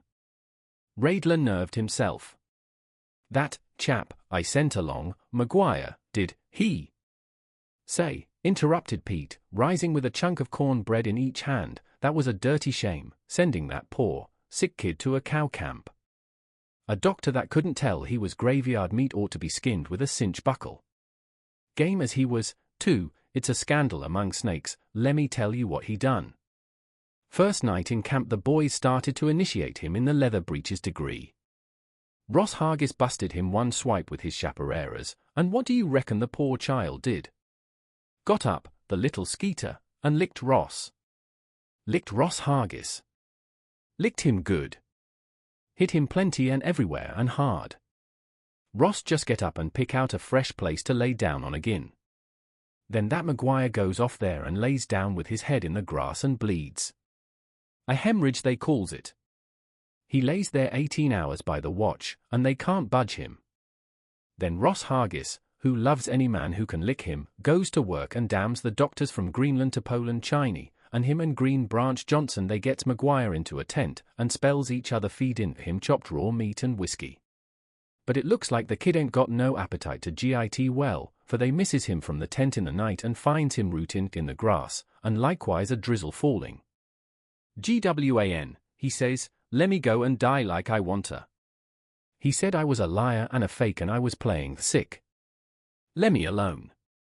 2 weeks went on the cook, he laid around, not noticin' nobody, and then a sudden thunder filled the air, and a score of galloping centaurs crashed through the brush into camp. "Illustrious rattlesnakes," exclaimed Pete, springing all ways at once, "here's the boys come, and I'm an assassinated man if supper ain't ready in 3 minutes. But Raidler saw only one thing.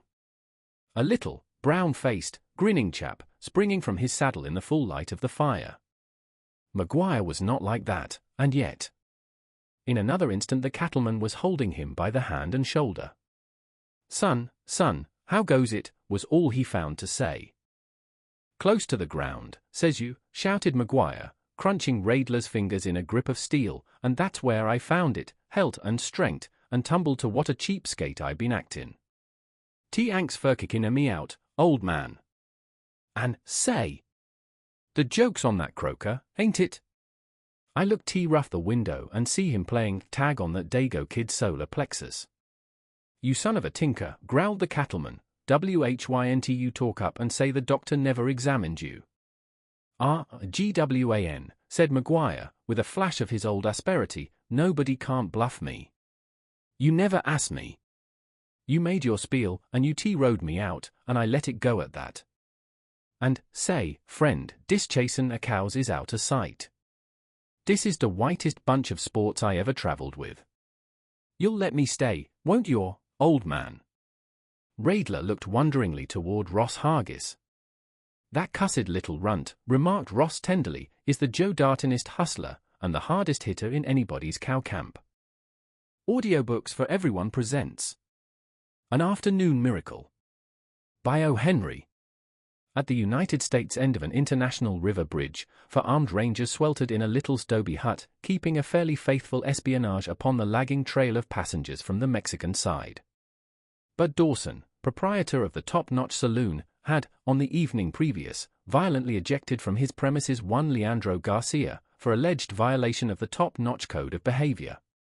Garcia had mentioned 24 hours as a limit, by which time he would call and collect a painful indemnity for personal satisfaction. This Mexican, although a tremendous braggart, was thoroughly courageous, and each side of the river respected him for one of these attributes. He and a following of similar bravos were addicted to the pastime of retrieving towns from stagnation. The day designated by Garcia for retribution was to be further signalized on the American side by a cattleman's convention, a bullfight, and an old settler's barbecue and picnic.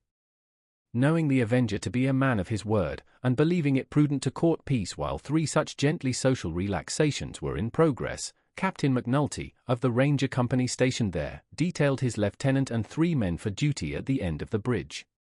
Their instructions were to prevent the invasion of Garcia, either alone or attended by his gang. Travel was slight that sultry afternoon, and the Rangers swore gently, and mopped their brows in their convenient but close quarters. For an hour no one had crossed save an old woman enveloped in a brown wrapper and a black mantilla, driving before her a burro loaded with kindling wood tied in small bundles for peddling. Then 3 shots were fired down the street, the sound coming clear and snappy through the still air. The 4 Rangers quickened from sprawling, symbolic figures of indolence to alert life, but only one rose to his feet. 3 turned their eyes beseechingly but hopelessly upon the 4th, who had gotten nimbly up and was buckling his cartridge belt around him. The 3 knew that Lieutenant Bob Buckley, in command, would allow no man of them the privilege of investigating a row when he himself might go. The agile, broad-chested lieutenant, without a change of expression in his smooth, yellow-brown, melancholy face, shot the belt strap through the guard of the buckle, hefted his 6s in their holsters as a belle gives the finishing touches to her tourelette, caught up his Winchester, and dived for the door. There he paused long enough to caution his comrades to maintain their watch upon the bridge, and then plunged into the broiling highway.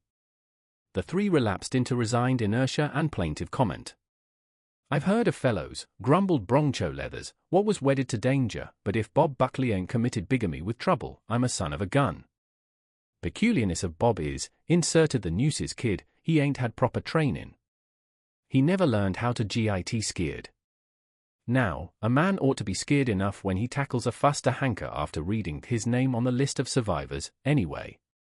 Buckley, commented Ranger number 3, who was a misguided Eastern man, burdened with an education, scraps in such a solemn manner that I have been led to doubt its spontaneity. I'm not quite onto his system, but he fights, like Tybalt, by the book of arithmetic. I never heard, mentioned Broncho, about any of Dibble's ways of mixin' scrap pin and cipherin' the dot.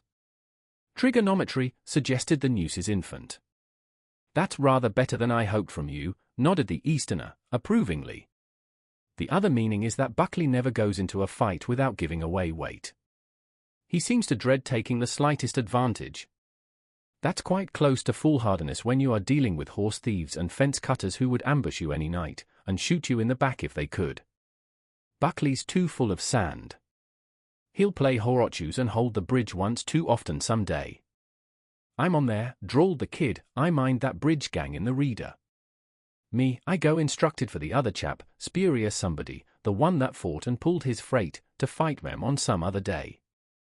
Anyway, summed up Broncho, Bob's about the gamest man I ever see along the Rio Bravo. Great Sam Houston! If she gets any hotter she'll sizzle. Broncho whacked at a scorpion with his 4-pound Stetson felt, and the 3 watchers relapsed into comfortless silence. How well Bob Buckley had kept his secret, since these men, for 2 years his side comrades in countless border raids and dangers, thus spake of him, not knowing that he was the most arrant physical coward in all that Rio Bravo country. Neither his friends nor his enemies had suspected him of aught else than the finest courage. It was purely a physical cowardice, and only by an extreme, grim effort of will had he forced his craven body to do the bravest deeds. Scourging himself always, as a monk whips his besetting sin, Buckley threw himself with apparent recklessness into every danger, with the hope of some day ridding himself of the despised affliction. But each successive test brought no relief, and the ranger's face, by nature adapted to cheerfulness and good humor, became set to the guise of gloomy melancholy. Thus, while the frontier admired his deeds, and his prowess was celebrated in print and by word of mouth in many campfires in the valley of the Bravo, his heart was sick within him. Only himself knew of the horrible tightening of the chest, the dry mouth, the weakening of the spine, the agony of the strung nerves, the never-failing symptoms of his shameful malady. One mere boy in his company was wont to enter a fray with a leg perched flippantly about the horn of his saddle, a cigarette hanging from his lips, which emitted smoke and original slogans of clever invention. Buckley would have given a year's pay to attain that devil-may-care method. Once the debonair youth said to him, "Buck, you go into a scrap like it was a funeral." Not, he added, with a complimentary wave of his tin cup, but what it generally is. Buckley's conscience was of the New England order with Western adjustments, and he continued to get his rebellious body into as many difficulties as possible, wherefore, on that sultry afternoon he chose to drive his own protesting limbs to investigation of that sudden alarm that had startled the peace and dignity of the state. 2 squares down the street stood the top-notch saloon. Here Buckley came upon signs of recent upheaval. A few curious spectators pressed about its front entrance, grinding beneath their heels the fragments of a plate-glass window. Inside, Buckley found Bud Dawson utterly ignoring a bullet wound in his shoulder, while he feelingly wept at having to explain why he failed to drop the blamed masqueruter, who shot him. At the entrance of the ranger, Bud turned appealingly to him for confirmation of the devastation he might have dealt. "You know, Buck, I'd plumb got him, first rattle, if I'd thought a minute. Come in a masquerutin, playing a female till he got the drop, and turned loose. I never reached for a gun, thinking it was sure Chihuahua Betty, or Mrs. Atwater, or anyhow one of the Mayfield girls coming a gunnin', which they might, liable as not. I never thought of that blamed Garcia until—" "Garcia," snapped Buckley. "How did he get over here?" Bud's bartender took the ranger by the arm and led him to the side door. There stood a patient grey burro cropping the grass along the gutter, with a load of kindling wood tied across its back. On the ground lay a black shawl and a voluminous brown dress. "Masquerutin' in them things," called Bud, still resisting attempted ministrations to his wounds. Thought he was a lady till he gave a yell and winged me. He went down this side street, said the bartender. He was alone, and he'll hide out till night when his gang comes over. You ought to find him in that Mexican layout below the depot. He's got a girl down there, Pancha Sales. How was he armed? Asked Buckley. 2 pearl-handled sixes, and a knife. Keep this for me, Billy, said the ranger, handing over his Winchester. Quixotic, perhaps, but it was Bob Buckley's way. Another man, and a braver one, might have raised a posse to accompany him. It was Buckley's rule to discard all preliminary advantage. The Mexican had left behind him a wake of closed doors and an empty street, but now people were beginning to emerge from their places of refuge with assumed unconsciousness of anything having happened. Many citizens who knew the ranger pointed out to him with alacrity the course of Garcia's retreat.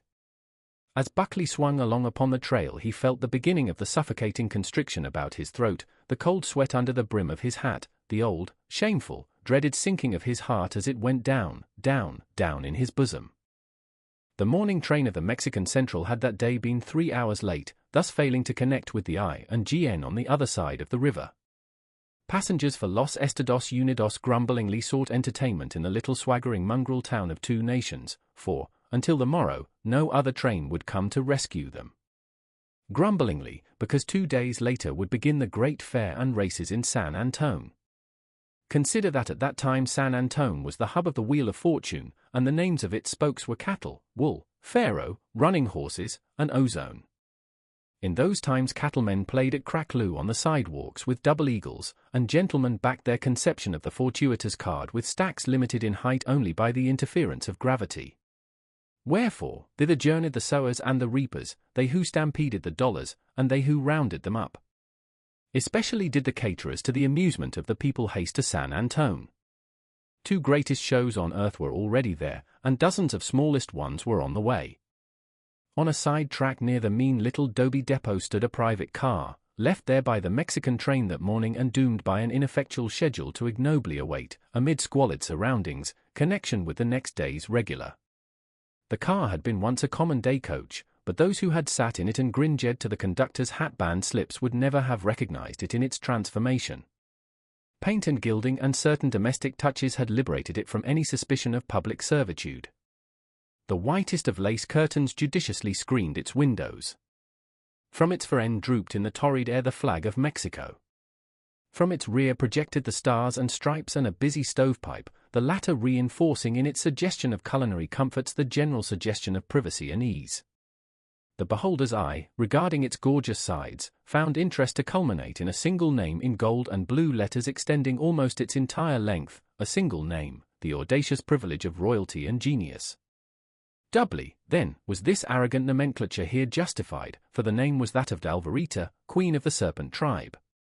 This, her car, was back from a triumphant tour of the principal Mexican cities, and now headed for San Antonio, where, according to promissory advertisement, she would exhibit her marvelous dominion and fearless control over deadly and venomous serpents, handling them with ease as they coil and hiss to the terror of thousands of tongue-tied tremblers. 100 in the shade kept the vicinity somewhat depeopled. This quarter of the town was a ragged edge, its denizens the bubbling froth of 5 nations, its architecture tent, jackal, and adobe, its distractions the hurdy-gurdy and the informal contribution to the sudden stranger's store of experience. Beyond this dishonorable fringe upon the old town's jowl rose a dense mass of trees, surmounting and filling a little hollow. Through this bickered a small stream that perished down the sheer and disconcerting side of the great canyon of the Rio Bravo del Norte. In this sordid spot was condemned to remain for certain hours the impotent transport of the Queen of the Serpent tribe. The front door of the car was open. Its forward end was curtained off into a small reception room. Here the admiring and propitiatory reporters were wont to sit and transpose the music of Señorita Alvarita's talk into the more florid key of the press. A picture of Abraham Lincoln hung against a wall, one of a cluster of schoolgirls grouped upon stone steps was in another place, a third was Easter lilies in a blood-red frame. A neat carpet was underfoot. A pitcher, sweating cold drops, and a glass stood on a fragile stand. In a willow rocker, reading a newspaper, sat Alvarita. Spanish, you would say, Andalusian, or, better still, Basque, that compound, like the diamond, of darkness and fire. Hair, the shade of purple grapes viewed at midnight. Eyes, long, dusky, and disquieting with their untroubled directness of gaze. Face, haughty and bold, touched with a pretty insolence that gave it life. To hasten conviction of her charm, but glance at the stacks of handbills in the corner, green, and yellow, and white. Upon them you see an incompetent presentment of the señorita in her professional garb and pose. Irresistible, in black lace and yellow ribbons, she faces you. A blue racer is spiraled upon each bare arm, coiled twice about her waist and once about her neck, his horrid head close to hers. You perceive Cuckoo, the great 11-foot Asian python. A hand drew aside the curtain that partitioned the car, and a middle-aged, faded woman holding a knife and a half-peeled potato looked in and said, "Alvary, are you right busy?" "I'm reading the home paper, Ma." "What do you think?" That pale, tow-headed Matilda Price got the most votes in the news for the prettiest girl in Gallipo, Lee's. "Shush! She wouldn't have done it if you'd been home, Alvary. Lord knows, I hope we'll be there before fall's over. I'm tired galloping round the world playing We Are Dagos and giving the snake shows. But that ain't what I wanted to say. That their biggest snake's gone again. I've looked all over the car and can't find him. He must have been gone an hour. I remember hearing something rustling along the floor, but I thought it was you." "Oh, blame that old rascal," exclaimed the Queen, throwing down her paper. "This is the third time he's got away. George never will fasten down the lid to his box properly. I do believe he's afraid of Cuckoo. Now I've got to go hunt him. Better hurry, somebody might hurt him." The Queen's teeth showed in a gleaming, contemptuous smile. "No danger. When they see Cuckoo outside they simply scoot away and buy bromides. There's a crick over between here and the river. That old scamp'd swap his skin any time for a drink of running water. I guess I'll find him there, all right." A few minutes later Alvarita stopped upon the forward platform, ready for her quest. Her handsome black skirt was shaped to the most recent proclamation of fashion. Her spotless shirtwaist gladdened the eye in that desert of sunshine, a swelling oasis, cool and fresh. A man's split straw hat sat firmly on her coiled, abundant hair. Beneath her serene, round, impudent chin a man's four-in-hand tie was jauntily knotted about a man's high, stiff collar. A parasol she carried, of white silk, and its fringe was lace, yellowly genuine. I will grant Gallipolis as to her costume, but firmly to Seville or Valladolid I am held by her eyes, castanets, balconies, mantillas, serenades, ambuscades, escapades, all these their dark depths guaranteed. "Ain't you afraid to go out alone, Alvary?" queried the Queen Mother anxiously. "There's so many rough people about. Meb you'd better." "I never saw anything I was afraid of yet, Ma. Specially people. And men in particular. Don't you fret. I'll trot along back as soon as I find that runaway scamp." The dust lay thick upon the bare ground near the tracks. Alvarita's eye soon discovered the serrated trail of the escaped python. It led across the depot grounds and away down a smaller street in the direction of the little canyon, as predicted by her. A stillness and lack of excitement in the neighborhood encouraged the hope that, as yet, the inhabitants were unaware that so formidable a guest traversed their highways. The heat had driven them indoors, whence outdrifted occasional shrill laughs, or the depressing whine of a maltreated concertina. In the shade a few Mexican children, like vivified stolid idols in clay, stared from their play, vision-struck and silent, as Alvarita came and went. Here and there a woman peeped from a door and stood dumb, reduced to silence by the aspect of the white silk parasol. 100 yards and the limits of the town were passed, scattered chaparral succeeding, and then a noble grove, overflowing the Bu Canyon. Through this a small bright stream meandered. Park-like it was, with a kind of cockney ruralness further endorsed by the waste papers and rifled tins of picnickers. Up this stream, and down it, among its pseudo-sylvan glades and depressions, wandered the bright and unruffled Alvarita. Once she saw evidence of the recreant reptile's progress in his distinctive trail across a spread of fine sand in the arroyo. The living water was bound to lure him, he could not be far away. So sure was she of his immediate proximity that she perched herself to idle for a time in the curve of a great creeper that looped down from a giant water elm. To reach this she climbed from the pathway a little distance up the side of a steep and rugged incline. Around her chaparral grew thick and high.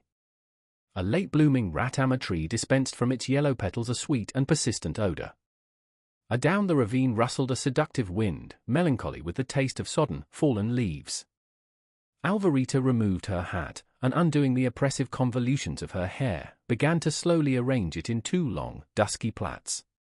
From the obscure depths of a thick clump of evergreen shrubs 5 feet away, two small jewel-bright eyes were steadfastly regarding her. Coiled there lay Cuckoo, the great python, Cuckoo, the magnificent, he of the plaited muzzle, the grooved lips, the 11-foot stretch of elegantly and brilliantly mottled skin. The great python was viewing his mistress without a sound or motion to disclose his presence. Perhaps the splendid truant forefelt his capture, but, screened by the foliage, thought to prolong the delight of his escapade. What pleasure it was, after the hot and dusty car, to lie thus, smelling the running water, and feeling the agreeable roughness of the earth and stones against his body. Soon, very soon the queen would find him, and he, powerless as a worm in her audacious hands, would be returned to the dark chest in the narrow house that ran on wheels. Alvarita heard a sudden crunching of the gravel below her. Turning her head she saw a big, swarthy Mexican, with a daring and evil expression, contemplating her with an ominous, dull eye. "What do you want?" she asked as sharply as 5 hairpins between her lips would permit, continuing to plait her hair, and looking him over with placid contempt. The Mexican continued to gaze at her, and showed his teeth in a white, jagged smile. "I no hurt why you, señorita," he said. "You bet you won't," answered the queen, shaking back one finished, massive plait. "But don't you think you'd better move on?" "Not hurt why you, no. But may Beso take one Beso, one Liel Keys, you call him." The man smiled again, and set his foot to ascend the slope. Alvarita leaned swiftly and picked up a stone the size of a coconut. "Vamoose, quick," she ordered peremptorily, "you coon." The red of insult burned through the Mexican's dark skin. "Hidalgo, yo," he shot between his fangs. "I am not any GRO. Diabla bonita, for that you shall pay me." He made 2 quick upward steps this time, but the stone, hurled by no weak arm, struck him square in the chest.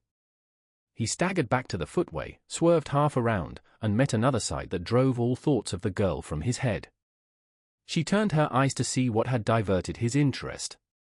A man with red-brown, curling hair and a melancholy, sunburned, smooth-shaven face was coming up the path, 20 yards away. Around the Mexican's waist was buckled a pistol belt with 2 empty holsters.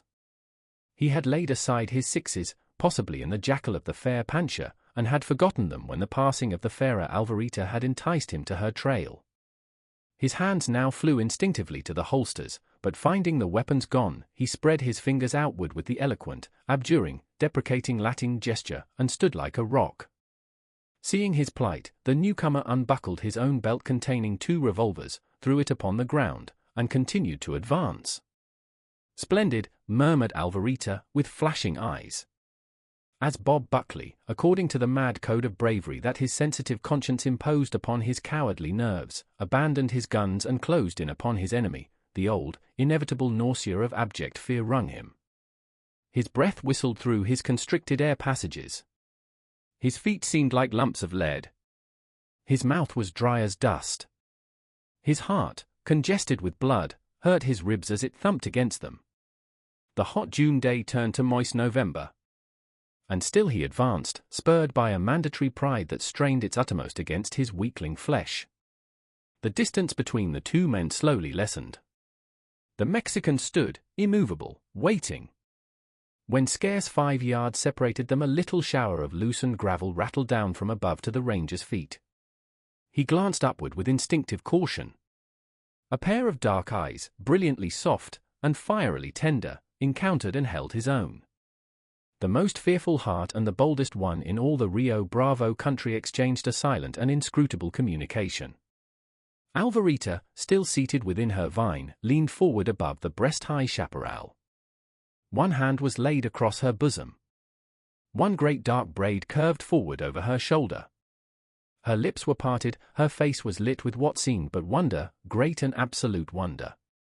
Her eyes lingered upon Buckley's. Let no one ask or presume to tell through what subtle medium the miracle was performed.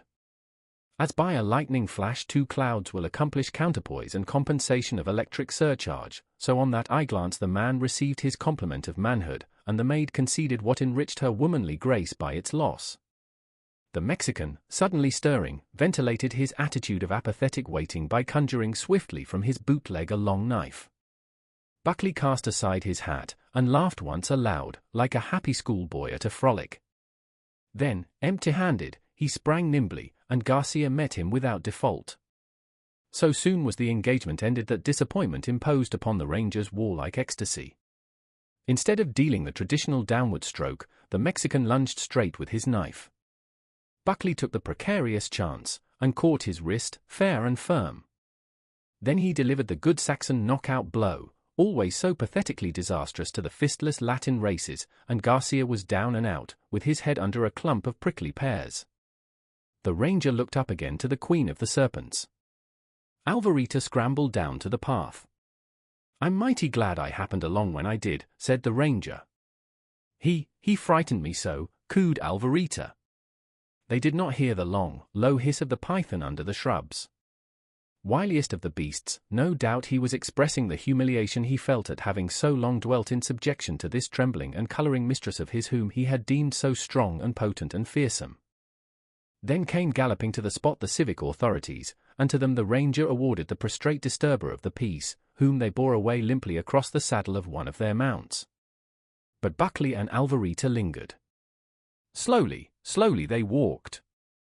The ranger regained his belt of weapons. With a fine timidity she begged the indulgence of fingering the great .45s, with little Z's and R's of newborn, delicious shyness. The canoncito was growing dusky. Beyond its terminus in the river bluff they could see the outer world yet suffused with the waning glory of sunset. A scream, a piercing scream of fright from Alvarita. Back she cowered, and the ready, protecting arm of Buckley formed her refuge. What terror so dire as to thus beset the close of the reign of the never-before-daunted queen? Across the path there crawled a caterpillar, a horrid, fuzzy, 2-inch caterpillar. Truly, cuckoo, thou went avenged. Thus abdicated the queen of the serpent tribe, Viva la Reina. Audiobooks for Everyone presents The Higher Abdication by O. Henry. Curly the tramp sidled toward the free lunch counter. He caught a fleeting glance from the bartender's eye, and stood still, trying to look like a businessman who had just dined at the Menja and was waiting for a friend who had promised to pick him up in his motor car. Curly's histrionic powers were equal to the impersonation, but his makeup was wanting. The bartender rounded the bar in a casual way, looking up at the ceiling as though he was pondering some intricate problem of calcimining, and then fell upon Curly so suddenly that the roadster had no excuses ready. Irresistibly, but so composedly that it seemed almost absent-mindedness on his part, the dispenser of drinks pushed Curly to the swinging doors and kicked him out, with a nonchalance that almost amounted to sadness. That was the way of the Southwest. Curly arose from the gutter leisurely. He felt no anger or resentment toward his ejector. 15 years of tramphood spent out of the 22 years of his life had hardened the fibers of his spirit. The slings and arrows of outrageous fortune fell blunted from the buckler of his armored pride. With especial resignation did he suffer contumely and injury at the hands of bartenders. Naturally, they were his enemies, and unnaturally, they were often his friends. He had to take his chances with them. But he had not yet learned to estimate these cool, languid, southwestern knights of the bunk-starter, who had the manners of an Earl of Pawtucket, and who, when they disapproved of your presence, moved you with the silence and despatch of a chess automaton advancing a pawn. Curly stood for a few moments in the narrow, mesquite-paved street. San Antonio puzzled and disturbed him. 3 days he had been a non-paying guest of the town, having dropped off there from a box-car of an IM&GN freight, because Greaser Johnny had told him in Des Moines that the Alamo City was manna-fallen, gathered, cooked, and served free with cream and sugar. Curly had found the tip partly a good one. There was hospitality in plenty of a careless, liberal, irregular sort. But the town itself was a weight upon his spirits after his experience with the rushing, businesslike, systematized cities of the north and east. Here he was often flung $1, but too frequently a good-natured kick would follow it. Once a band of hilarious cowboys had roped him on Military Plaza and dragged him across the black soil until no respectable ragbag would have stood sponsor for his clothes. The winding, doubling streets, leading nowhere, bewildered him. And then there was a little river, crooked as a pot-hook, that crawled through the middle of the town, crossed by 100 little bridges so nearly alike that they got on Curly's nerves. And the last bartender wore a number 9 shoe. The saloon stood on a corner. The hour was 8 o'clock. Homefarers and outgoers jostled Curly on the narrow stone sidewalk. Between the buildings to his left he looked down a cleft that proclaimed itself another thoroughfare. The alley was dark except for one patch of light. Where there was light there were sure to be human beings.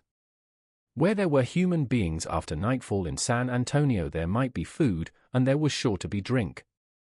So Curly headed for the light.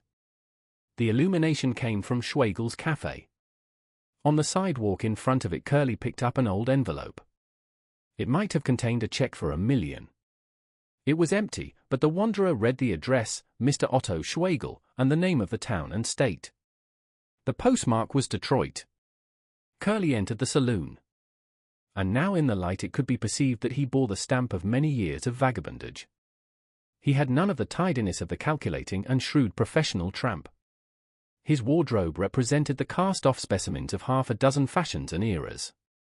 2 factories had combined their efforts in providing shoes for his feet. As you gazed at him there passed through your mind vague impressions of mummies, wax figures, Russian exiles, and men lost on desert islands. His face was covered almost to his eyes with a curly brown beard that he kept trimmed short with a pocket knife, and that had furnished him with his nom de route. Light blue eyes, full of sullenness, fear, cunning, impudence, and fawning, witnessed the stress that had been laid upon his soul. The saloon was small, and in its atmosphere the odors of meat and drink struggled for the ascendancy. The pig and the cabbage wrestled with hydrogen and oxygen.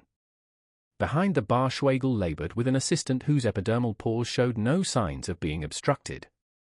Hot wine, wurst and sauerkraut were being served to purchasers of beer. Curly shuffled to the end of the bar, coughed hollowly, and told Schwegel that he was a Detroit cabinetmaker out of a job. It followed as the night the day that he got his schooner and lunch. "Was you acquainted maybe with Heinrich Strauss in Detroit?" asked Schwegel. "Did I know Heinrich Strauss?" repeated Curly, affectionately. "Why, say, Bo, I wish I had $1 for every game of pinochle me and Heine has played on Sunday afternoons." More beer and a second plate of steaming food was set before the diplomat. And then Curly, knowing to a fluid dram how far a con game would go, shuffled out into the unpromising street. And now he began to perceive the inconveniences of this stony southern town. There was none of the outdoor gaiety and brilliancy and music that provided distraction even to the poorest in the cities of the north. Here, even so early, the gloomy, rock-walled houses were closed and barred against the murky dampness of the night. The streets were mere fissures through which flowed grey wreaths of river mist. As he walked he heard laughter and the chink of coin and chips behind darkened windows, and music coming from every chink of wood and stone. But the diversions were selfish, the day of popular pastimes had not yet come to San Antonio. But at length Curly, as he strayed, turned the sharp angle of another lost street and came upon a rollicking band of stockmen from the outlying ranches celebrating in the open in front of an ancient wooden hotel.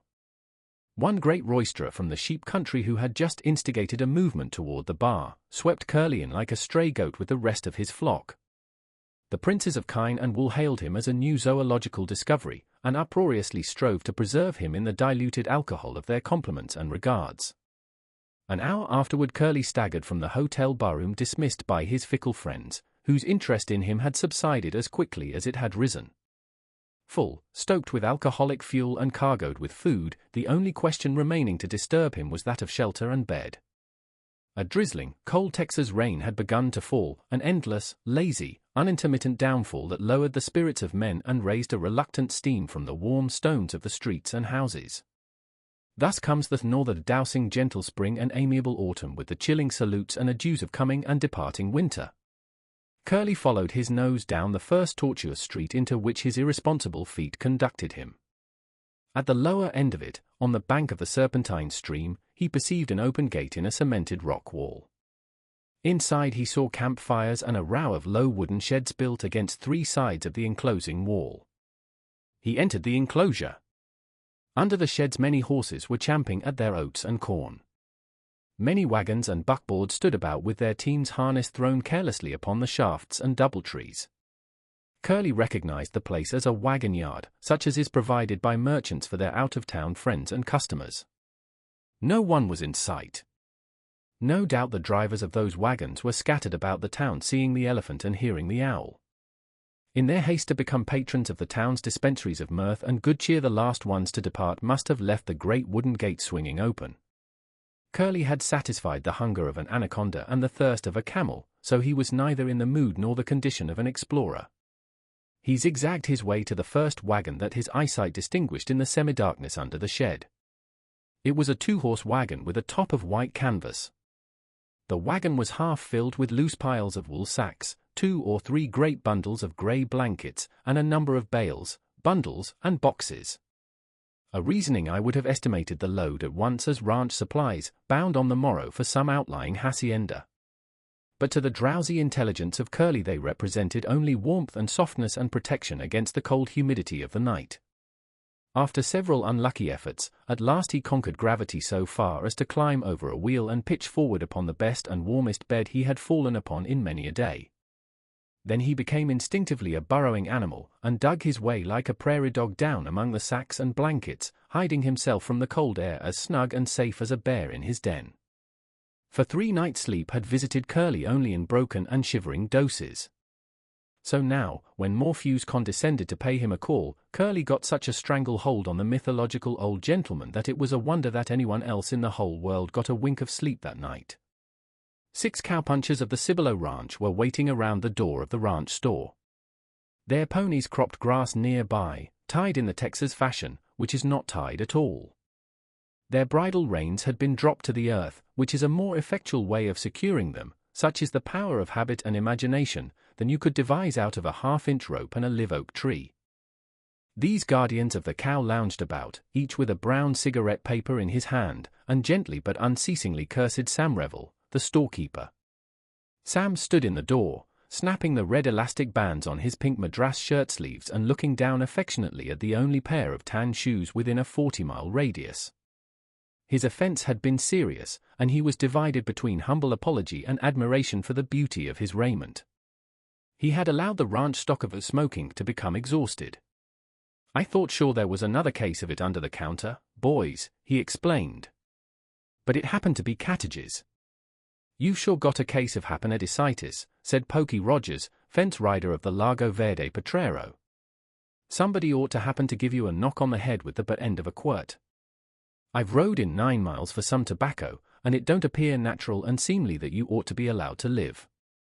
"The boys were smoking cut plug and dried mesquite leaves mixed when I left," sighed Mustang Taylor, horse wrangler of the 3 Elm camp.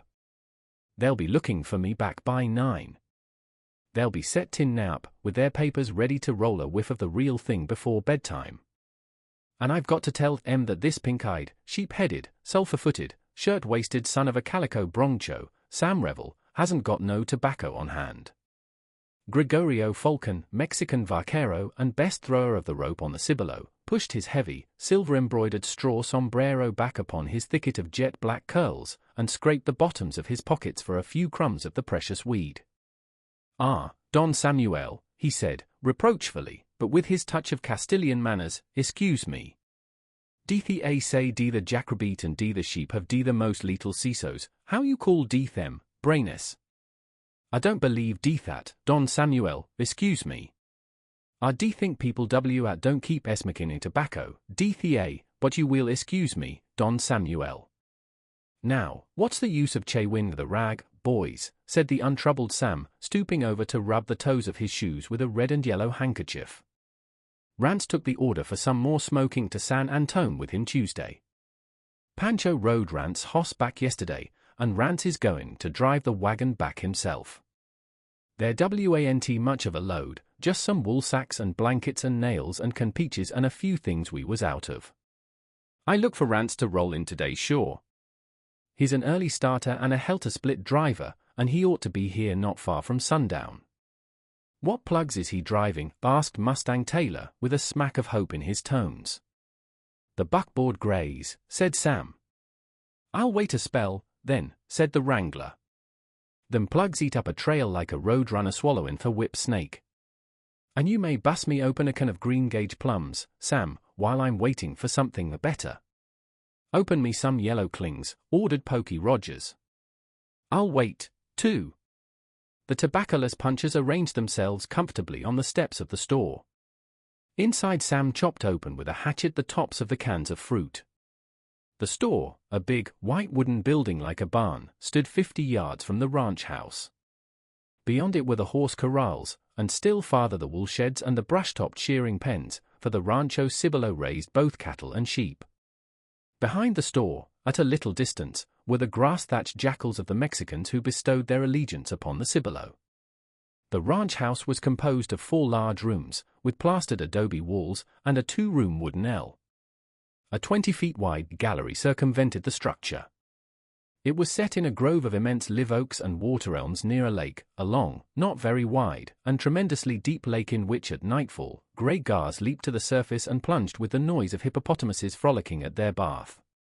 From the trees hung garlands and massive pendants of the melancholy grey moss of the south.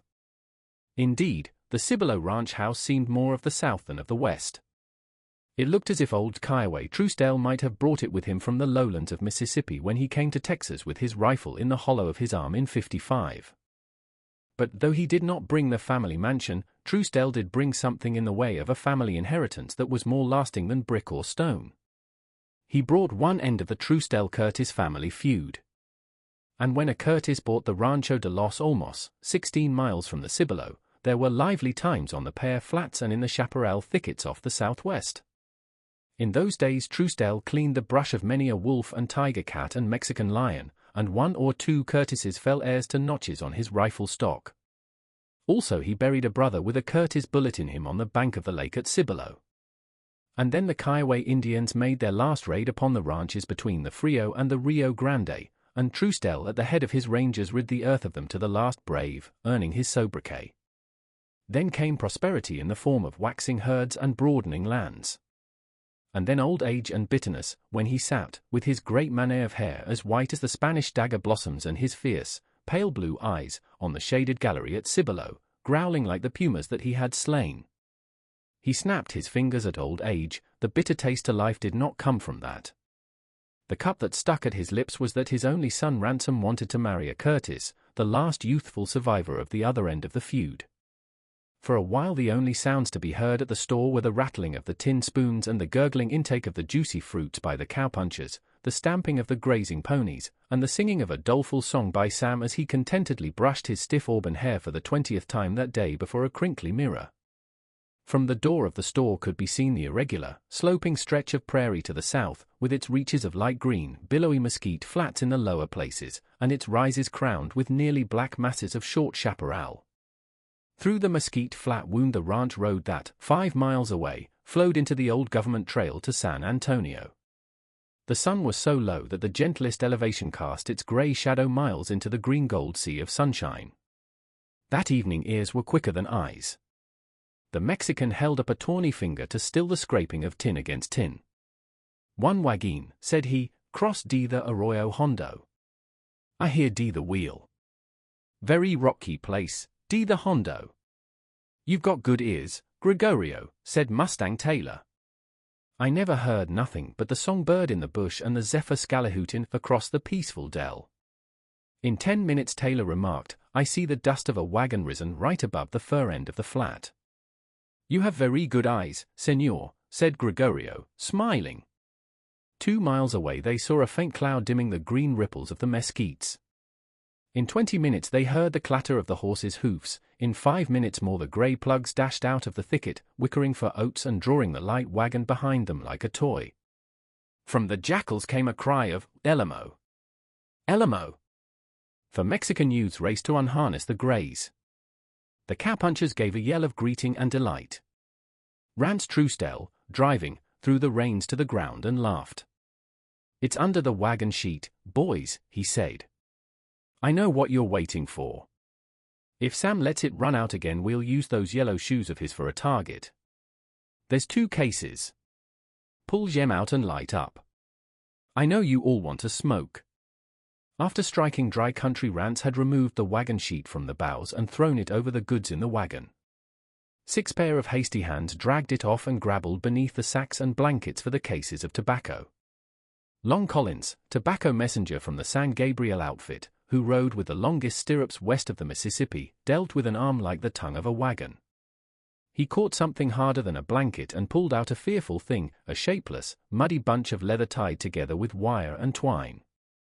From its ragged end, like the head and claws of a disturbed turtle, protruded human toes.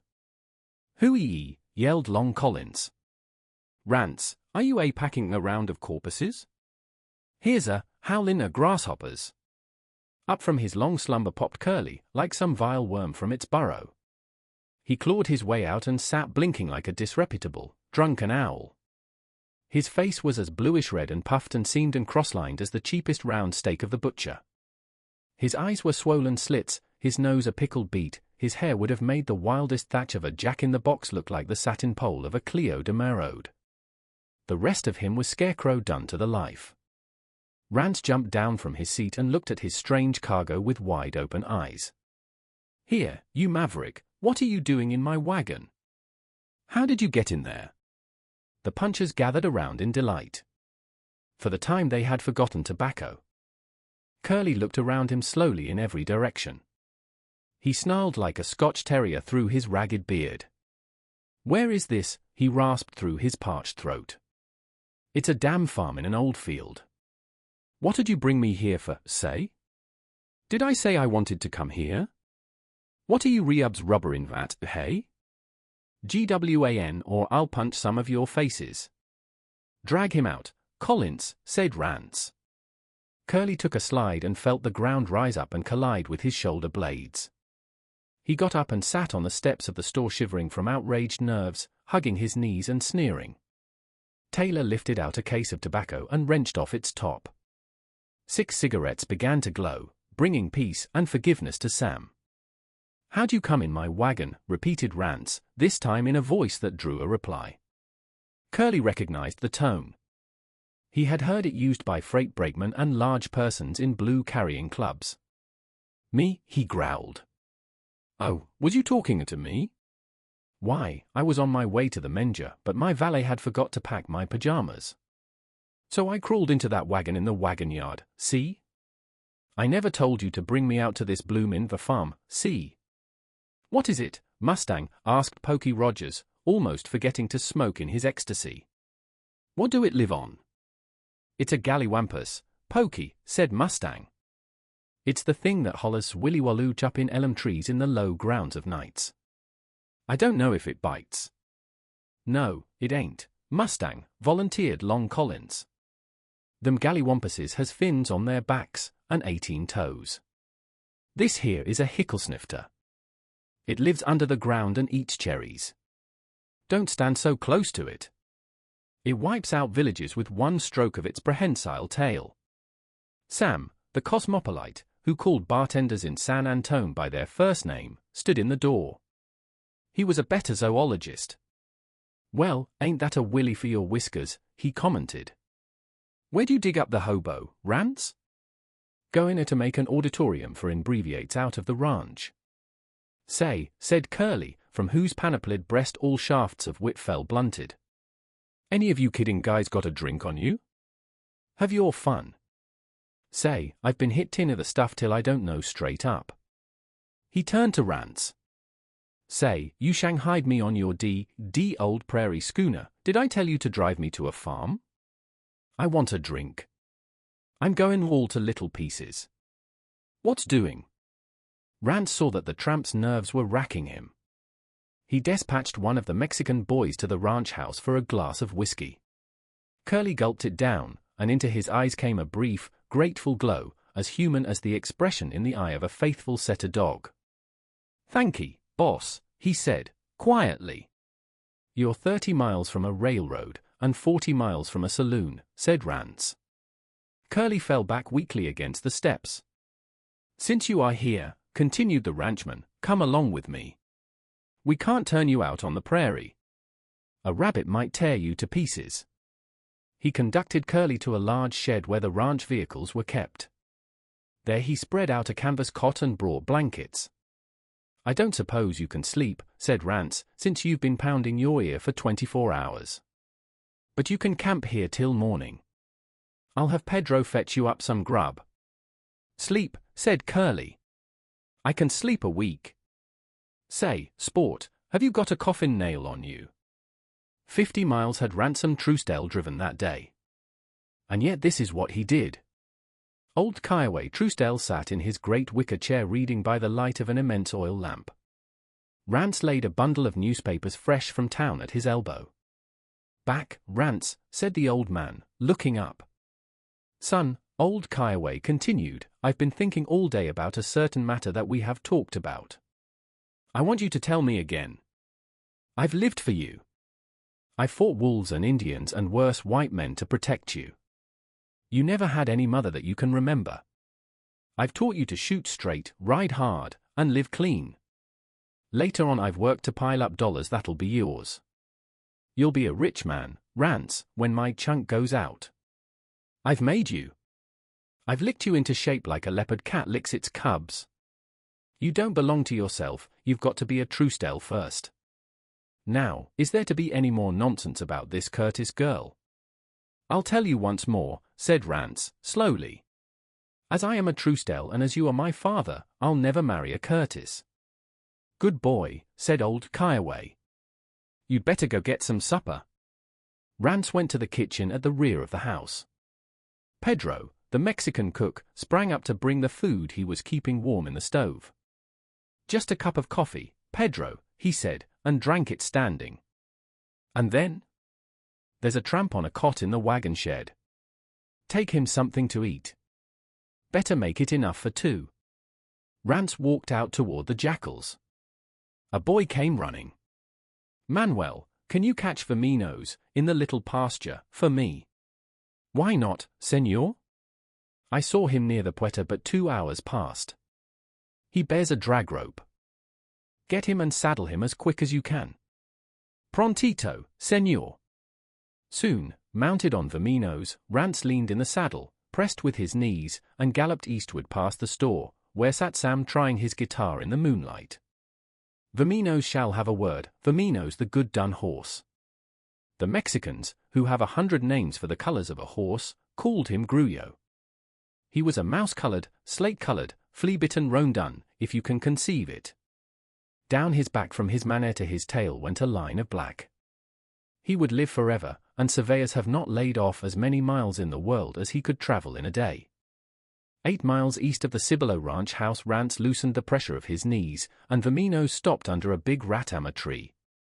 The yellow ratama blossoms showered fragrance that would have undone the roses of France. The moon made the earth a great concave bowl with a crystal sky for a lid.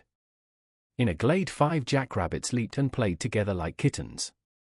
8 miles farther east shone a faint star that appeared to have dropped below the horizon. Night riders, who often steered their course by it, knew it to be the light in the Rancho de los Olmos. In 10 minutes Yenna Curtis galloped to the tree on her sorrel pony Dancer. The two leaned and clasped hands heartily. I ought to have ridden nearer your home, said Rance. But you never will let me. Yenna laughed. And in the soft light you could see her strong white teeth and fearless eyes. No sentimentality there, in spite of the moonlight, the odor of the ratamas, and the admirable figure of Rance Truesdale, the lover. But she was there, 8 miles from her home, to meet him. How often have I told you, Rance, she said, that I am your halfway girl? Always halfway. Well, said Rance, with a question in his tones. I did, said Yenna, with almost a sigh. I told him after dinner when I thought he would be in a good humor. Did you ever wake up a lion, Rance, with the mistaken idea that he would be a kitten? He almost tore the ranch to pieces. It's all up. I love my daddy, Rance, and I'm afraid of him too. He ordered me to promise that I'd never marry a Truesdell. I promised. That's all. What luck did you have? The same, said Rance, slowly. I promised him that his son would never marry a Curtis. Somehow I couldn't go against him. He's mighty old. I'm sorry, Yenna. The girl leaned in her saddle and laid one hand on Rance, on the horn of his saddle. I never thought I'd like you better for giving me up, she said ardently, but I do. I must ride back now, Rance. I slipped out of the house and saddled Dancer myself. Good night, neighbor. Good night, said Rance.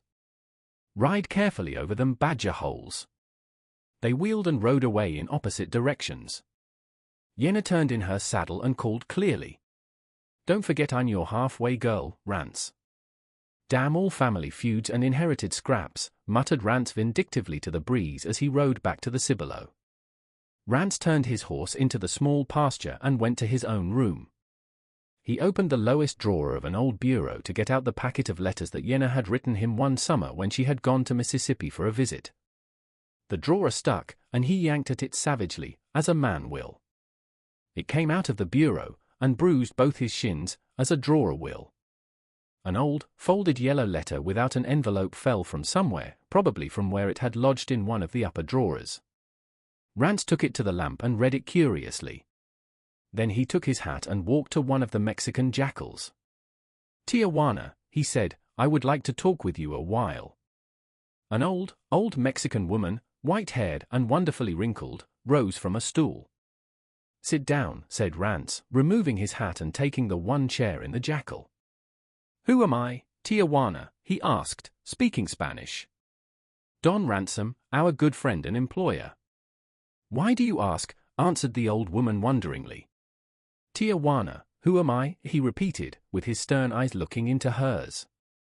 A frightened look came in the old woman's face. She fumbled with her black shawl. Who am I, Tijuana? Said Rance once more.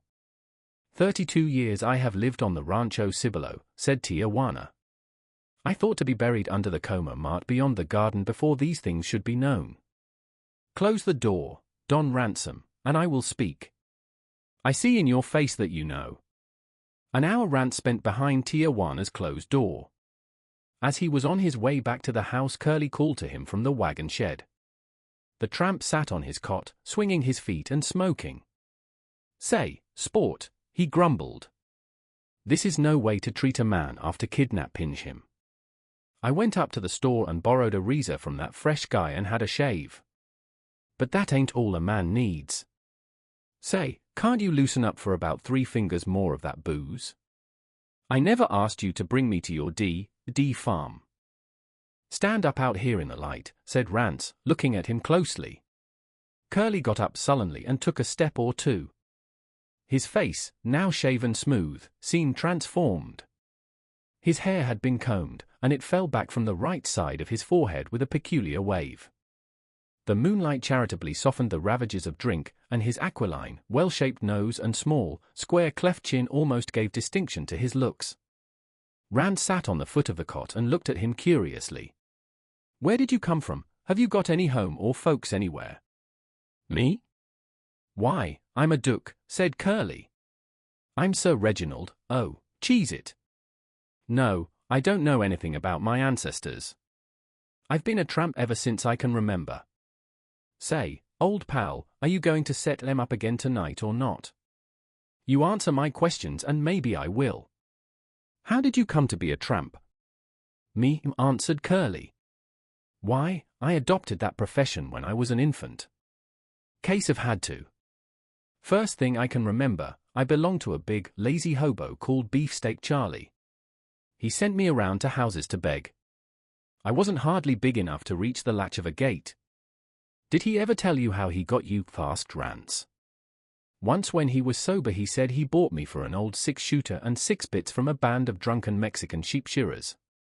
But what's the difference? That's all I know. All right, said Rance. I reckon you're a maverick for certain. I'm going to put the Rancho Cibolo brand on you. I'll start you to work in one of the camps tomorrow. Work, sniffed Curly, disdainfully. What do you take me for? Do you think I'd chase cows and hop, skip and jump around after crazy sheep like that pink and yellow guy at the store says these reubs do? Forget it. Oh, you'll like it when you get used to it, said Rance. Yes, I'll send you up one more drink by Pedro. I think you'll make a first-class cowpuncher before I get through with you. Me, said Curly. I pity the cows you set me to chaperone. They can go chase themselves. Don't forget my nightcap, please, boss. Rance paid a visit to the store before going to the house. Sam Revell was taking off his tan shoes, regretting and preparing for bed. Any of the boys from the San Gabriel camp riding in early in the morning? Asked Rance. Long Collins, said Sam briefly. For the mail. Tell him, said Rance, to take that tramp out to camp with him and keep him till I get there. Curly was sitting on his blankets in the San Gabriel camp cursing talentedly when Rance Truesdale rode up and dismounted on the next afternoon. The cowpunchers were ignoring the stray. He was grimy with dust and black dirt. His clothes were making their last stand in favor of the conventions. Rance went up to Buck Rab, the camp boss, and spoke briefly. He's a plumb buzzard, said Buck.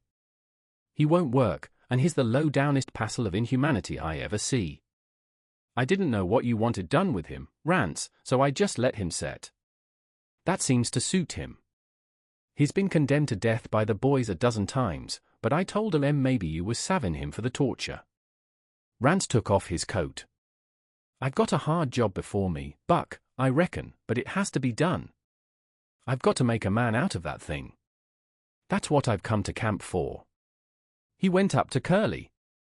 Brother, he said, don't you think if you had a bath it would allow you to take a seat in the company of your fellow man with less injustice to the atmosphere?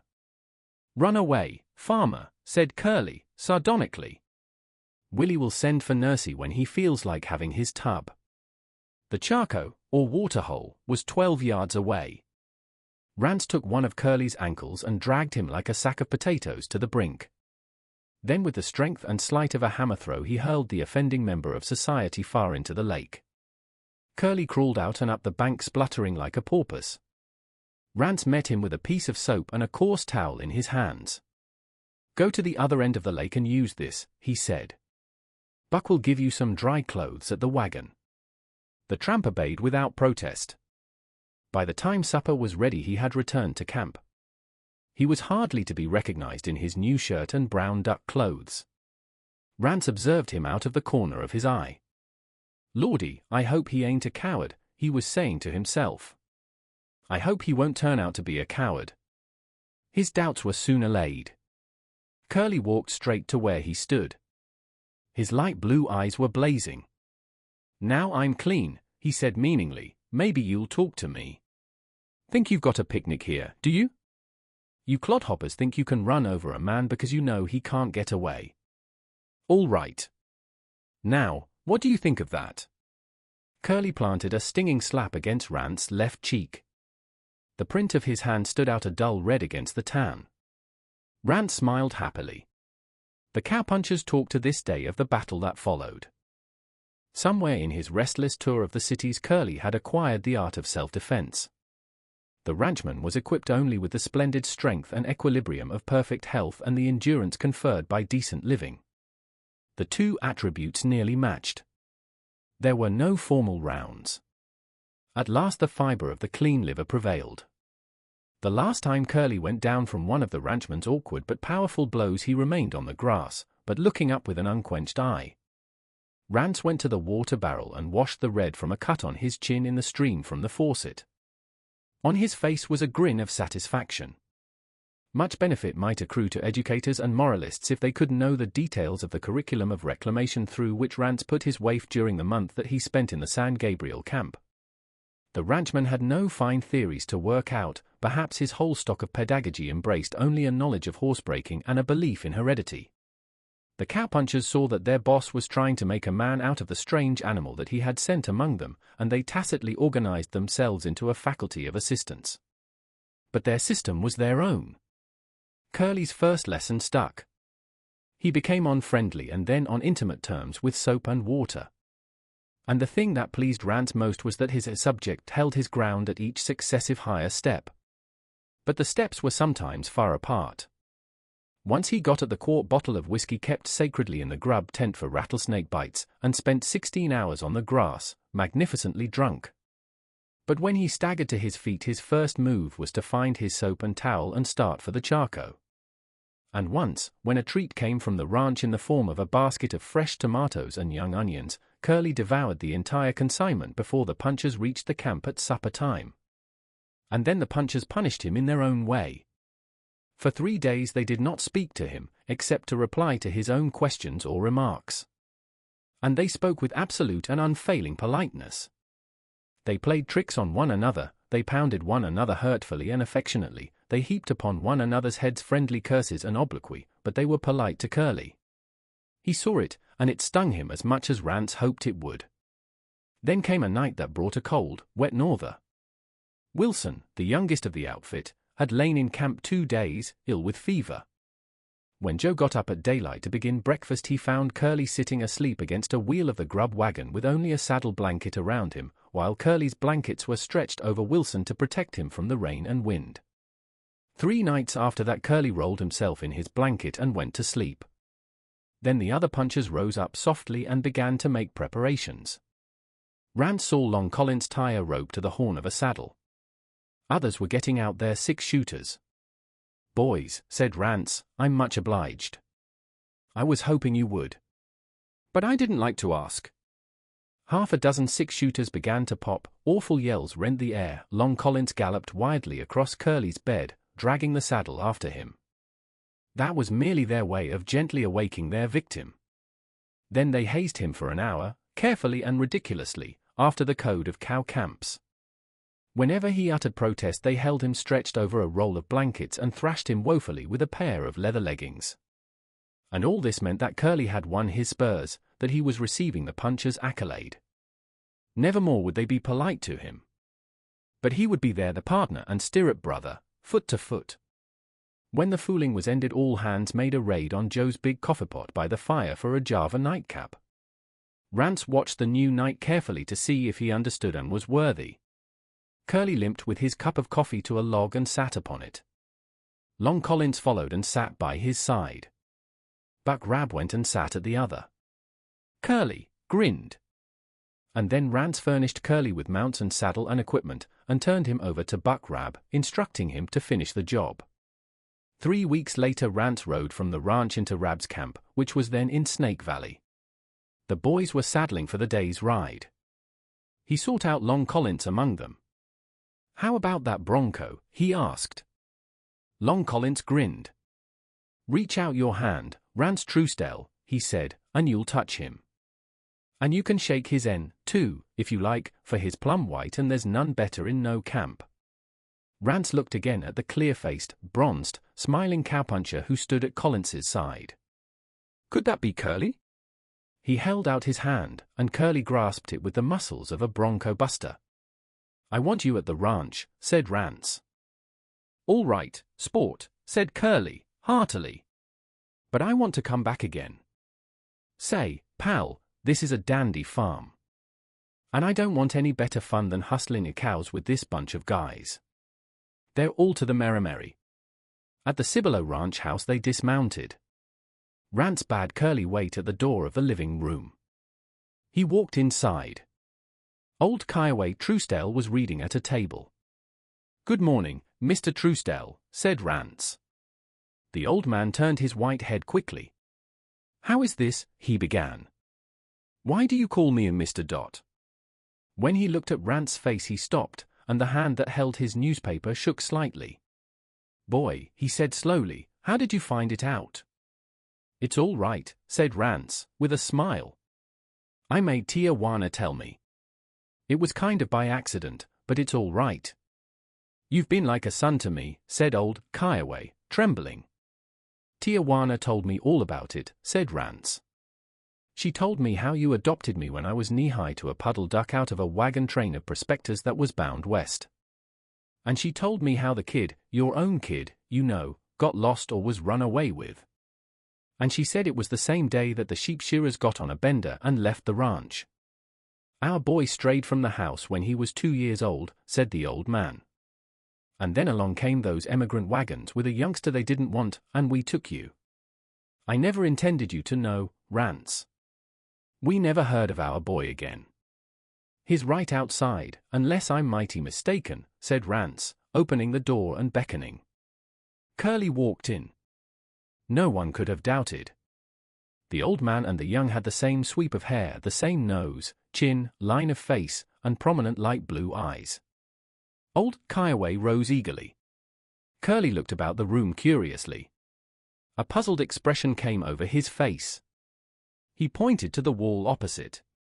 Where's the tick-tock? He asked, absent-mindedly. The clock, cried old Kiowa loudly. The 8-day clock used to stand there. Why? He turned to Rance, but Rance was not there. Already 100 yards away, Vaminos, the good flea-bitten dun, was bearing him eastward like a racer through dust and chaparral towards the Rancho de los Olmos. Audiobooks for Everyone presents Cupid a L.A. Carte by O. Henry. The dispositions of woman, said Jeff Peters, after various opinions on the subject had been advanced, run, regular, to diversions. What a woman wants is what you're out of. She wants more of a thing when it's scarce. She likes to have souvenirs of things that never happened. She likes to be reminded of things she never heard of. A one-sided view of objects is disjointing to the female composition. "'Tis a misfortune of mine, begotten by nature and travel," continued Jeff, looking thoughtfully between his elevated feet at the grocery stove, "to look deeper into some subjects than most people do. I've breathed gasoline smoke talking to street crowds in nearly every town in the United States.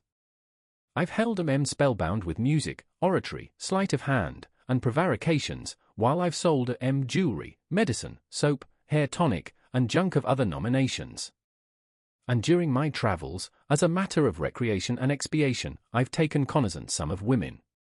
It takes a man a lifetime to find out about one particular woman, but if he puts in, say, 10 years, industrious and curious, he can acquire the general rudiments of the sex. One lesson I picked up was when I was working the West with a line of Brazilian diamonds and a patent fire kindler just after my trip from Savannah down through the Cotton Belt with Dolby's anti-explosive lamp oil powder. 'Twas when the Oklahoma country was in first bloom. Guthrie was rising in the middle of it like a lump of self-raising dough.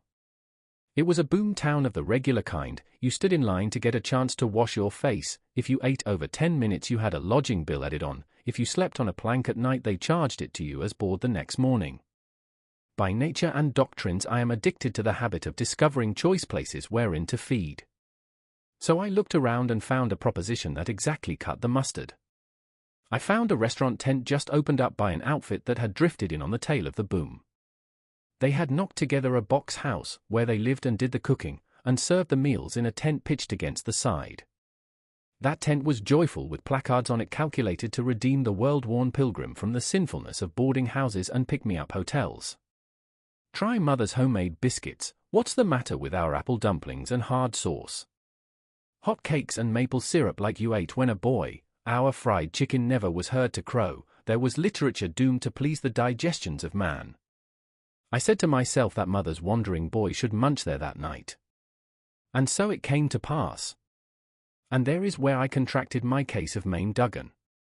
Old man Duggan was 6 feet by 1 of Indiana loafer, and he spent his time sitting on his shoulder blades in a rocking chair in the shanty memorializing the great corn crop failure of '96.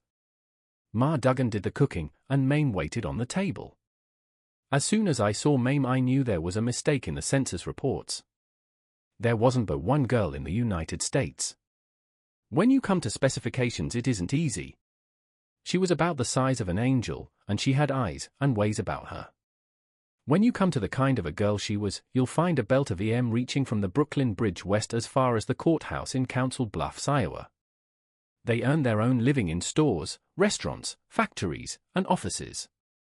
They're chummy and honest and free and tender and sassy, and they look life straight in the eye. They've met man face to face, and discovered that he's a poor creature. They've dropped to it that the reports in the Seaside Library about his being a fairy prince lack confirmation. Mame was that sort. She was full of life and fun, and breezy. She passed the repartee with the borders quick as a wink, you'd have smothered laughing.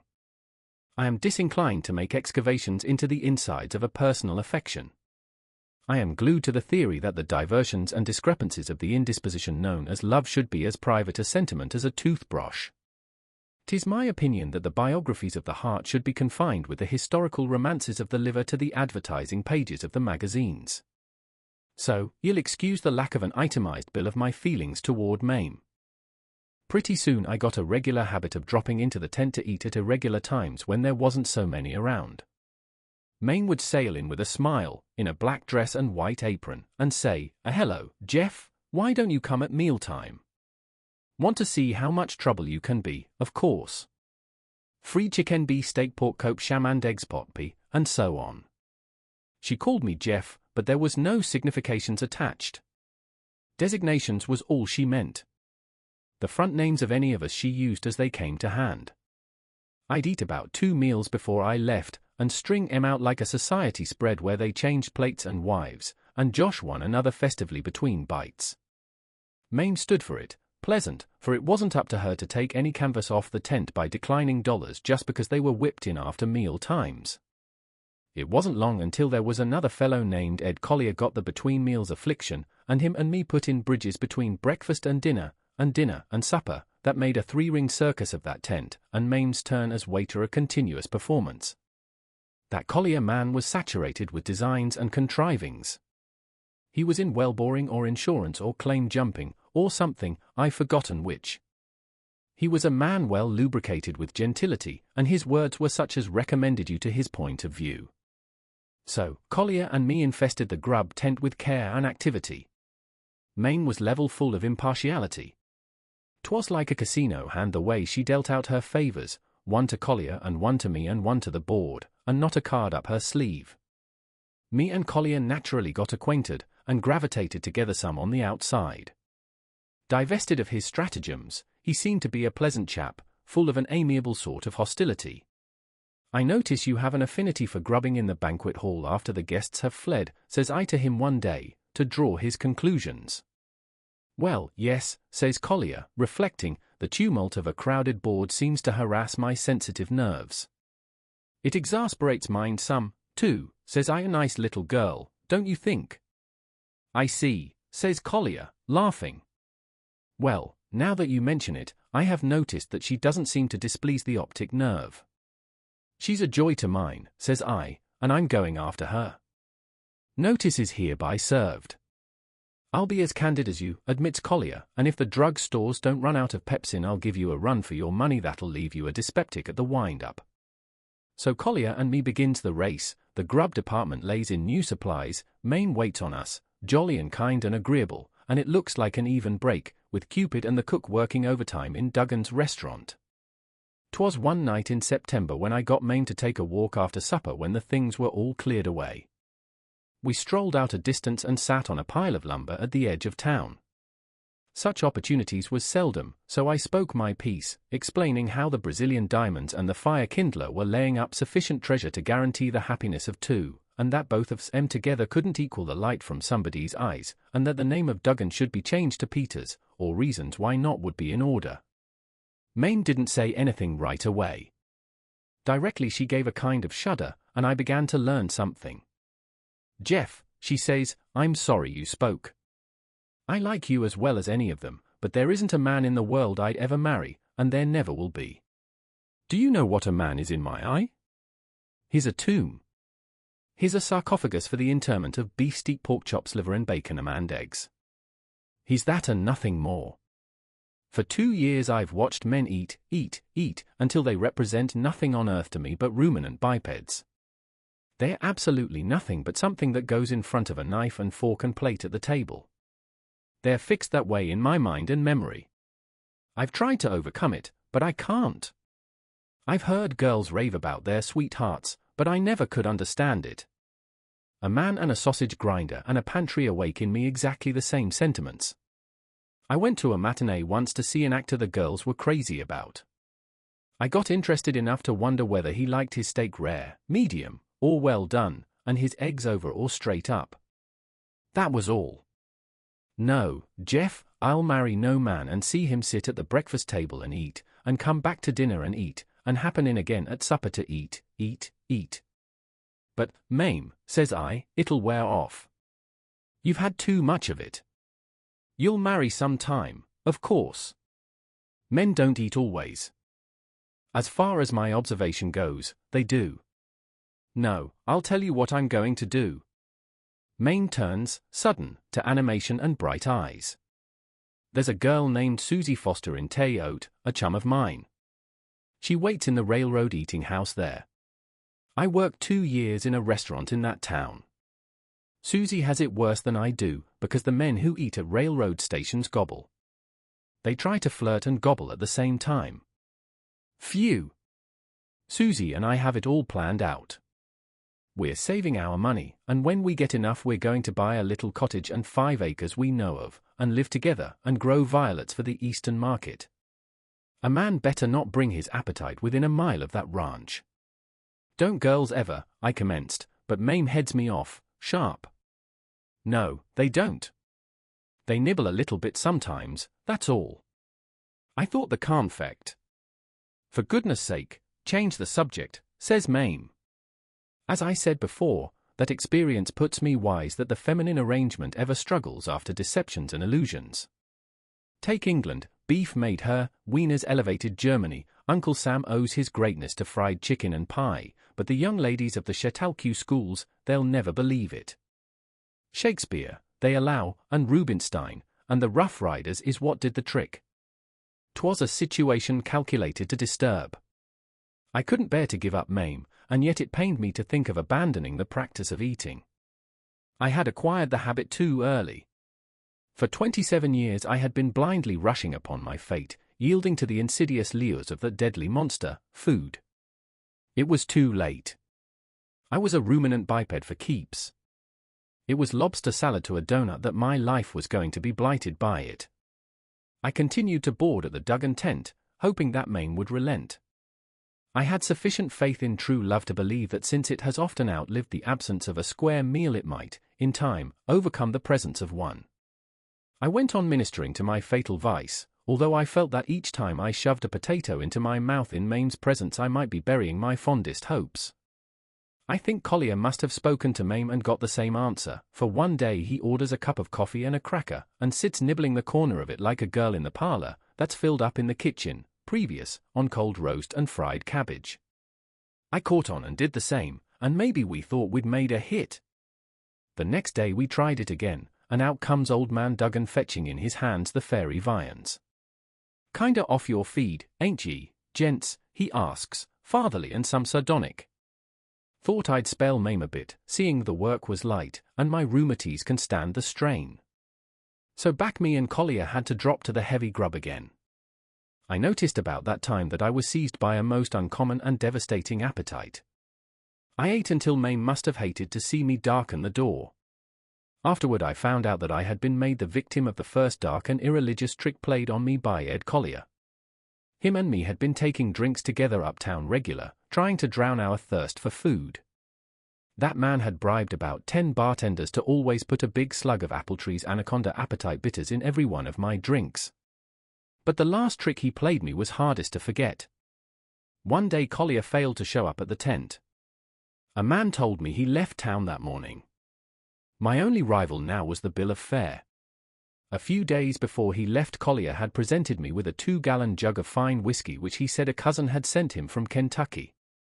I now have reason to believe that it contained Appletree's Anaconda Appetite Bitters almost exclusively. I continued to devour tons of provisions. In Mame's eyes I remained a mere biped, more ruminant than ever. About a week after Collier pulled his freight there came a kind of sideshow to town, and hoisted a tent near the railroad.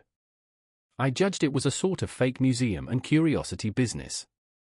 I called to see Mame one night, and Ma Duggan said that she and Thomas, her younger brother, had gone to the show. That same thing happened for 3 nights that week. Saturday night I caught her on the way coming back, and got to sit on the steps a while and talk to her. I noticed she looked different. Her eyes were softer, and shiny-like. Instead of a Mame Duggan to fly from the veracity of man and raise violets, she seemed to be a Mame more in line as God intended her, approachable, and suited to bask in the light of the Brazilians and the kindler. You seem to be right smart inveigled, says I, with the unparalleled exhibition of the world's living curiosities and wonders.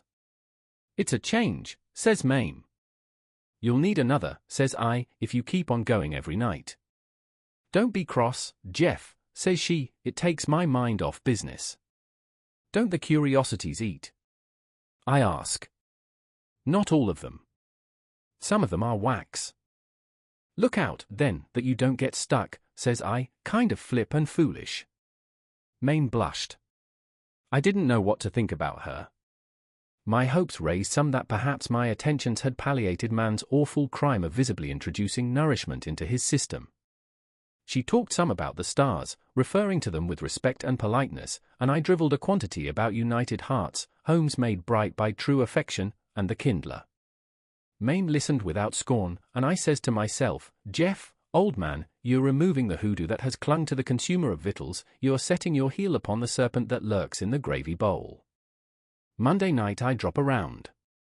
Mame is at the unparalleled exhibition with Thomas. Now, may the curse of the 41 seven-sided sea cooks, says I, and the bad luck of the 9 impenitent grasshoppers rest upon this self-same sideshow at once and forevermore. Amen. I'll go to see it myself tomorrow night and investigate its baleful charm. Shall man that was made to inherit the earth be bereft of his sweetheart first by a knife and fork and then by a 10-cent circus?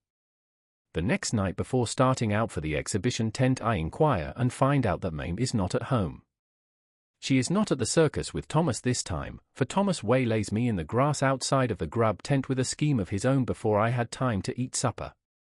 What'll you give me, Jeff, says he, if I tell you something? The value of it, son, I says.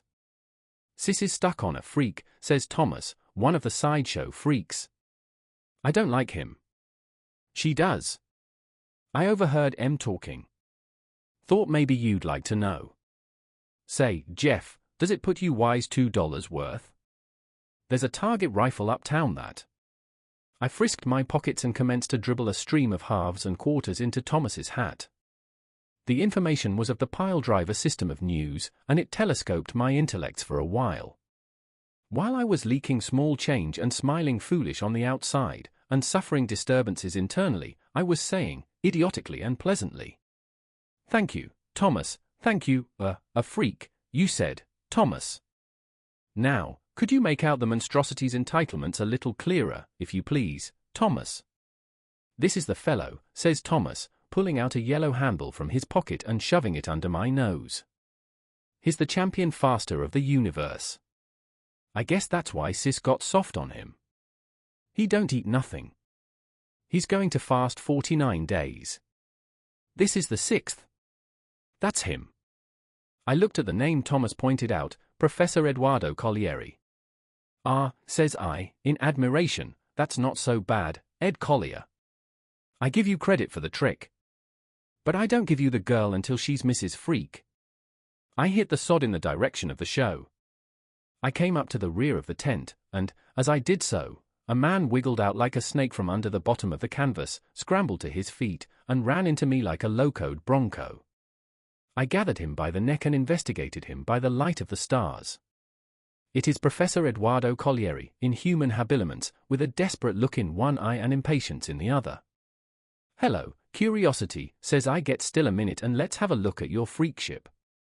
How do you like being the Willopus Wallopus or the Bim Bam from Borneo, or whatever name you are denounced by in the sideshow business?"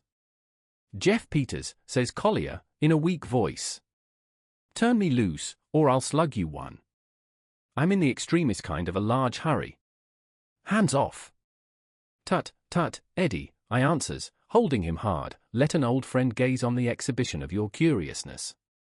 It's an eminent graft you fell onto, my son. But don't speak of assaults and battery, because you're not fit. The best you've got is a lot of nerve and a mighty empty stomach."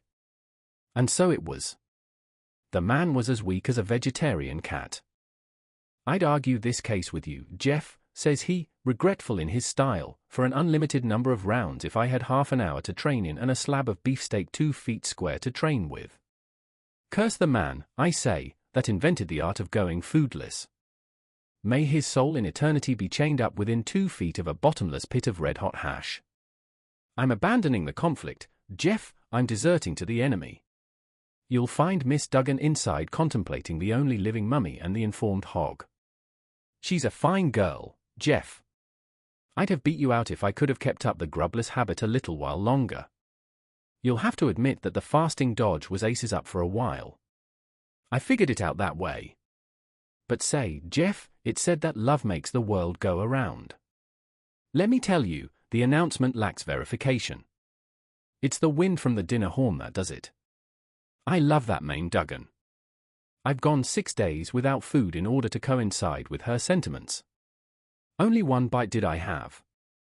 That was when I knocked the tattooed man down with a war club and got a sandwich he was gobbling.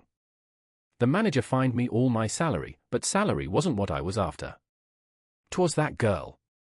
I'd give my life for her, but I'd endanger my immortal soul for a beef stew. Hunger is a horrible thing, Jeff. Love and business and family and religion and art and patriotism are nothing but shadows of words when a man's starving. In such language Ed Collier discoursed to me, pathetic.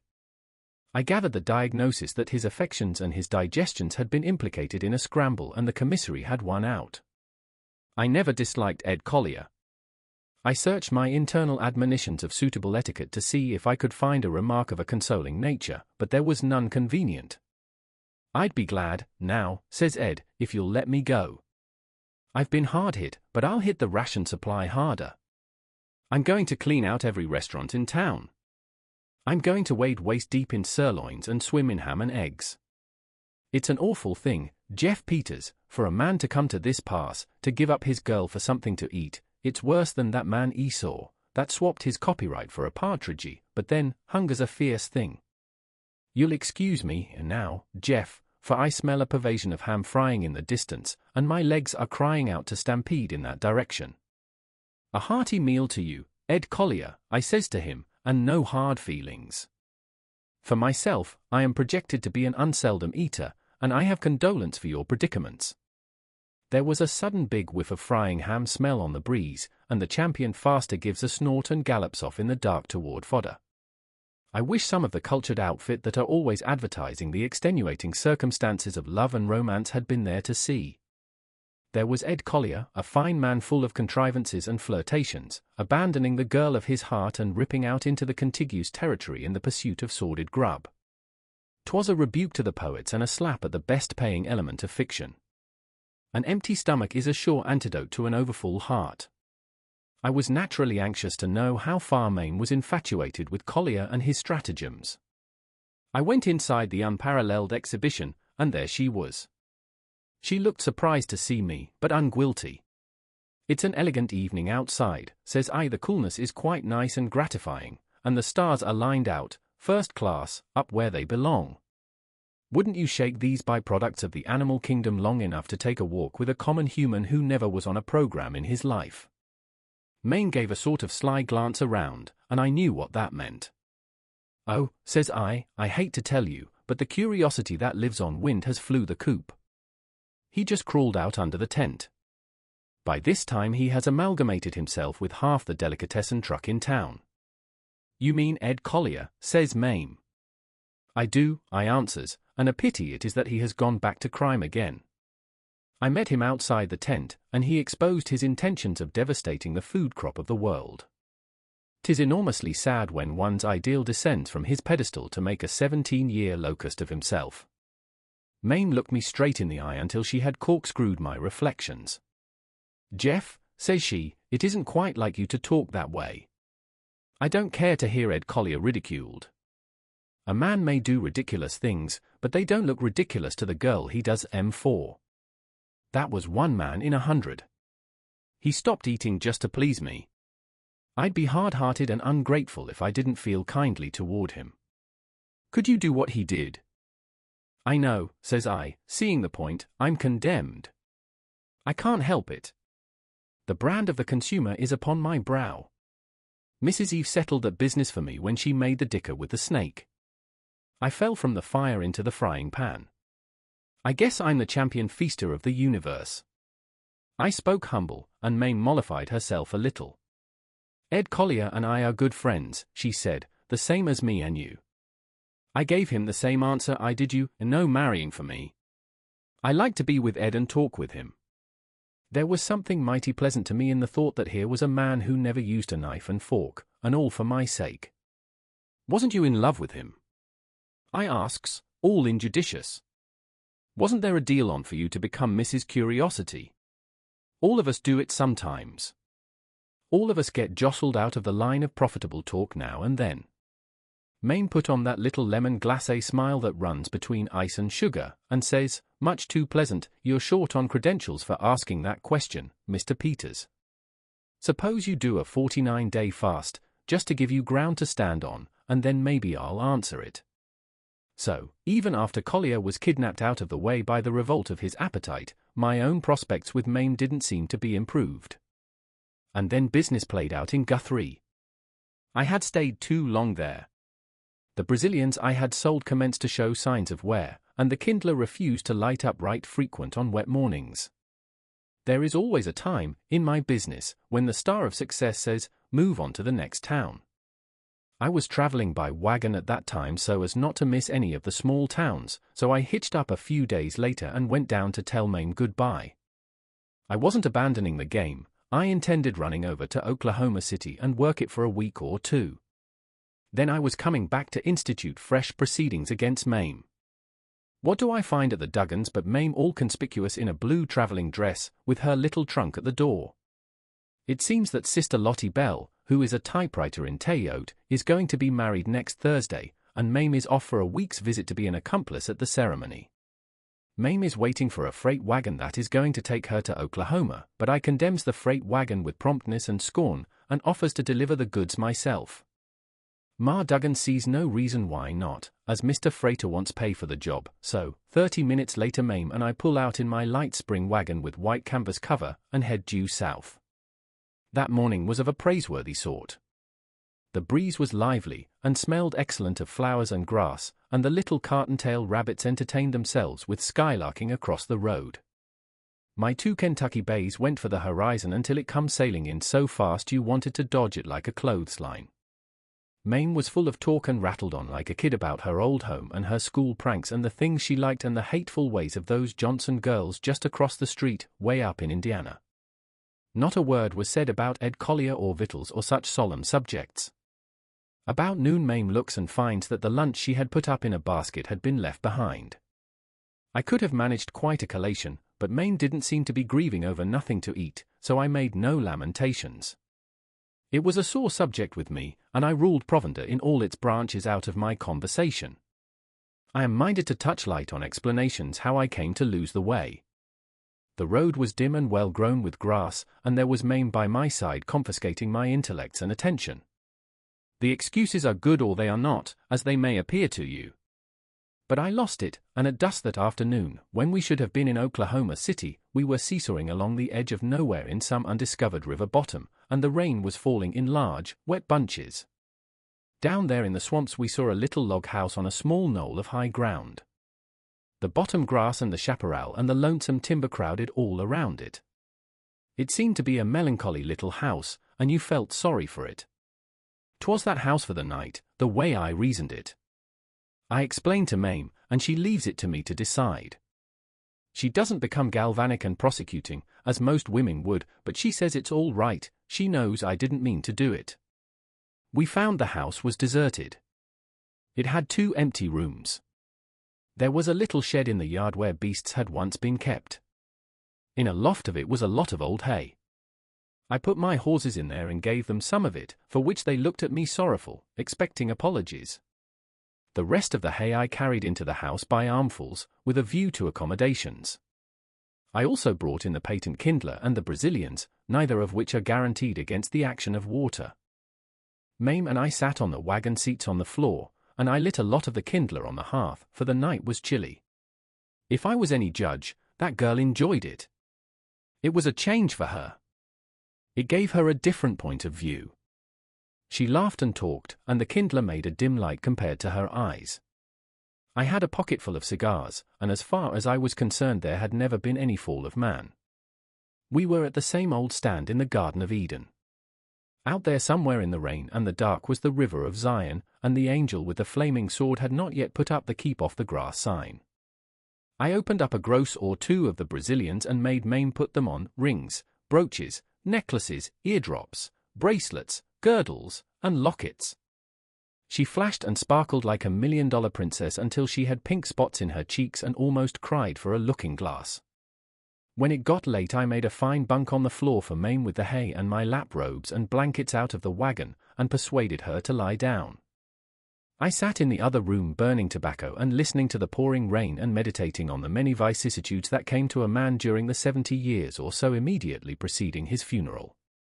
I must have dozed a little while before morning, for my eyes were shut, and when I opened them it was daylight, and there stood Mame with her hair all done up neat and correct, and her eyes bright with admiration of existence. "Gee whiz, Jeff," she exclaims, "but I'm hungry. I could eat her?" I looked up and caught her eye. Her smile went back in and she gave me a cold look of suspicion. Then I laughed, and laid down on the floor to laugh easier. It seemed funny to me. By nature and geniality I am a hearty laugher, and I went the limit. When I came to, Mame was sitting with her back to me, all contaminated with dignity. "Don't be angry, Mame," I says, for I couldn't help it. "It's the funny way you've done up your hair. If you could only see it." "You needn't tell stories, sir," said Mame, cool and advised. "My hair is all right. I know what you were laughing about. Why, Jeff, look outside," she winds up, peeping through a chink between the logs. I opened the little wooden window and looked out. The entire river bottom was flooded, and the knob of land on which the house stood was an island in the middle of a rushing stream of yellow water 100 yards wide. And it was still raining hard. All we could do was to stay there till the doves brought in the olive branch. I am bound to admit that conversations and amusements languished during that day. I was aware that Mame was getting a too prolonged one-sided view of things again, but I had no way to change it. Personally, I was wrapped up in the desire to eat. I had hallucinations of hash and visions of ham, and I kept saying to myself all the time, "What'll you have to eat, Jeff? What'll you order now, old man, when the waiter comes?" I picks out to myself all sorts of favorites from the bill of fare, and imagines them coming. I guess it's that way with all hungry men. They can't get their cogitations trained on anything but something to eat. It shows that the little table with the broken-legged caster and the imitation Worcester sauce and the napkin covering up the coffee stains is the paramount issue, after all, instead of the question of immortality or peace between nations. I sat there, musing along, arguing with myself quite heated as to how I'd have my steak, with mushrooms, or a la Creole. Mame was on the other seat, pensive, her head leaning on her hand. "Let the potatoes come home fried," I states in my mind, "and brown the hash in the pan, with 9 poached eggs on the side." I felt careful in my own pockets to see if I could find a peanut or a grain or two of popcorn. Night came on again with the river still rising and the rain still falling. I looked at Mame and I noticed that desperate look on her face that a girl always wears when she passes an ice cream lair. I knew that poor girl was hungry, maybe for the first time in her life. There was that anxious look in her eye that a woman has only when she has missed a meal or feels her skirt coming unfastened in the back. It was about 11 o'clock or so on the second night when we sat, gloomy, in our shipwrecked cabin. I kept jerking my mind away from the subject of food, but it kept flopping back again before I could fasten it. I thought of everything good to eat I had ever heard of. I went away back to my kidhood and remembered the hot biscuit sopped in sorghum and bacon gravy with partiality and respect. Then I trailed along up the years, pausing at green apples and salt, flapjacks and maple, lie hominy, fried chicken old Virginia style, corn on the cob, spare ribs, and sweet potato pie, and wound up with Georgia Brunswick stew, which is the top notch of good things to eat, because it comprises them all. They say a drowning man sees a panorama of his whole life pass before him. Well, when a man's starving he sees the ghost of every meal he ever ate set out before him, and he invents new dishes that would make the fortune of a chef. If somebody would collect the last words of men who starved to death, they'd have to sift it mighty fine to discover the sentiment, but they'd compile into a cookbook that would sell into the millions. I guess I must have had my conscience pretty well inflicted with culinary meditations, for, without intending to do so, I says, out loud, to the imaginary waiter, cut it thick and have it rare, with the French fried, and 6, soft scrambled, on toast. Mame turned her head quick as a wing. Her eyes were sparkling and she smiled sudden. Medium for me, she rattles out, with the Julie ends, and 3, straight up. Draw 1, and brown the wheats, double order to come. Oh, Jeff, wouldn't it be glorious? And then I'd like to have a half fry, and a little chicken curried with rice, and a cup custard with ice cream, and... Go easy, I interrupt, where's the chicken liver pie, and the kidney sauté on toast, and the roast lamb, and... Oh, cuts in Mame, all excited, with mint sauce, and the turkey salad, and stuffed olives, and raspberry tarts, and... Keep it going, says I, and hurry up with the fried squash, and the hot corn pone with sweet milk, and don't forget the apple dumpling with hard sauce, and the crossbar dewberry pie. Yes, for 10 minutes we kept up that kind of restaurant repartee. We ranges up and down and backward and forward over the main trunk lines and the branches of the vital subject, and Mame leads the game, for she is apprised in the ramifications of grub, and the dishes she nominates aggravates my yearnings. It seems that there is a feeling that Mame will line up friendly again with food. It seems that she looks upon the obnoxious science of eating with less contempt than before. The next morning we find that the flood has subsided. I geared up the bays, and we splashed out through the mud, some precarious, until we found the road again. We were only a few miles wrong, and in 2 hours we were in Oklahoma City. The first thing we saw was a big restaurant sign, and we piled into there in a hurry. Here I finds myself sitting with Mame at table, with knives and forks and plates between us, and she not scornful, but smiling with starvation and sweetness. 'Twas a new restaurant and well stocked. I designated a list of quotations from the bill of fare that made the waiter look out toward the wagon to see how many more might be coming. There we were, and there was the order being served. 'Twas a banquet for a dozen, but we felt like a dozen. I looked across the table at Mame and smiled, for I had recollections. Mame was looking at the table like a boy looks at his first stemwinder. Then she looked at me, straight in the face, and 2 big tears came in her eyes. The waiter was gone after more grub. Jeff, she says, soft-like, I've been a foolish girl. I've looked at things from the wrong side. I never felt this way before. Men get hungry every day like this, don't they? They're big and strong, and they do the hard work of the world, and they don't eat just to spite silly waiter girls in restaurants, do they, Jeff? You said once, that is, you asked me, you wanted me to, well, Jeff, if you still care, I'd be glad and willing to have you always sitting across the table from me. Now give me something to eat, quick, please. So, as I've said, a woman needs to change her point of view now and then. They get tired of the same old sights, the same old dinner table, washtub, and sewing machine. Give her a touch of the various, a little travel and a little rest, a little tomfoolery along with the tragedies of keeping house, a little petting after the blowing up, a little upsetting and a little jostling around, and everybody in the game will have chips added to their stack by the play. Audiobooks for Everyone presents The Caballero's Way by O. Henry.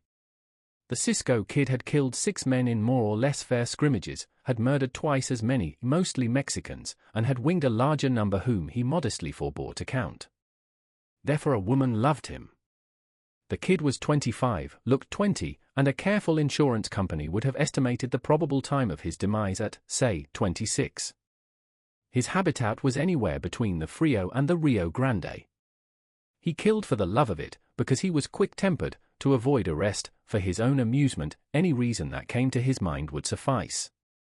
He had escaped capture because he could shoot 5/6 of a second sooner than any sheriff or ranger in the service, and because he rode a speckled roan horse that knew every cowpath in the mesquite and pear thickets from San Antonio to Matamoras. Tonya Perez, the girl who loved the Cisco Kid, was half Carmen, half Madonna, and the rest, oh, yes, a woman who is half Carmen and half Madonna can always be something more, the rest, let us say, was Hummingbird. She lived in a grass-roofed jacal near a little Mexican settlement at the Lone Wolf crossing of the Frio. With her lived a father or grandfather, a lineal Aztec, somewhat less than 1,000 years old, who herded 100 goats and lived in a continuous drunken dream from drinking mezcal. Back of the jacal a tremendous forest of bristling pear, 20 feet high at its worst, crowded almost to its door. It was along the bewildering maze of this spinous thicket that the speckled roan would bring the kid to see his girl. And once, clinging like a lizard to the ridgepole, high up under the peaked grass roof, he had heard Tonya, with her Madonna face and Carmen beauty and hummingbird soul, parley with the sheriff's posse, denying knowledge of her man in her soft mélange of Spanish and English. One day the adjutant general of the state, who is ex officio, commander of the Ranger forces, wrote some sarcastic lines to Captain Duval of Company X, stationed at Laredo, relative to the serene and undisturbed existence led by murderers and desperadoes in the said captain's territory. The captain turned the color of brick dust under his tan, and forwarded the letter, after adding a few comments, per Ranger Private Bill Adamson, to Ranger Lieutenant Sandridge, camped at a water-hole on the Nueces with a squad of 5 men in preservation of law and order. Lieutenant Sandridge turned a beautiful couleur de rose through his ordinary strawberry complexion, tucked the letter in his hip pocket, and chewed off the ends of his gamboge moustache. The next morning he saddled his horse and rode alone to the Mexican settlement at the Lone Wolf crossing of the Frio, 20 miles away. 6'2", blond as a Viking, quiet as a deacon, dangerous as a machine gun, Sandridge moved among the jacales, patiently seeking news of the Cisco Kid. Far more than the law, the Mexicans dreaded the cold and certain vengeance of the lone rider that the ranger sought. It had been one of the Kid's pastimes to shoot Mexicans to see them kick if he demanded from them moribund Terpsichorean feats, simply that he might be entertained. What terrible and extreme penalties would be certain to follow should they anger him? One and all they lounged with upturned palms and shrugging shoulders, filling the air with quien sabes and denials of the Kid's acquaintance. But there was a man named Fink who kept a store at the crossing, a man of many nationalities, tongues, interests, and ways of thinking. No use to ask them Mexicans, he said to Sandridge. They're afraid to tell. This hombre they call the Kid, Goodall is his name, ain't it? He's been in my store once or twice. I have an idea you might run across him but I guess I don't care to say, myself. I'm 2 seconds later in pulling a gun than I used to be, and the difference is worth thinking about. But this Kid's got a half-Mexican girl at the crossing that he comes to see. She lives in that jacal 100 yards down the arroyo at the edge of the pear. Maybe no, I don't suppose she would, but that jacal would be a good place to watch, anyway. Sandridge rode down to the jacal of Perez. The sun was low, and the broad shade of the great pear thicket already covered the grass-thatched hut. The goats were enclosed for the night in a brush corral nearby.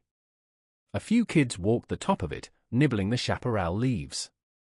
The old Mexican lay upon a blanket on the grass, already in a stupor from his mezcal, and dreaming, perhaps, of the nights when he and Pizarro touched glasses to their new world fortunes, so old his wrinkled face seemed to proclaim him to be.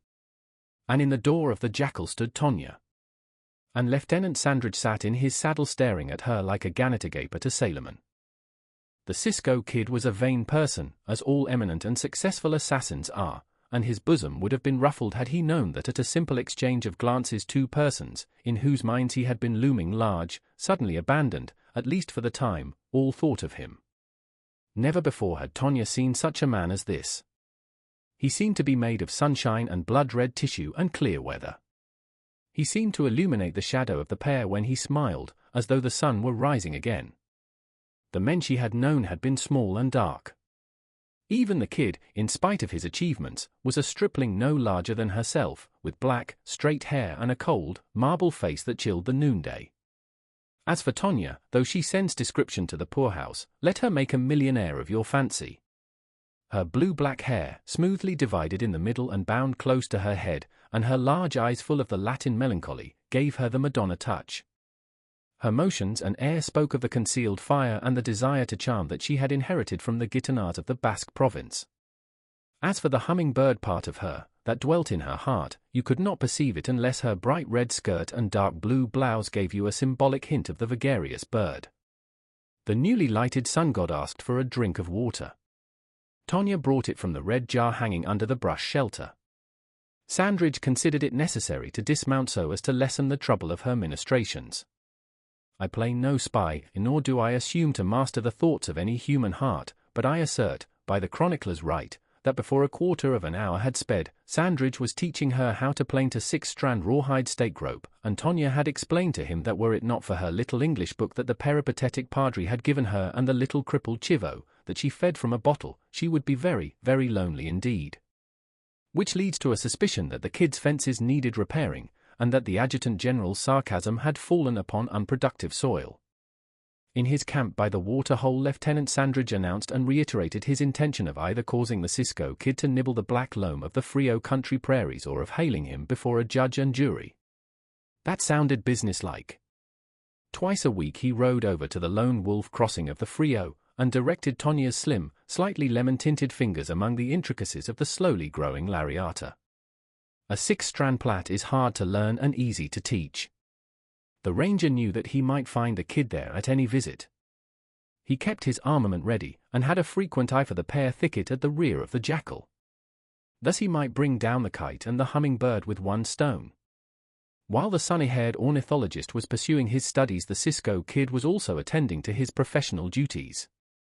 He moodily shot up a saloon in a small cow village on Quintana Creek, killed the town marshal, plugging him neatly in the center of his tin badge, and then rode away, morose and unsatisfied. No true artist is uplifted by shooting an aged man carrying an old-style .38 bulldog. On his way, the kid suddenly experienced the yearning that all men feel when wrongdoing loses its keen edge of delight. He yearned for the woman he loved to reassure him that she was his in spite of it. He wanted her to call his bloodthirstiness bravery and his cruelty devotion. He wanted Tonya to bring him water from the red jar under the brush shelter, and tell him how the chivo was thriving on the bottle. The kid turned the speckled roan's head up the 10-mile pear flat that stretches along the Arroyo Hondo until it ends at the Lone Wolf crossing of the Frio. The roan whickered, for he had a sense of locality and direction equal to that of a Beltline streetcar horse, and he knew he would soon be nibbling the rich mesquite grass at the end of a 40-foot stake rope while Ulysses rested his head in Circe's straw-roofed hut. More weird and lonesome than the journey of an Amazonian explorer is the ride of one through a Texas pear flat.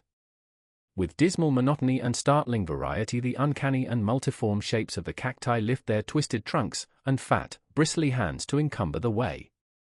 The demon plant, appearing to live without soil or rain, seems to taunt the parched traveler with its lush grey greenness. It warps itself 1,000 times about what look to be open and inviting paths, only to lure the rider into blind and impassable spine-defended bottoms of the bag, leaving him to retreat, if he can, with the points of the compass whirling in his head. To be lost in the pear is to die almost the death of the thief on the cross, pierced by nails and with grotesque shapes of all the fiends hovering about. But it was not so with the kid and his mount. Winding, twisting, circling, tracing the most fantastic and bewildering trail ever picked out, the good roan lessened the distance to the Lone Wolf crossing with every coil and turn that he made. While they fared, the kid sang. He knew but one tune and sang it, as he knew but one code and lived it, and but one girl and loved her. He was a single-minded man of conventional ideas.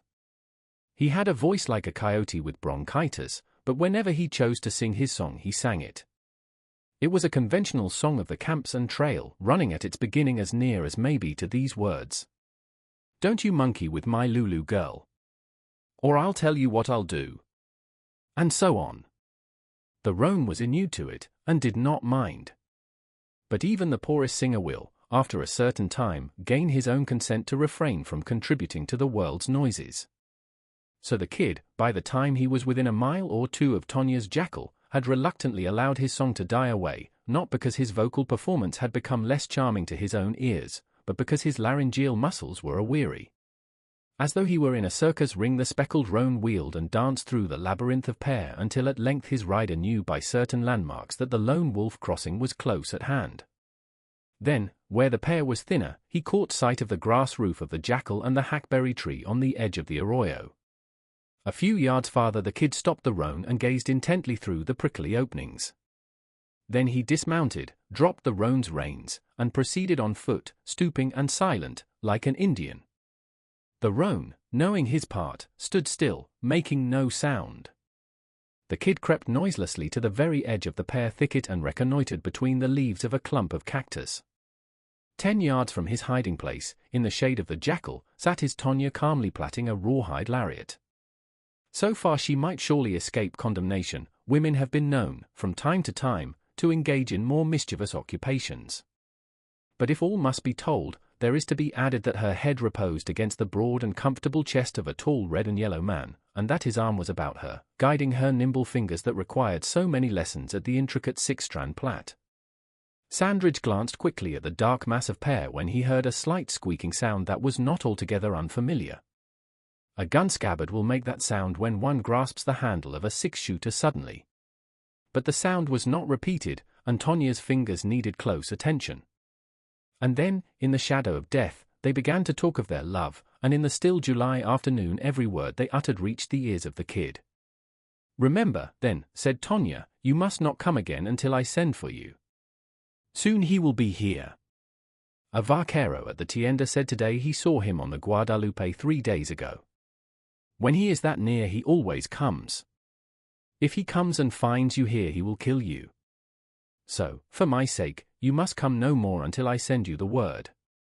"All right," said the stranger. "And then what?" "And then," said the girl, "you must bring your men here and kill him. If not, he will kill you." "He ain't a man to surrender, that's sure," said Sandridge. "It's kill or be killed for the officer that goes up against Mr. Cisco Kid." "He must die," said the girl.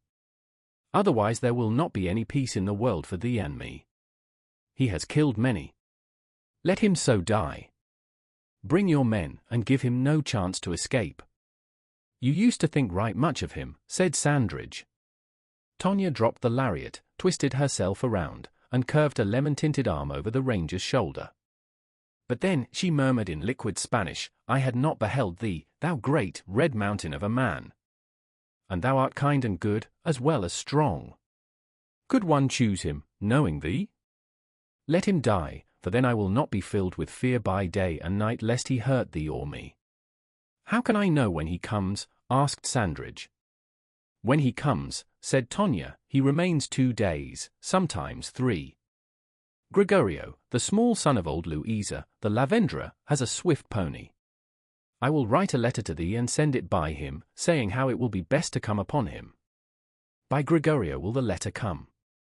And bring many men with thee, and have much care, oh, dear red one, for the rattlesnake is not quicker to strike than is the El Chivato, as they call him, to send a ball from his pistola."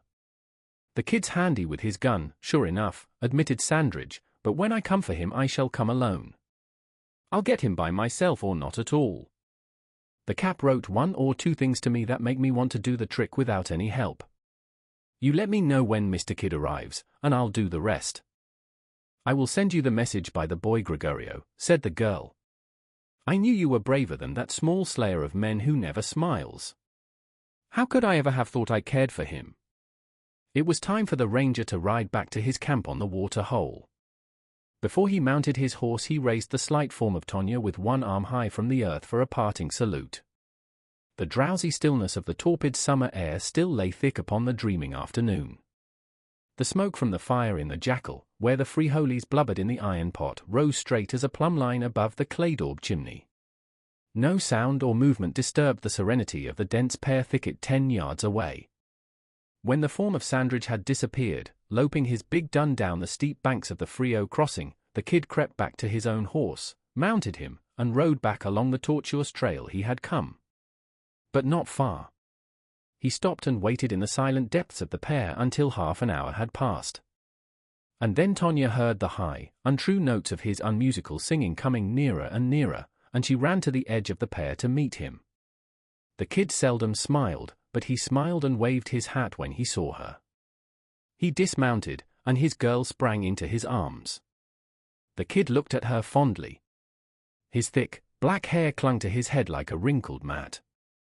The meeting brought a slight ripple of some undercurrent of feeling to his smooth, dark face that was usually as motionless as a clay mask. "How's my girl?" he asked, holding her close. "Sick of waiting so long for you, dear one," she answered. "My eyes are dim with always gazing into that devil's pincushion through which you come. And I can see into it such a little way, too. But you are here, beloved one, and I will not scold. Que mal muchacho. Not to come to see your Alma more often. Go in and rest, and let me water your horse and stake him with the long rope. There is cool water in the jar for you. The kid kissed her affectionately. Not if the court knows itself do I let a lady stake my horse for me, said he. But if you'll run in, cheeky, and throw a pot of coffee together while I attend to the Caballero, I'll be a good deal obliged. Besides his marksmanship, the kid had another attribute for which he admired himself greatly. He was muy caballero, as the Mexicans express it, where the ladies were concerned. For them he had always gentle words and consideration. He could not have spoken a harsh word to a woman. He might ruthlessly slay their husbands and brothers, but he could not have laid the weight of a finger in anger upon a woman. Wherefore many of that interesting division of humanity who had come under the spell of his politeness declared their disbelief in the stories circulated about Mr. Kidd. One shouldn't believe everything one heard, they said. When confronted by their indignant menfolk with proof of the Caballero's deeds of infamy, they said maybe he had been driven to it, and that he knew how to treat a lady, anyhow. Considering this extremely courteous idiosyncrasy of the Kidd and the pride he took in it, one can perceive that the solution of the problem that was presented to him by what he saw and heard from his hiding place in the pear that afternoon, at least as to one of the actors, must have been obscured by difficulties. And yet one could not think of the Kidd overlooking little matters of that kind. At the end of the short twilight they gathered around a supper of frijoles, goat steaks, canned peaches, and coffee, by the light of a lantern in the jacal. Afterward, the ancestor, his flock corralled, smoked a cigarette and became a mummy in a grey blanket. Tonya washed the few dishes while the Kidd dried them with the flour-sacking towel. Her eyes shone, she chatted volubly of the inconsequent happenings of her small world since the Kidd's last visit. It was as all his other homecomings had been. Then outside Tonya swung in a grass hammock with her guitar and sang sad cantions d'amour. Do you love me just the same, old girl? Asked the Kidd, hunting for his cigarette papers. Always the same, little one, said Tonya, her dark eyes lingering upon him. I must go over to Sphinx, said the Kidd, rising, for some tobacco. I thought I had another sack in my coat. I'll be back in a quarter of an hour. Hasten, said Tonya, and tell me, how long shall I call you my own this time? Will you be gone again tomorrow, leaving me to grieve, or will you be longer with your Tonya? Oh, I might stay 2 or 3 days this trip, said the Kidd, yawning. I've been on the dodge for a month, and I'd like to rest up. He was gone half an hour for his tobacco. When he returned, Tonya was still lying in the hammock. It's funny, said the Kidd, how I feel. I feel like there was somebody lying behind every bush and tree waiting to shoot me. I never had mulligrubs like them before. Maybe it's one of them presumptions. I've got half a notion to light out in the morning before day. The Guadalupe country is burning up about that old Dutchman I plugged down there. You are not afraid, no one could make my brave little one fear. Well, I haven't been usually regarded as a jackrabbit when it comes to scrapping, but I don't want a posse smoking me out when I'm in your jackal. Somebody might get hurt that oughtn't to. Remain with your Tonya, no one will find you here. The Kidd looked keenly into the shadows up and down the arroyo and toward the dim lights of the Mexican village. I'll see how it looks later on, was his decision. At midnight a horseman rode into the ranger's camp, blazing his way by noisy hellos to indicate a pacific mission. Sandridge and 1 or 2 others turned out to investigate the row. The rider announced himself to be Domingo Sales, from the Lone Wolf Crossing. He bore a letter for Senor Sandridge. Old Louisa, the lavenderer, had persuaded him to bring it, he said, her son Gregorio being too ill of a fever to ride. Sandridge lighted the camp lantern and read the letter. These were its words. Dear one, he has come. Hardly had you ridden away when he came out of the pear. When he first talked he said he would stay 3 days or more. Then as it grew later he was like a wolf or a fox, and walked about without rest, looking and listening. Soon he said he must leave before daylight when it is dark and stillest. And then he seemed to suspect that I be not true to him. He looked at me so strange that I am frightened. I swear to him that I love him, his own Tonya. Last of all he said I must prove to him I am true. He thinks that even now men are waiting to kill him as he rides from my house. To escape he says he will dress in my clothes, my red skirt and the blue waist I wear and the brown mantilla over the head, and thus ride away. But before that he says that I must put on his clothes, his pantaloons, and camisa and hat, and ride away on his horse from the jackal as far as the big road beyond the crossing and back again. This before he goes, so he can tell if I am true and if men are hidden to shoot him. It is a terrible thing. An hour before daybreak this is to be. Come, my dear one, and kill this man and take me for your Tonya. Do not try to take hold of him alive, but kill him quickly. Knowing all, you should do that. You must come long before the time and hide yourself in the little shed near the jackal where the wagon and saddles are kept. It is dark in there. He will wear my red skirt and blue waist and brown mantilla. I send you 100 kisses. Come surely and shoot quickly and straight. Thine own Tonya. Sandridge quickly explained to his men the official part of the missive. The rangers protested against his going alone. I'll get him easy enough, said the lieutenant. The girls got him trapped. And don't even think he'll get the drop on me. Sandridge saddled his horse and rode to the Lone Wolf crossing. He tied his big gun in a clump of brush on the arroyo, took his Winchester from its scabbard, and carefully approached the Perez jackal. There was only the half of a high moon drifted over by ragged, milk-white Gulf clouds. The wagon shed was an excellent place for ambush, and the ranger got inside it safely. In the black shadow of the brush shelter in front of the jackal he could see a horse tied and hear him impatiently pawing the hard-trodden earth. He waited almost an hour before two figures came out of the jackal. One, in man's clothes, quickly mounted the horse and galloped past the wagon shed toward the crossing and village. And then the other figure, in skirt, waist, and mantilla over its head, stepped out into the faint moonlight, gazing after the rider. Sandridge thought he would take his chance then before Tonya rode back. He fancied she might not care to see it. Throw up your hands, he ordered loudly, stepping out of the wagon shed with his Winchester at his shoulder. There was a quick turn of the figure, but no movement to obey, so the ranger pumped in the bullets, 1, 2, 3, and then twice more, for you never could be too sure of bringing down the Cisco Kid. There was no danger of missing at 10 paces, even in that half moonlight. The old ancestor, asleep on his blanket, was awakened by the shots. Listening further, he heard a great cry from some man in mortal distress or anguish, and rose up grumbling at the disturbing ways of moderns. The tall, red ghost of a man burst into the jackal, reaching one hand, shaking like a tule reed, for the lantern hanging on its nail.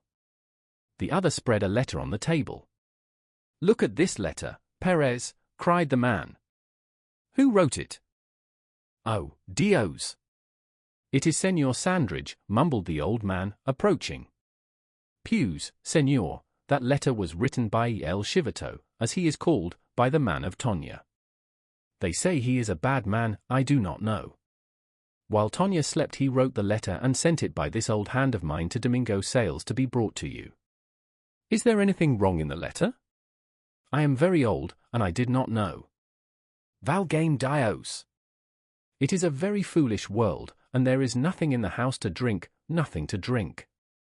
Just then all that Sandridge could think of to do was to go outside and throw himself face downward in the dust by the side of his humming bird, of whom not a feather fluttered. He was not a caballero by instinct, and he could not understand the niceties of revenge. A mile away the rider who had ridden past the wagon shed struck up a harsh, untuneful song, the words of which began, "Don't you monkey with my Lulu girl, or I'll tell you what I'll do." Audiobooks for Everyone presents The Sphinx Apple by O. Henry. 20 miles out from Paradise, and 15 miles short of Sunrise City, Bildad Rose, the stage driver, stopped his team.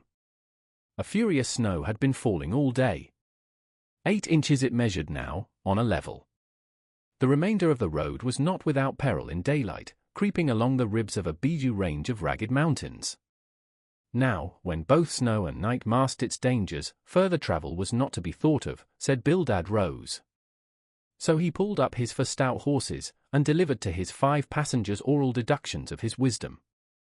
Judge Menefee, to whom men granted leadership and the initiatory as upon a silver salver, sprang from the coach at once. 4 of his fellow passengers followed, inspired by his example, ready to explore, to objurgate, to resist, to submit, to proceed, according as their prime factor might be inclined to sway them. The 5th passenger, a young woman, remained in the coach. Bildad had halted upon the shoulder of the first mountain spur. 2 rail fences, ragged black, hemmed the road. 50 yards above the upper fence, showing a dark blot in the white drifts, stood a small house. Upon this house descended, or rather ascended, Judge Menefee and his cohorts with boyish whoops born of the snow and stress. They called, they pounded at window and door. At the inhospitable silence they waxed restive, they assaulted and forced the pregnable barriers, and invaded the premises. The watchers from the coach heard stumblings and shoutings from the interior of the ravaged house. Before long a light within flickered, glowed, flamed high and bright and cheerful. Then came running back through the driving flakes the exuberant explorers. More deeply pitched than the clarion, even orchestral in volume, the voice of Judge Menefee proclaimed the succor that lay in apposition with their state of travail. The one room of the house was uninhabited, he said, and bare of furniture, but it contained a great fireplace, and they had discovered an ample store of chopped wood in a lean-to at the rear. Housing and warmth against the shivering night were thus assured. For the placation of Bildad Rose there was news of a stable, not ruined beyond service, with hay in a loft, near the house.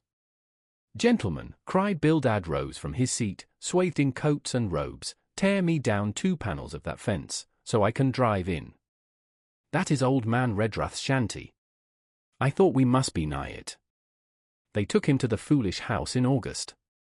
Cheerfully the 4 passengers sprang at the snow-capped rails. The exhorted team tugged the coach up the slant to the door of the edifice from which a midsummer madness had ravished its proprietor. The driver and 2 of the passengers began to unhitch. Judge Menefee opened the door of the coach and removed his hat. "I have to announce, Miss Garland," said he, "the enforced suspension of our journey. The driver asserts that the risk in traveling the mountain road by night is too great even to consider. It will be necessary to remain in the shelter of this house until morning. I beg that you will feel that there is nothing to fear beyond a temporary inconvenience. I have personally inspected the house, and find that there are means to provide against the rigor of the weather, at least. You shall be made as comfortable as possible. Permit me to assist you to alight." To the judge's side came the passenger whose pursuit in life was the placing of the little Goliath windmill. His name was Witty, but that matters not much. In traveling merely from Paradise to Sunrise City one needs little or no name. Still, one who would seek to divide honors with Judge Madison L. Menefee deserves a cognominal peg upon which fame may hang a wreath. Thus spake, loudly and buoyantly, the aerial miller. "Guess you'll have to climb out of the ark, Mrs. McFarland. This wigwam isn't exactly the Palmer house, but it turns snow, and they won't search your grip for souvenir spoons when you leave. We've got a fire going, and we'll fix you up with dry tilbies and keep the mice away, anyhow. All right, all right." One of the 2 passengers who were struggling in a melee of horses, harness, snow, and the sarcastic injunctions of Bildad Rose, called loudly from the whirl of his volunteer duties, "Say, some of you fellows get Miss Solomon into the house, will you? Whoa, there! You confounded brute!" Again must it be gently urged that in traveling from Paradise to Sunrise City an accurate name is prodigality. When Judge Menefee, sanctioned to the act by his grey hair and widespread repute, had introduced himself to the lady passenger, she had, herself, sweetly breathed a name, in response, that the hearing of the male passengers had variously interpreted. In the not unjealous spirit of rivalry that eventuated, each clung stubbornly to his own theory. For the lady passenger to have reasseverated or corrected would have seemed didactic if not unduly solicitous of a specific acquaintance. Therefore the lady passenger permitted herself to be garlanded and McFarland and Solomon with equal and discreet complacency. "It is 35 miles from Paradise to Sunrise City. Companion de voyage is name enough, by the gripsack of the wandering Jew, for so brief a journey." Soon the little party of wayfarers were happily seated in a cheerful ark before the roaring fire. The robes, cushions, and removable portions of the coach had been brought in and put to service. The lady passenger chose a place near the hearth at one end of the ark. There she graced almost a throne that her subjects had prepared. She sat upon cushions and leaned against an empty box and barrel, robe bespread, which formed a defense from the invading draughts. She extended her feet, delectably shod, to the cordial heat. She ungloved her hands, but retained about her neck her long fur boa. The unstable flames half revealed, while the warding boa half submerged, her face, a youthful face, altogether feminine, clearly molded and calm with beauty's unchallenged confidence. Chivalry and manhood were here vying to please and comfort her. She seemed to accept their devoir, not piquantly, as one courted and attended, nor preeningly, as many of her sex unworthily reap their honors, not yet stolidly, as the ox receives his hay, but concordantly with nature's own plan, as the lily ingests the drop of dew foreordained to its refreshment. Outside the wind roared mightily, the fine snow whizzed through the cracks, the cold besieged the backs of the immolated six, but the elements did not lack a champion that night. Judge Menefee was attorney for the storm. The weather was his client, and he strove by special pleading to convince his companions in that frigid jury box that they sojourned in a bower of roses, beset only by benignant zephyrs. He drew upon a fund of gaiety, wit, and anecdote, sophistical, but crowned with success. His cheerfulness communicated itself irresistibly.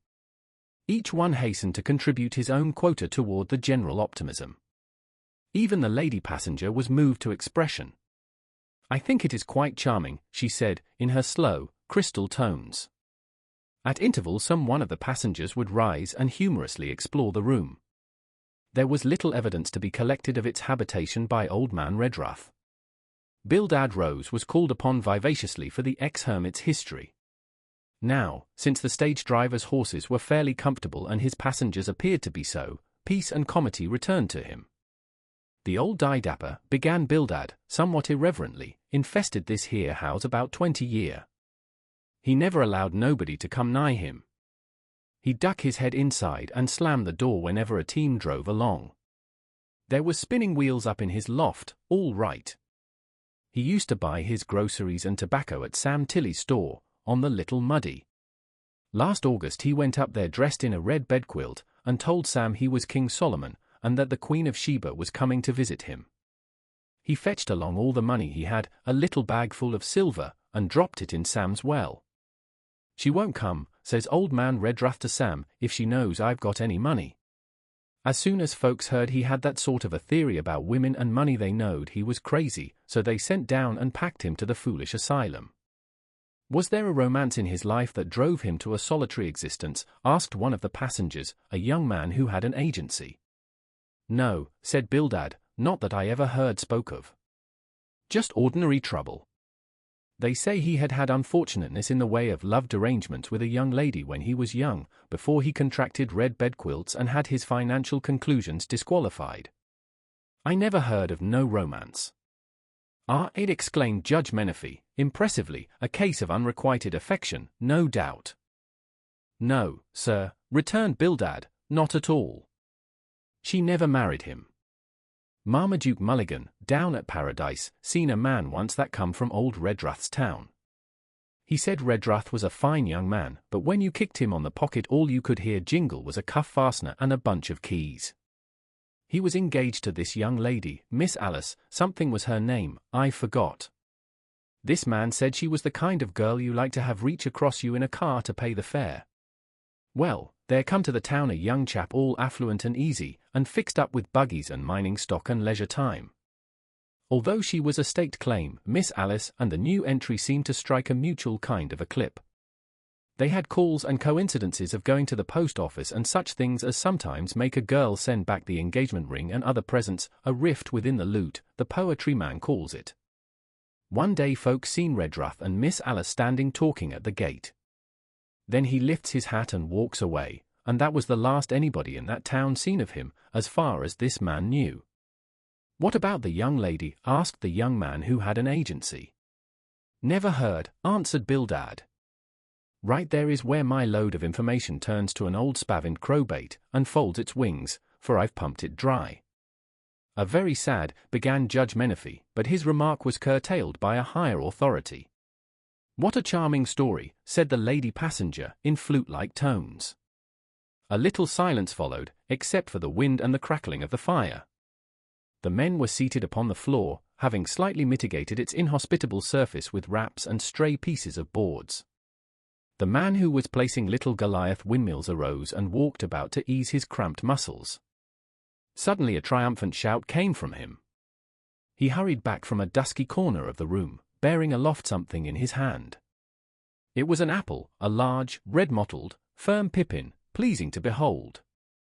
In a paper bag on a high shelf in that corner he had found it.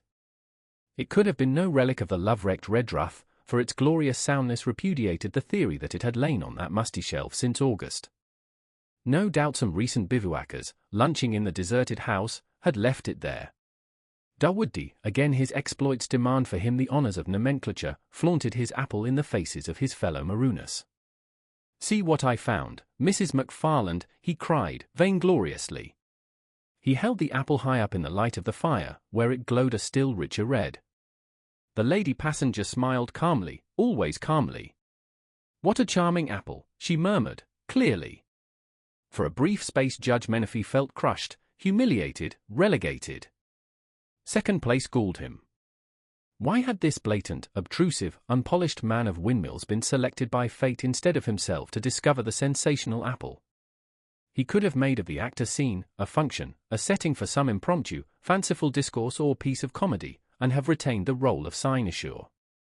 Actually, the lady passenger was regarding this ridiculous Dunbody or Woodbundy with an admiring smile, as if the fellow had performed a feat. And the windmill man swelled and gyrated like a sample of his own goods, puffed up with the wind that ever blows from the chorus land toward the domain of the star. While the transported Dawoodi, with his Aladdin's apple, was receiving the fickle attentions of all, the resourceful jurist formed a plan to recover his own laurels. With his courtliest smile upon his heavy but classic features, Judge Menifee advanced, and took the apple, as if to examine it, from the hand of Dawoodi. In his hand it became Exhibit A. "A fine apple," he said, approvingly. "Really, my dear Mr. Dudwindy, you have eclipsed all of us as a forager. But I have an idea. This apple shall become an emblem, a token, a symbol, a prize bestowed by the mind and heart of beauty upon the most deserving." The audience, except one, applauded. "Good on the stump, ain't he?" commented the passenger who was nobody in particular to the young man who had an agency. The unresponsive one was the windmill man. He saw himself reduced to the ranks. Never would the thought have occurred to him to declare his apple an emblem. He had intended, after it had been divided and eaten, to create diversion by sticking the seeds against his forehead and naming them for young ladies of his acquaintance. One he was going to name Mrs. McFarland. The seed that fell off first would be, but 'twas too late now. The apple, continued Judge Menifee, charging his jury, in modern days occupies, though undeservedly, a lowly place in our esteem. Indeed, it is so constantly associated with the culinary and the commercial that it is hardly to be classed among the polite fruits. But in ancient times this was not so. Biblical, historical, and mythological lore abounds with evidences that the apple was the aristocrat of fruits. We still say the apple of the eye when we wish to describe something superlatively precious. We find in Proverbs the comparison to apples of silver. No other product of tree or vine has been so utilized in figurative speech. Who has not heard of and longed for the apples of the Hesperides? I need not call your attention to the most tremendous and significant instance of the apple's ancient prestige when its consumption by our first parents occasioned the fall of man from his state of goodness and perfection. "Apples like them," said the windmill man, lingering with the objective article, "are worth $3.50 a barrel in the Chicago market." "Now, what I have to propose," said Judge Menifee, conceding an indulgent smile to his interrupter, "is this: we must remain here, perforce, until morning. We have wood in plenty to keep us warm. Our next need is to entertain ourselves as best we can, in order that the time shall not pass too slowly. I propose that we place this apple in the hands of Miss Garland. It is no longer a fruit, but, as I said, a prize, an award, representing a great human idea. Miss Garland, herself, shall cease to be an individual, but only temporarily, I am happy to add, a low bow, full of the old-time grace. She shall represent her sex, she shall be the embodiment, the epitome of womankind, the heart and brain, I may say, of God's masterpiece of creation. In this guise she shall judge and decide the question which follows. But a few minutes ago our friend, Mr. Rose, favored us with an entertaining but fragmentary sketch of the romance in the life of the former professor of this habitation.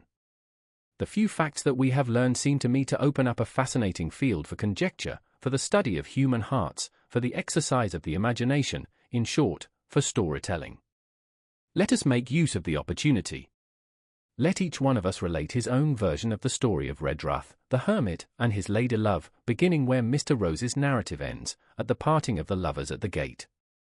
This much should be assumed and conceded, that the young lady was not necessarily to blame for Redruth's becoming a crazed and world-hating hermit. When we have done, Miss Garland shall render the judgment of woman. As the spirit of her sex she shall decide which version of the story best and most truly depicts human and love interest, and most faithfully estimates the character and acts of Redruth's betrothed according to the feminine view. The apple shall be bestowed upon him who is awarded the decision. If you are all agreed, we shall be pleased to hear the first story from Mr. Dinwiddie. The last sentence captured the windmill man. He was not one to linger in the dumps.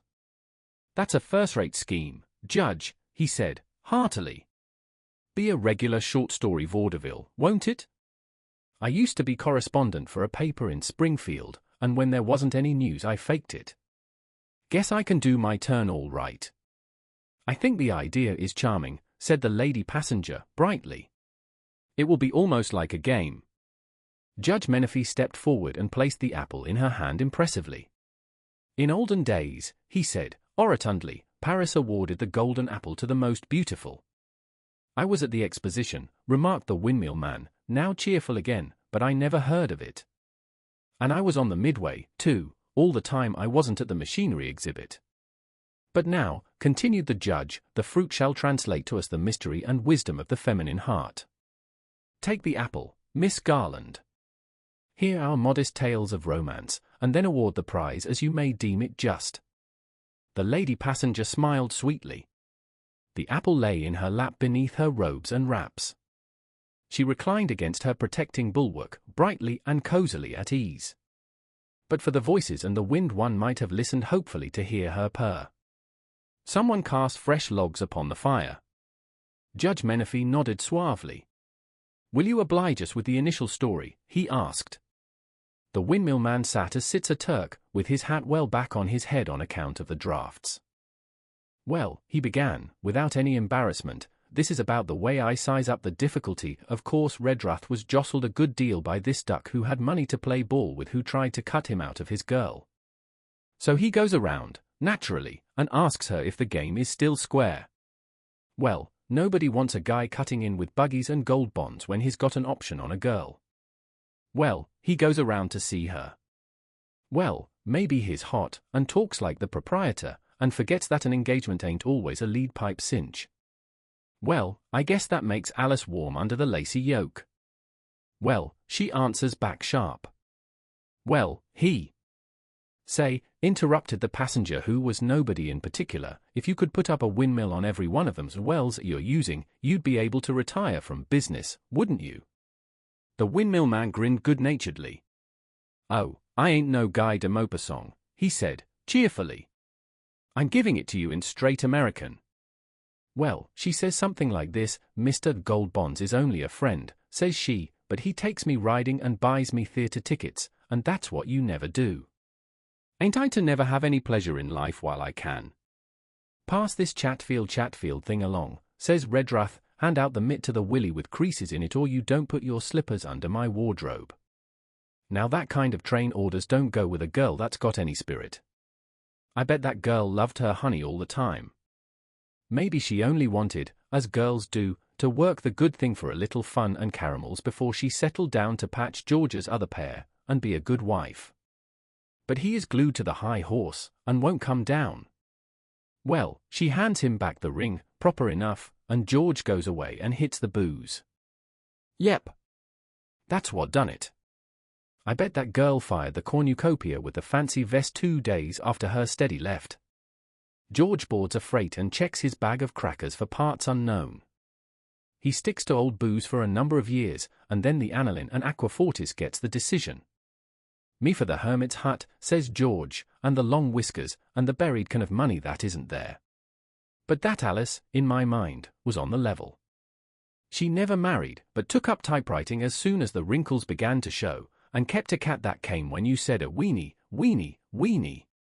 I got too much faith in good women to believe they throw down the fellow they're stuck on every time for the dough. The windmill man ceased.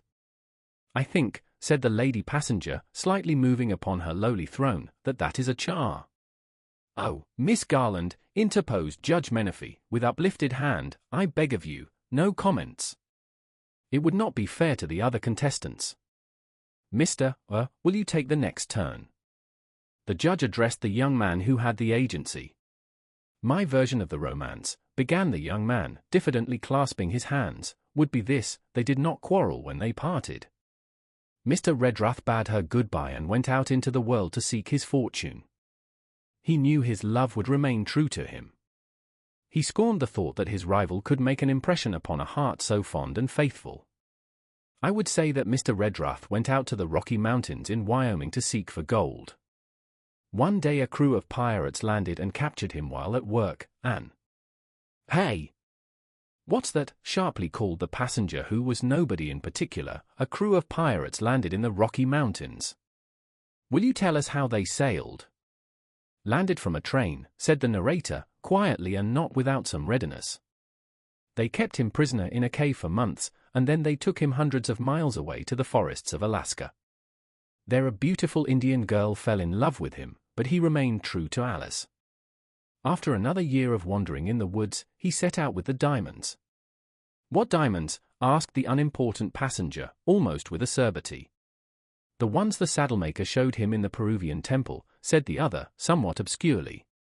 When he reached home, Alice's mother led him, weeping, to a green mound under a willow tree. Her heart was broken when you left, said her mother. And what of my rival, of Chester Mackintosh? Asked Mr. Redruth, as he knelt sadly by Alice's grave.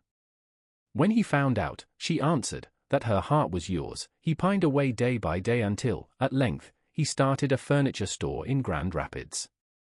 We heard lately that he was bitten to death by an infuriated moose near South Bend, Indiana, where he had gone to try to forget scenes of civilization. With which, Mr. Redruth forsook the face of mankind and became a hermit, as we have seen. My story, concluded the young man with an agency, may lack the literary quality, but what I wanted it to show is that the young lady remained true. She cared nothing for wealth in comparison with true affection. I admire and believe in the fair sex too much to think otherwise. The narrator ceased, with a sidelong glance at the corner where reclined the lady passenger. Bildad Rose was next invited by Judge Menefee to contribute his story in the contest for the Apple of Judgment. The stage driver's essay was brief. I'm not one of them Lobo wolves, he said, who are always blaming on women the calamities of life. My testimony in regards to the fiction story you asked for, Judge, will be about as follows. What ailed Redruth was pure laziness. If he had up and slugged this Percival de Lacy that tried to give him the outside of the road, and had kept Alice in the grapevine swing with the blind bridle on, all would have been well. The woman you want is sure worth taking pains for. Send for me if you want me again, says Redruth, and hoists his Stetson, and walks off. He'd have called it pride, but the nixicomlogical name for it is laziness. No woman don't like to run after a man. Let him come back, hisself, says the girl, and I'll be bound she tells the boy with the pay or to trot, and then spends her time watching out the window for the man with the empty pocketbook and the tickly moustache. I reckon Redruth waits about 9 years expecting her to send him a note by a nigger asking him to forgive her. But she don't. This game won't work, says Redruth, then so won't I. And he goes in the hermit business and raises whiskers. Yes, laziness and whiskers was what done the trick. They travel together. You ever hear of a man with long whiskers and hair striking a bonanza? No. Look at the Duke of Marlborough and this Standard Oil snoozer. Have they got M? Now, this Alice didn't never marry, I'll bet a hoss. If Redruth had married somebody else she might have done so, too. But he never turns up. She has these here things they call fond memories, and maybe a lock of hair and a corset steel that he broke, treasured up.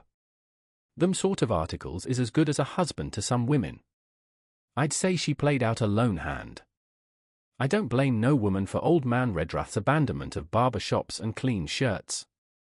Next in order came the passenger who was nobody in particular. Nameless to us, he travels the road from Paradise to Sunrise City. But him you shall see, if the firelight be not too dim, as he responds to the judge's call. A lean form, in rusty brown clothing, sitting like a frog, his arms wrapped about his legs, his chin resting upon his knees. Smooth, oakum-colored hair, long nose, a mouth like a satyr's, with upturned, tobacco-stained corners. An eye like a fish's, a red necktie with a horseshoe pin. He began with a rasping chuckle that gradually formed itself into words. Everybody wrong so far. What? A romance without any orange blossoms? Ho, ho. My money on the lad with the butterfly tie and the certified checks in his trouserings. Take them as they parted at the gate? All right. You never loved me, says Redruth, wildly, or you wouldn't speak to a man who can buy you the ice cream. I hate him, says she. I loathe his sidebar buggy, I despise the elegant cream bonbons he sends me in gilt boxes covered with real lace, I feel that I could stab him to the heart when he presents me with a solid medallion locket with turquoises and pearls running in a vine around the border. Away with him. 'Tis only you I love. Back to the cozy corner, says Redruth. Was I bound and lettered in East Aurora? Get platonic, if you please. No jackpots for mine. Go and hate your friend some more. For me the Nickerson girl on Avenue B, and gum, and a trolley ride. Around that night comes John W. Croesus. What? Tears, says he, arranging his pearl pin. You have driven my lover away, says little Alice, sobbing, I hate the sight of you. Marry me, then, says John W., lighting a Henry Clay. What, she cries indignantly, marry you? Never, she says, until this blows over, and I can do some shopping, and you see about the license. There's a telephone next door if you want to call up the county clerk.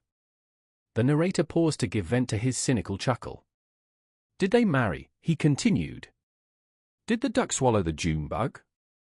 And then I take up the case of old boy Redruth. There's where you are all wrong again, according to my theory. What turned him into a hermit? One says laziness, one says remorse, one says booze. I say women did it. How old is the old man now? Asked the speaker, turning to Bildad Rose. I should say about 65. All right. He conducted his hermit shop here for 20 years. Say he was 25 when he took off his hat at the gate. That leaves 20 years for him to account for, or else be docked. Where did he spend that 10 and 2 5s? I'll give you my idea. Up for bigamy.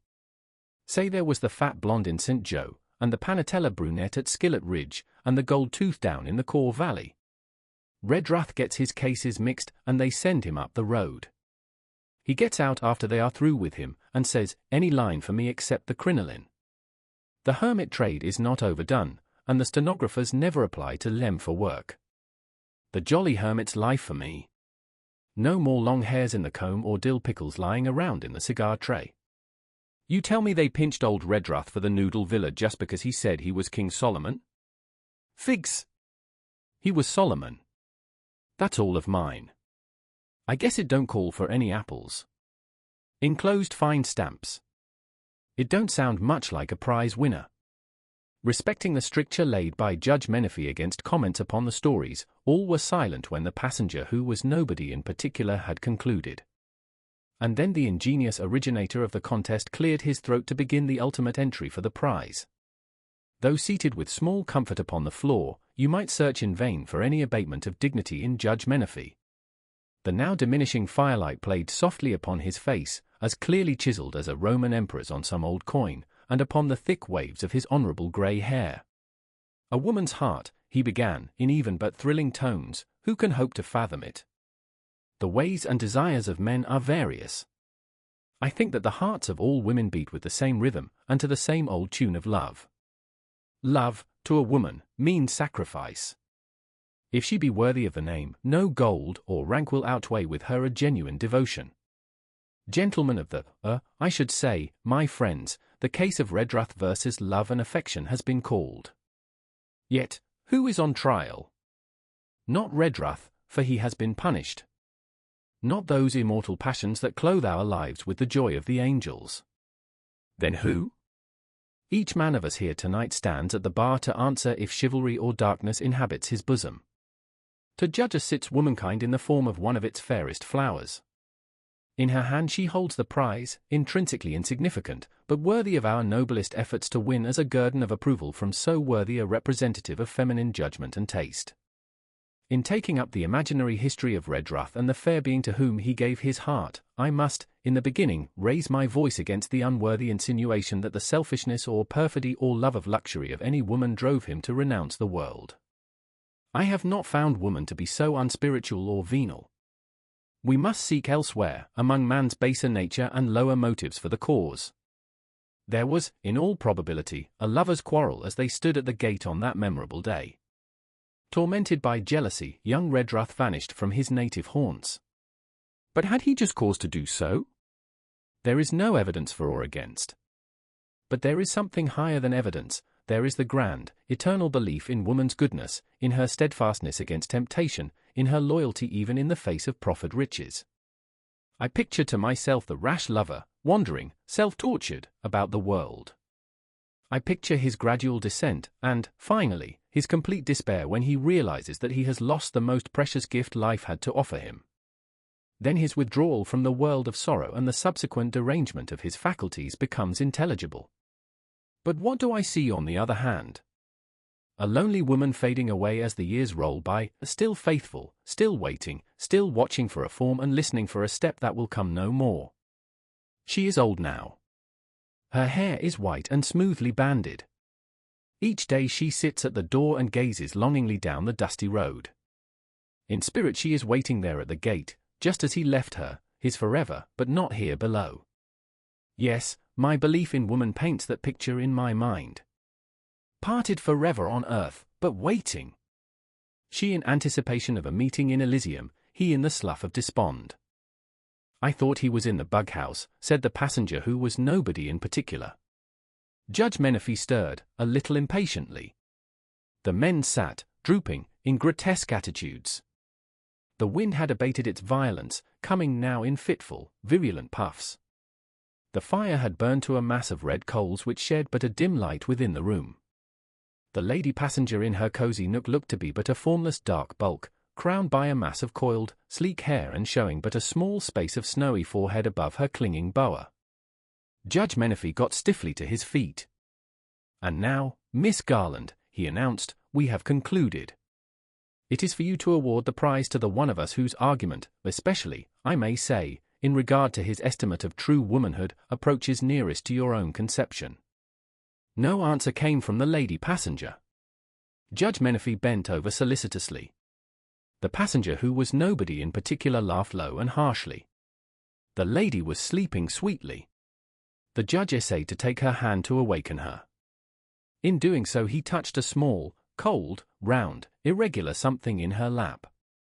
"She has eaten the apple," announced Judge Menefee, in awed tones, as he held up the core for them to see. Audiobooks for Everyone presents The Missing Chord by O. Henry.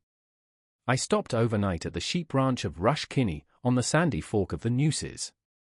Mr. Kinney and I had been strangers up to the time when I called hello, at his hitching rack, but from that moment until my departure on the next morning we were, according to the Texas Code, undeniable friends. After supper the ranchman and I lugged our chairs outside the two-room house, to its flawless gallery roofed with chaparral and sacuista grass. With the rear legs of our chairs sinking deep into the hard-packed loam, each of us reposed against an elm pillar of the structure and smoked El Toro tobacco, while we wrangled amicably concerning the affairs of the rest of the world. As for conveying adequate conception of the engaging charm of that prairie evening, despair waits upon it. It is a bold chronicler who will undertake the description of a Texas night in the early spring. An inventory must suffice. The ranch rested upon the summit of a lenient slope. The ambient prairie, diversified by arroyos and murky patches of brush and pear, lay around us like a darkened bowl at the bottom of which we reposed as dregs. Like a turquoise cover, the sky pinned us there. The miraculous air, heady with ozone and made memorably sweet by leagues of wild flowerets, gave tang and savor to the breath. In the sky was a great, round, mellow searchlight which we knew to be no moon, but the dark lantern of summer, who came to hunt northward the cowering spring. In the nearest corral a flock of sheep lay silent until a groundless panic would send a squad of them huddling together with a drumming rush. For other sounds a shrill family of coyotes yapped beyond the shearing pen, and whippoorwills twittered in the long grass. But even these dissonances hardly rippled the clear torrent of the mockingbird's notes that fell from a dozen neighboring shrubs and trees. It would not have been preposterous for one to tiptoe and essay to touch the stars, they hung so bright and imminent. Mr. Kinney's wife, a young and capable woman, we had left in the house. She remained to busy herself with a domestic round of duties, in which I had observed that she seemed to take a buoyant and contented pride. In one room we had supped. Presently, from the other, as Kinney and I sat without, there burst a volume of sudden and brilliant music. If I could justly estimate the art of piano playing, the construer of that rollicking fantasia had creditably mastered the secrets of the keyboard. A piano, and one so well played, seemed to me to be an unusual thing to find in that small and unpromising ranch house. I must have looked my surprise at Rush Kinney, for he laughed in his soft, southern way, and nodded at me through the moonlit haze of our cigarettes. "You don't often hear as agreeable a noise as that on a sheep ranch," he remarked, "but I never see any reason for not playing up to the arts and graces just because we happen to live out in the brush. It's a lonesome life for a woman, and if a little music can make it any better, why not have it? That's the way I look at it." "A wise and generous theory," I assented. "And Mrs. Kinney plays well. I am not learned in the science of music, but I should call her an uncommonly good performer. She has technique and more than ordinary power." The moon was very bright, you will understand, and I saw upon Kinney's face a sort of amused and pregnant expression, as though there were things behind it that might be expounded. "You came up the trail from the Double Elm Fork," he said promisingly. "As you crossed it you must have seen an old deserted jackal to your left under a comma mart." "I did," said I. "There was a drove of javalies rooting around it. I could see by the broken corrals that no one lived there." "That's where this music proposition started," said Kinney. "I don't mind telling you about it while we smoke. That's where old Cal Adams lived. He had about 800 graded merinos and a daughter that was solid silk and as handsome as a new stake rope on a $30 pony. And I don't mind telling you that I was guilty in the second degree of hanging around old Cal's ranch all the time I could spare away from lambing and shearing. Miss Marilla was her name, and I had figured it out by the rule of two that she was destined to become the chatelaine and lady superior of Rancho Lomito, belonging to our Kinney, Esquire, where you are now a welcome and honored guest. I will say that old Cal wasn't distinguished as a sheepman. He was a little, old stoop-shouldered hombre about as big as a gun scabbard, with scraggy white whiskers, and condemned to the continuous use of language. Old Cal was so obscure in his chosen profession that he wasn't even hated by the cowmen. And when a sheepman don't get eminent enough to acquire the hostility of the cattlemen, he is mighty apt to die unwept and considerably unsung. But that Marilla girl was a benefit to the eye. And she was the most elegant kind of a housekeeper. I was the nearest neighbor, and I used to ride over to the Double Elm anywhere from 9 to 16 times a week with fresh butter or a quarter of venison or a sample of new sheep dip just as a frivolous excuse to see Marilla. Marilla and me got to be extensively inveigled with each other, and I was pretty sure I was going to get my rope around her neck and lead her over to the Lomito. Only she was so everlastingly permeated with filial sentiments toward old Cal that I never could get her to talk about serious matters. You never saw anybody in your life that was as full of knowledge and had less sense than old Cal. He was advised about all the branches of information contained in learning, and he was up to all the rudiments of doctrines and enlightenment. You couldn't advance him any ideas on any of the parts of speech or lines of thought. You would have thought he was a professor of the weather and politics and chemistry and natural history and the origin of derivations. Any subject you brought up old Cal could give you an abundant synopsis of it from the Greek root up to the time it was sacked and on the market. One day just after the fall shearing, I rides over to the Double Elm with a ladies' magazine about fashions for Marilla and a scientific paper for old Cal. While I was tying my pony to a mesquite, out runs Marilla, tickled to death with some news that couldn't wait. "Oh, Rush," she says, all flushed up with esteem and gratification, "what do you think? Dad's going to buy me a piano. Ain't it grand? I never dreamed I'd ever have one." "It's sure joyful," says Ira. "I always admired the agreeable uproar of a piano. It'll be lots of company for you." "That's mighty good of Uncle Cal to do that." "I'm all undecided," says Marilla, "between a piano and an organ. A parlor organ is nice." "Either of them," says I, "is first class for mitigating the lack of noise around a sheep ranch." "For my part," I says, "I shouldn't like anything better than to ride home of an evening and listen to a few waltzes and jigs, with somebody about your size sitting on the piano stool and rounding up the notes." "Oh, hush about that," says Marilla, "and go on in the house. Dad hasn't rode out today. He's not feeling well." Old Cal was inside, lying on a cot. He had a pretty bad cold and cough. "I stayed to supper. Going to get Marilla a piano, I hear," says I to him. "Why, yes, something of the kind, Rush," says he. "She's been hankering for music for a long spell, and I allow to fix her up with something in that line right away. The sheep sheared £6 all round this fall, and I'm going to get Marilla an instrument if it takes the price of the whole clip to do it." "Star Wayno," says I, "the little girl deserves it." "I'm going to San Antone on the last load of wool," says Uncle Cal, "and select an instrument for her myself." "Wouldn't it be better," I suggests, "to take Marilla along and let her pick out one that she likes?" I might have known that would set Uncle Cal going.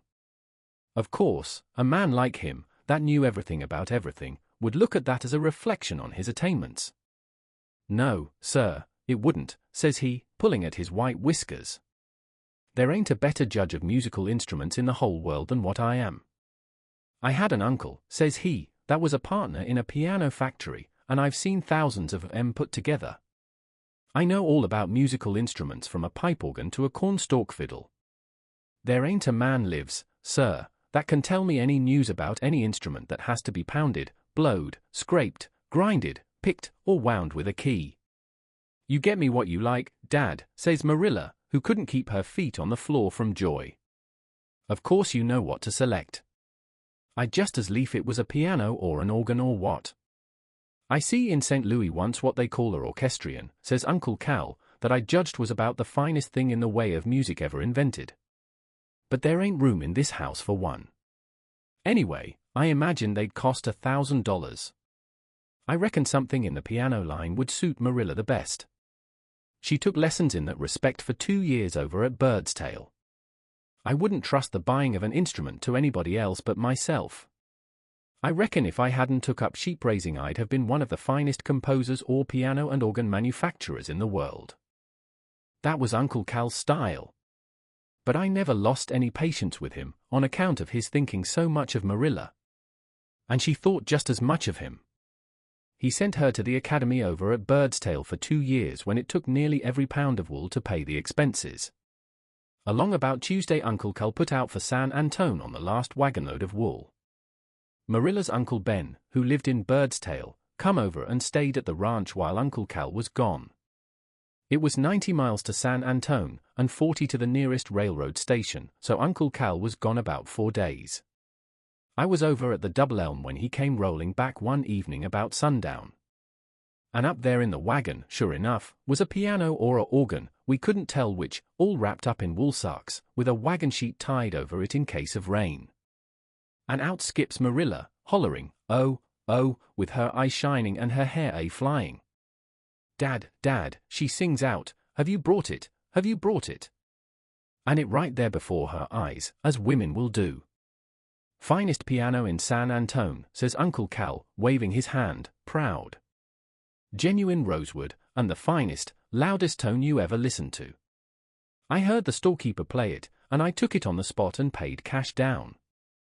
Me and Ben and Uncle Cal and a Mexican lifted it out of the wagon and carried it in the house and set it in a corner. It was one of them upright instruments, and not very heavy or very big. And then all of a sudden Uncle Cal flops over and says he's mighty sick. He's got a high fever, and he complains of his lungs. He gets into bed, while me and Ben goes out to unhitch and put the horses in the pasture, and Marilla flies around to get Uncle Cal something hot to drink. But first she puts both arms on that piano and hugs it with a soft kind of a smile, like you see kids doing with their Christmas toys. When I came in from the pasture, Marilla was in the room where the piano was. I could see by the strings and woolsacks on the floor that she had had it unwrapped. But now she was tying the wagon sheet over it again, and there was a kind of solemn, whitish look on her face. "Ain't wrapping up the music again, are you, Marilla?" I asks. "What's the matter with just a couple of tunes for to see how she goes under the saddle?" "Not tonight, Rush," says she. "I don't want to play any tonight. Dad's too sick. Just think, Rush, he paid $300 for it, and nearly a third of what the wool clip brought." "Well, it ain't anyways in the neighborhood of a third of what you are worth," I told her. "And I don't think Uncle Cal is too sick to hear a little agitation of the piano keys just to christen the machine." "Not tonight, Rush," says Marilla, in a way that she had when she wanted to settle things. But it seems that Uncle Cal was plenty sick, after all. He got so bad that Ben saddled up and rode over to Birdstail for Doc Simpson. I stayed around to see if I'd be needed for anything. When Uncle Cal's pain let up on him a little, he called Marilla and says to her, "Did you look at your instrument, honey? And do you like it?" "It's lovely, Dad," says she, leaning down by his pillow. "I never saw one so pretty." "How dear and good it was of you to buy it for me." "I haven't heard you play on it any yet," says Uncle Cal, "and I've been listening. My side don't hurt quite so bad now. Won't you play a piece, Marilla?" But no, she puts Uncle Cal off and soothes him down like you've seen women do with a kid. It seems she's made up her mind not to touch that piano at present. When Doc Simpson comes over, he tells us that Uncle Cal has pneumonia, the worst kind, and as the old man was past 60 and nearly on the lift anyhow, the odds was against his walking on grass anymore. On the 4th day of his sickness he calls for Marilla again and wants to talk piano. Doc Simpson was there, and so was Ben and Mrs. Ben, trying to do all they could. "I'd have made a wonderful success in anything connected with music," says Uncle Cal. "I got the finest instrument for the money in San Antone. Ain't that piano all right in every respect, Marilla?" "It's just perfect, Dad," says she. "It's got the finest tone I ever heard." "But don't you think you could sleep a little while now, Dad?" "No, I don't," says Uncle Cal. "I want to hear that piano." "I don't believe you've even tried it yet. I went all the way to San Antone and picked it out for you myself. It took a third of the fall clip to buy it, but I don't mind that if it makes my good girl happier. Won't you play a little bit for Dad, Marilla?" Doc Simpson beckoned Marilla to one side and recommended her to do what Uncle Cal wanted, so it would get him quieted. And her Uncle Ben and his wife asked her, too. "Why not hit out a tune or two with the soft pedal on?" I asks Marilla. "Uncle Cal has begged you so often. It would please him a good deal to hear you touch up the piano he's bought for you. Don't you think you might?" But Marilla stands there with big tears rolling down from her eyes and says nothing. And then she runs over and slips her arm under Uncle Cal's neck and hugs him tight. "Why, last night, Dad, we heard her say, I played it ever so much. Honest, I have been playing it. And it's such a splendid instrument, you don't know how I love it. Last night I played Bonnie Dundee and that Anvil Polka and the Blue Danube, and lots of pieces. You must surely have heard me playing a little, didn't you, Dad? I didn't like to play loud when you was so sick." Well, says Uncle Cal, maybe I did. Maybe I did and forgot about it. My head is a little cranky at times. I heard the man in the store play it fine. I'm mighty glad you like it, Marilla. Yes, I believe I could go to sleep a while if you'll stay right beside me till I do."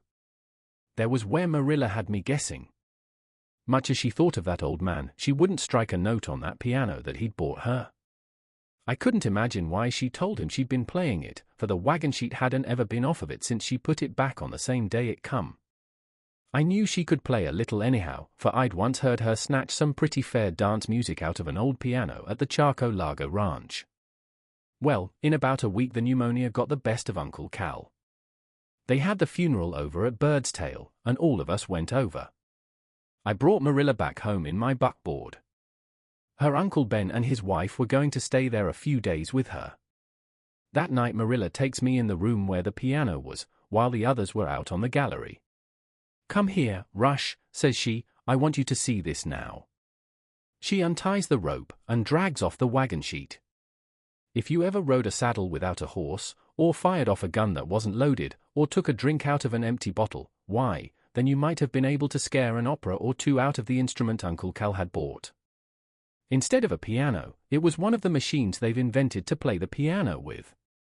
By itself it was about as musical as the holes of a flute without the flute. And that was the piano that Uncle Cal had selected, and standing by it was the good, fine, all-wool girl that never let him know it. And what you heard playing a while ago, concluded Mr. Kinney, was that same deputy piano machine, only just at present it's shoved up against a $600 piano that I bought for Marilla as soon as we was married. Audiobooks for Everyone presents A Call Loan by O. Henry. In those days the cattlemen were the anointed. They were the grandees of the grass, kings of the kine, lords of the lea, barons of beef and bone. They might have ridden in golden chariots had their taste so inclined. The cattleman was caught in a stampede of dollars. It seemed to him that he had more money than was decent. But when he had bought a watch with precious stones set in the case so large that they hurt his ribs, and a California saddle with silver nails and Angora skin suaderos, and ordered everybody up to the bar for whiskey, what else was there for him to spend money for? Not so circumscribed in expedient for the reduction of surplus wealth were those lairds of the lariat who had womenfolk to their name. In the breast of the rib-sprung sex the genius of purse lightening may slumber through years of inopportunity, but never, my brothers, does it become extinct. So, out of the Chaparral came Long Bill Longley from the Bar Circle branch on the Frio, a wife-driven man, to taste the urban joys of success. Something like $500,000 he had, with an income steadily increasing. Long Bill was a graduate of the camp and trail. Luck and thrift, a cool head, and a telescopic eye for mavericks had raised him from cowboy to be a cowman. Then came the booming cattle, and Fortune, stepping gingerly among the cactus thorns, came and emptied her cornucopia at the doorstep of the ranch. In the little frontier city of Chaparosa, Longley built a costly residence. Here he became a captive, bound to the chariot of social existence. He was doomed to become a leading citizen. He struggled for a time like a mustang in his first corral, and then he hung up his quirt and spurs. Time hung heavily on his hands. He organized the First National Bank of Chaparosa, and was elected its president. One day a dyspeptic man, wearing double magnifying glasses, inserted an official-looking card between the bars of the cashier's window of the First National Bank. 5 minutes later the bank force was dancing at the beck and call of a national bank examiner. This examiner, Mr. J. Edgar Todd, proved to be a thorough one. At the end of it all the examiner put on his hat, and called the president, Mr. William Ard Longley, into the private office. "Well, how do you find things?" asked Longley, in his slow, deep tones. "Any brands in the roundup you didn't like the looks of?" "The bank checks up all right, Mr. Longley," said Todd, "and I find your loans in very good shape, with one exception. You are carrying one very bad bit of paper, one that is so bad that I have been thinking that you surely do not realize the serious position it places you in. I refer to a call loan of $10,000 made to Thomas Merwin. Not only is the amount in excess of the maximum sum the bank can loan any individual legally, but it is absolutely without endorsement or security. Thus you have doubly violated the national banking laws, and have laid yourself open to criminal prosecution by the government. A report of the matter to the Comptroller of the Currency, which I am bound to make, would, I am sure, result in the matter being turned over to the Department of Justice for action. You see what a serious thing it is." Bill Longley was leaning his lengthy, slowly moving frame back in his swivel chair. His hands were clasped behind his head, and he turned a little to look the examiner in the face. The examiner was surprised to see a smile creep about the rugged mouth of the banker, and a kindly twinkle in his light blue eyes. If he saw the seriousness of the affair, it did not show in his countenance. "Of course, you don't know Tom Merwin," said Longley, almost genially. "Yes, I know about that loan. It hasn't any security except Tom Merwin's word. Somehow, I've always found that when a man's word is good, it's the best security there is." "Oh, yes, I know the government doesn't think so. I guess I'll see Tom about that note." Mr. Todd's dyspepsia seemed to grow suddenly worse. He looked at the Chaparral banker through his double magnifying glasses in amazement. "You see," said Longley, easily explaining the thing away, "Tom heard of 2,000 head of 2-year-olds down near Rocky Ford on the Rio Grande that could be had for $8 a head. I reckon 'twas one of old Leandro Garcia's outfits that he had smuggled over, and he wanted to make a quick turn on them. Those cattle are worth $15 on the hoof in Kansas City. Tom knew it and I knew it. He had $6,000, and I let him have the $10,000 to make the deal with. His brother Ed took them onto market 3 weeks ago. He ought to be back for most any day now with the money. When he comes, Tom'll pay that note." The bank examiner was shocked. It was, perhaps, his duty to step out to the telegraph office and wire the situation to the controller. But he did not. He talked pointedly and effectively to Longley for 3 minutes. He succeeded in making the banker understand that he stood upon the border of a catastrophe.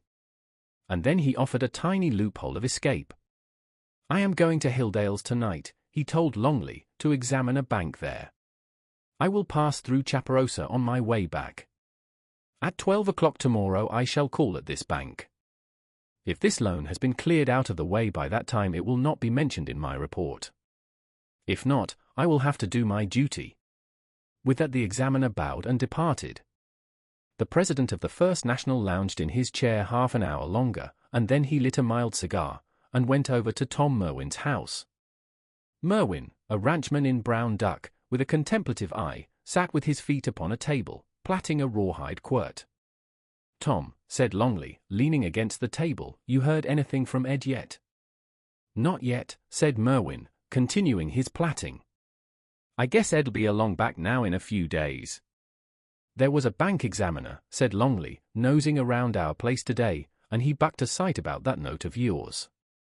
You know I know it's all right, but the thing is against the banking laws. I was pretty sure you'd have paid it off before the bank was examined again, but the son of a gun slipped in on us, Tom. Now, I'm short of cash myself just now, or I'd let you have the money to take it up with. I've got till 12 o'clock tomorrow, and then I've got to show the cash in place of that note or what, Bill?" asked Merwin, as Longley hesitated. "Well, I suppose it means be jumped on with both of Uncle Sam's feet.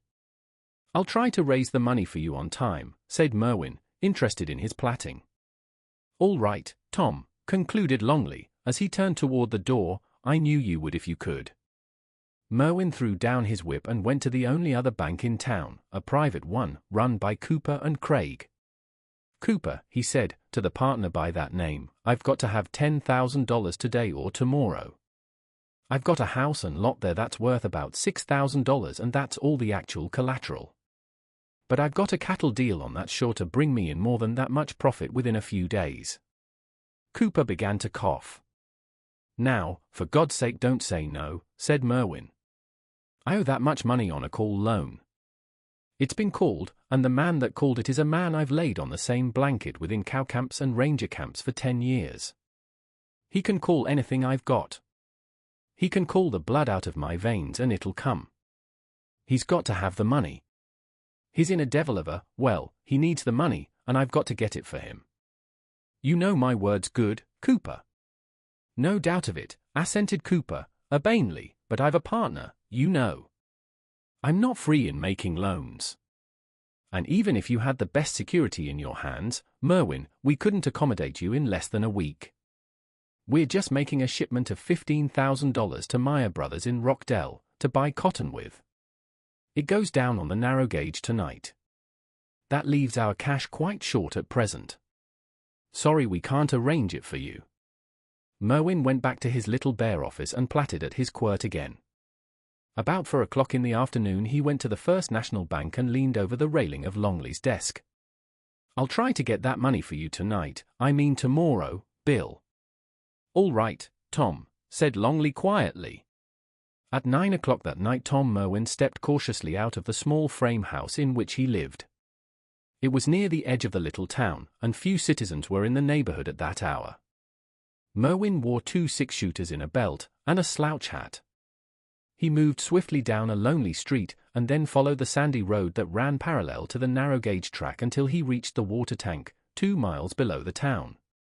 There Tom Merwin stopped, tied a black silk handkerchief about the lower part of his face, and pulled his hat down low. In 10 minutes the night train for Rockdale pulled up at the tank, having come from Chaparral. With a gun in each hand Merwin raised himself from behind a clump of chaparral and started for the engine. But before he had taken 3 steps, 2 long, strong arms clasped him from behind, and he was lifted from his feet and thrown face downward upon the grass. There was a heavy knee pressing against his back, and an iron hand grasping each of his wrists. He was held thus, like a child, until the engine had taken water, and until the train had moved, with accelerating speed, out of sight. Then he was released, and rose to his feet to face Bill Longley. "The case never needed to be fixed up this way, Tom," said Longley. "I saw Cooper this evening, and he told me what you and him talked about. Then I went down to your house tonight and saw you come out with your guns on, and I followed you. Let's go back, Tom." They walked away together, side by side. "'Twas the only chance I saw," said Merwin presently. "You called your loan, and I tried to answer you. Now, what'll you do, Bill, if they sock it to you?" "What would you have done if they'd socked it to you?" was the answer Longley made. "I never thought I'd lay in a bush to stick up a train," remarked Merwin, "but a call loan's different. A call's a call with me. We've got 12 hours yet, Bill, before this spy jumps onto you. We've got to raise them spondulic somehow. Maybe we can, great Sam Houston. Do you hear that?" Merwin broke into a run, and Longley kept with him, hearing only a rather pleasing whistle somewhere in the night rendering the lugubrious air of the cowboys' lament. "It's the only tune he knows," shouted Merwin as he ran. "I'll bet." They were at the door of Merwin's house. He kicked it open and fell over an old valise lying in the middle of the floor. A sunburned, firm-jawed youth, stained by travel, lay upon the bed puffing at a brown cigarette. "What's the word, Ed?" gasped Merwin. So, drawled that capable youngster. "Just got in on the 9:30. Sold the bunch for 15, straight. Now, buddy, you want to quit kicking a valise around that's got $29,000 in greenbacks in its innards." Audiobooks for Everyone presents The Princess and the Puma by O. Henry. There had to be a king and queen, of course. The king was a terrible old man who wore 6-shooters and spurs, and shouted in such a tremendous voice that the rattlers on the prairie would run into their holes under the prickly pear. Before there was a royal family they called the man a Whispering Ben. When he came to own 50,000 acres of land and more cattle than he could count, they called him O'Donnell the Cattle King. The queen had been a Mexican girl from Laredo. She made a good, mild, Colorado Claro wife, and even succeeded in teaching Ben to modify his voice sufficiently while in the house to keep the dishes from being broken. When Ben got to be king she would sit on the gallery of Espinosa Ranch and weave rush mats. When wealth became so irresistible and oppressive that upholstered chairs and a center table were brought down from San Antone in the wagons, she bowed her smooth, dark head, and shared the fate of the Danae. To avoid less majest you have been presented first to the king and queen. They do not enter the story, which might be called the Chronicle of the Princess, the Happy Thought, and the Lion that Bungled His Job. Josepha O'Donnell was the surviving daughter, the princess. From her mother she inherited warmth of nature and a dusky, semi-tropic beauty. From Ben O'Donnell the Royal she acquired a store of intrepidity, common sense, and the faculty of ruling. The combination was one worth going miles to see. Josepha, while riding her pony at a gallop, could put 5 out of 6 bullets through a tomato can swinging at the end of a string. She could play for hours with a white kitten she owned, dressing it in all manner of absurd clothes. Scorning a pencil, she could tell you out of her head what 1545 2-year-olds would bring on the hoof, at $8.50 per head. Roughly speaking, the Espinosa Ranch is 40 miles long and 30 broad, but mostly leased land. Josefa, on her pony, had prospected over every mile of it. Every cowpuncher on the range knew her by sight and was a loyal vassal. Ripley Givens, foreman of one of the Espinosa outfits, saw her one day, and made up his mind to form a royal matrimonial alliance. Presumptuous? No. In those days in the Nueces country a man was a man. And, after all, the title of Cattle King does not presuppose blood royalty. Often it only signifies that its owner wears the crown in token of his magnificent qualities in the art of cattle stealing. One day Ripley Givens rode over to the Double Elm Ranch to inquire about a bunch of strayed yearlings. He was late in setting out on his return trip, and it was sundown when he struck the White Horse crossing of the Nueces. From there to his own camp it was 16 miles. To the Espinosa Ranch it was 12. Givens was tired. He decided to pass the night at the crossing. There was a fine waterhole in the riverbed. The banks were thickly covered with great trees, undergrown with brush. Back from the waterhole 50 yards was a stretch of curly mesquite grass, supper for his horse and bed for himself. Givens staked his horse, and spread out his saddle blankets to dry. He sat down with his back against a tree and rolled a cigarette. From somewhere in the dense timber along the river came a sudden, rageful, shivering wail. The pony danced at the end of his rope and blew a whistling snort of comprehending fear. Givens puffed at his cigarette, but he reached leisurely for his pistol belt, which lay on the grass, and twirled the cylinder of his weapon tentatively. A great gar plunged with a loud splash into the water hole. A little brown rabbit skipped around a bunch of catclaw and sat twitching his whiskers and looking humorously at Givens. The pony went on eating grass. It is well to be reasonably watchful when a Mexican lion sings soprano along the arroyos at sundown. The burden of his song may be that young calves and fat lambs are scarce, and that he has a carnivorous desire for your acquaintance. In the grass lay an empty fruit can, cast there by some former sojourner. Givens caught sight of it with a grunt of satisfaction. In his coat pocket tied behind his saddle was a handful or two of ground coffee. Black coffee and cigarettes! What ranchero could desire more? In 2 minutes he had a little fire going clearly. He started, with his can, for the water hole. When within 15 yards of its edge he saw, between the bushes, a side-saddle pony with down-dropped reins cropping grass a little distance to his left. Just rising from her hands and knees on the brink of the water hole was Josefa O'Donnell. She had been drinking water, and she brushed the sand from the palms of her hands. 10 yards away, to her right, half concealed by a clump of sacuista, Givens saw the crouching form of the Mexican lion. His amber eyeballs glared hungrily. 6 feet from them was the tip of the tail stretched straight, like a pointer's. His hindquarters rocked with the motion of the cat tribe preliminary to leaping. Givens did what he could. His 6-shooter was 35 yards away lying on the grass. He gave a loud yell, and dashed between the lion and the princess. The ruckus, as Givens called it afterward, was brief and somewhat confused. When he arrived on the line of attack he saw a dim streak in the air, and heard a couple of faint cracks. Then 100 pounds of Mexican lion plumped down upon his head and flattened him, with a heavy jar, to the ground. He remembered calling out, "Let up, now, no fair gouging," and then he crawled from under the lion like a worm, with his mouth full of grass and dirt, and a big lump on the back of his head where it had struck the root of a water elm. The lion lay motionless. Givens, feeling aggrieved, and suspicious of fouls, shook his fist at the lion, and shouted, "I'll wrestle you again for 20, and then he got back to himself. Josefa was standing in her tracks, quietly reloading her silver-mounted .38. It had not been a difficult shot. The lion's head made an easier mark than a tomato can swinging at the end of a string. There was a provoking, teasing, maddening smile upon her mouth and in her dark eyes. The would-be rescuing knight felt the fire of his fiasco burn down to his soul. Here had been his chance, the chance that he had dreamed of, and Momus, and not Cupid, had presided over it. The satyrs in the wood were, no doubt, holding their sides in hilarious, silent laughter. There had been something like vaudeville, say Senior Givens and his funny knockabout act with the stuffed lion. "Is that you, Mr. Givens?" said Josefa, in her deliberate, saccharine contralto. "You nearly spoilt my shot when you yelled. Did you hurt your head when you fell?" "Oh, no," said Givens, quietly, "that didn't hurt." He stooped ignominiously and dragged his best Stetson hat from under the beast. It was crushed and wrinkled to a fine comedy effect. Then he knelt down and softly stroked the fierce, open-jawed head of the dead lion.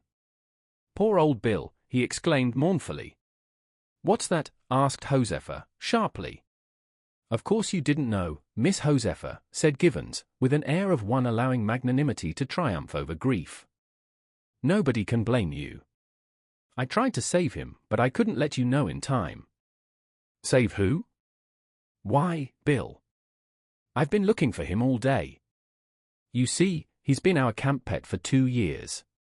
Poor old fellow, he wouldn't have hurt a cottontail rabbit.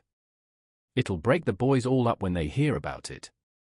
But you couldn't tell, of course, that Bill was just trying to play with you." Josefa's black eyes burned steadily upon him. Ripley Givens met the test successfully. He stood rumpling the yellow-brown curls on his head pensively. In his eye was regret, not unmingled with a gentle reproach. His smooth features were set to a pattern of indisputable sorrow. Josefa wavered. "What was your pet doing here?" she asked, making a last stand. "There's no camp near the White Horse Crossing." "The old rascal ran away from camp yesterday," answered Givens readily. "It's a wonder the coyotes didn't scare him to death. You see, Jim Webster, our horse wrangler, brought a little terrier pup into camp last week. The pup made life miserable for Bill. He used to chase him around and chew his hind legs for hours at a time. Every night when bedtime came, Bill would sneak under one of the boys' blankets and sleep to keep the pup from finding him. I reckon he must have been worried pretty desperate or he wouldn't have run away. He was always afraid to get out of sight of camp." Josefa looked at the body of the fierce animal. Givens gently patted one of the formidable paws that could have killed a yearling calf with one blow. Slowly a red flush widened upon the dark olive face of the girl. Was it the signal of shame of the true sportsman who has brought down ignoble quarry?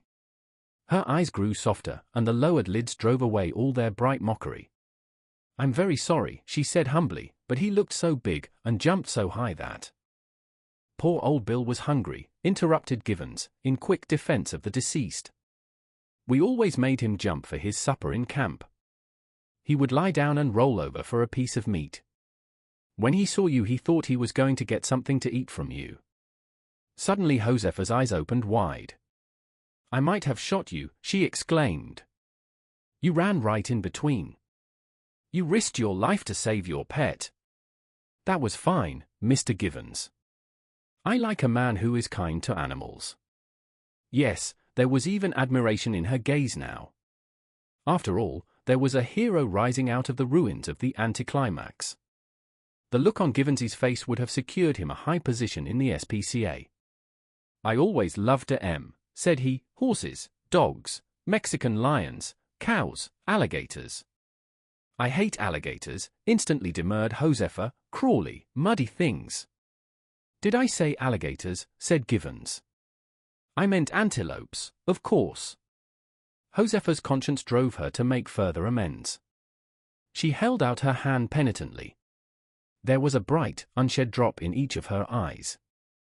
"Please forgive me, Mr. Givens, won't you? I'm only a girl, you know, and I was frightened at first. I'm very, very sorry I shot Bill. You don't know how ashamed I feel. I wouldn't have done it for anything." Givens took the proffered hand. He held it for a time while he allowed the generosity of his nature to overcome his grief at the loss of Bill. At last it was clear that he had forgiven her. "Please don't speak of it any more, Miss Josefa. 'Twas enough to frighten any young lady the way Bill looked. I'll explain it all right to the boys. Are you really sure you don't hate me?" Josefa came closer to him impulsively. Her eyes were sweet, oh, sweet and pleading with gracious penitence. "I would hate anyone who would kill my kitten. And how daring and kind of you to risk being shot when you tried to save him. How very few men would have done that.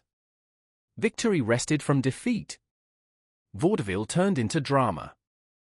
Bravo, Ripley Givens! It was now twilight. Of course Miss Josefa could not be allowed to ride onto the ranch house alone.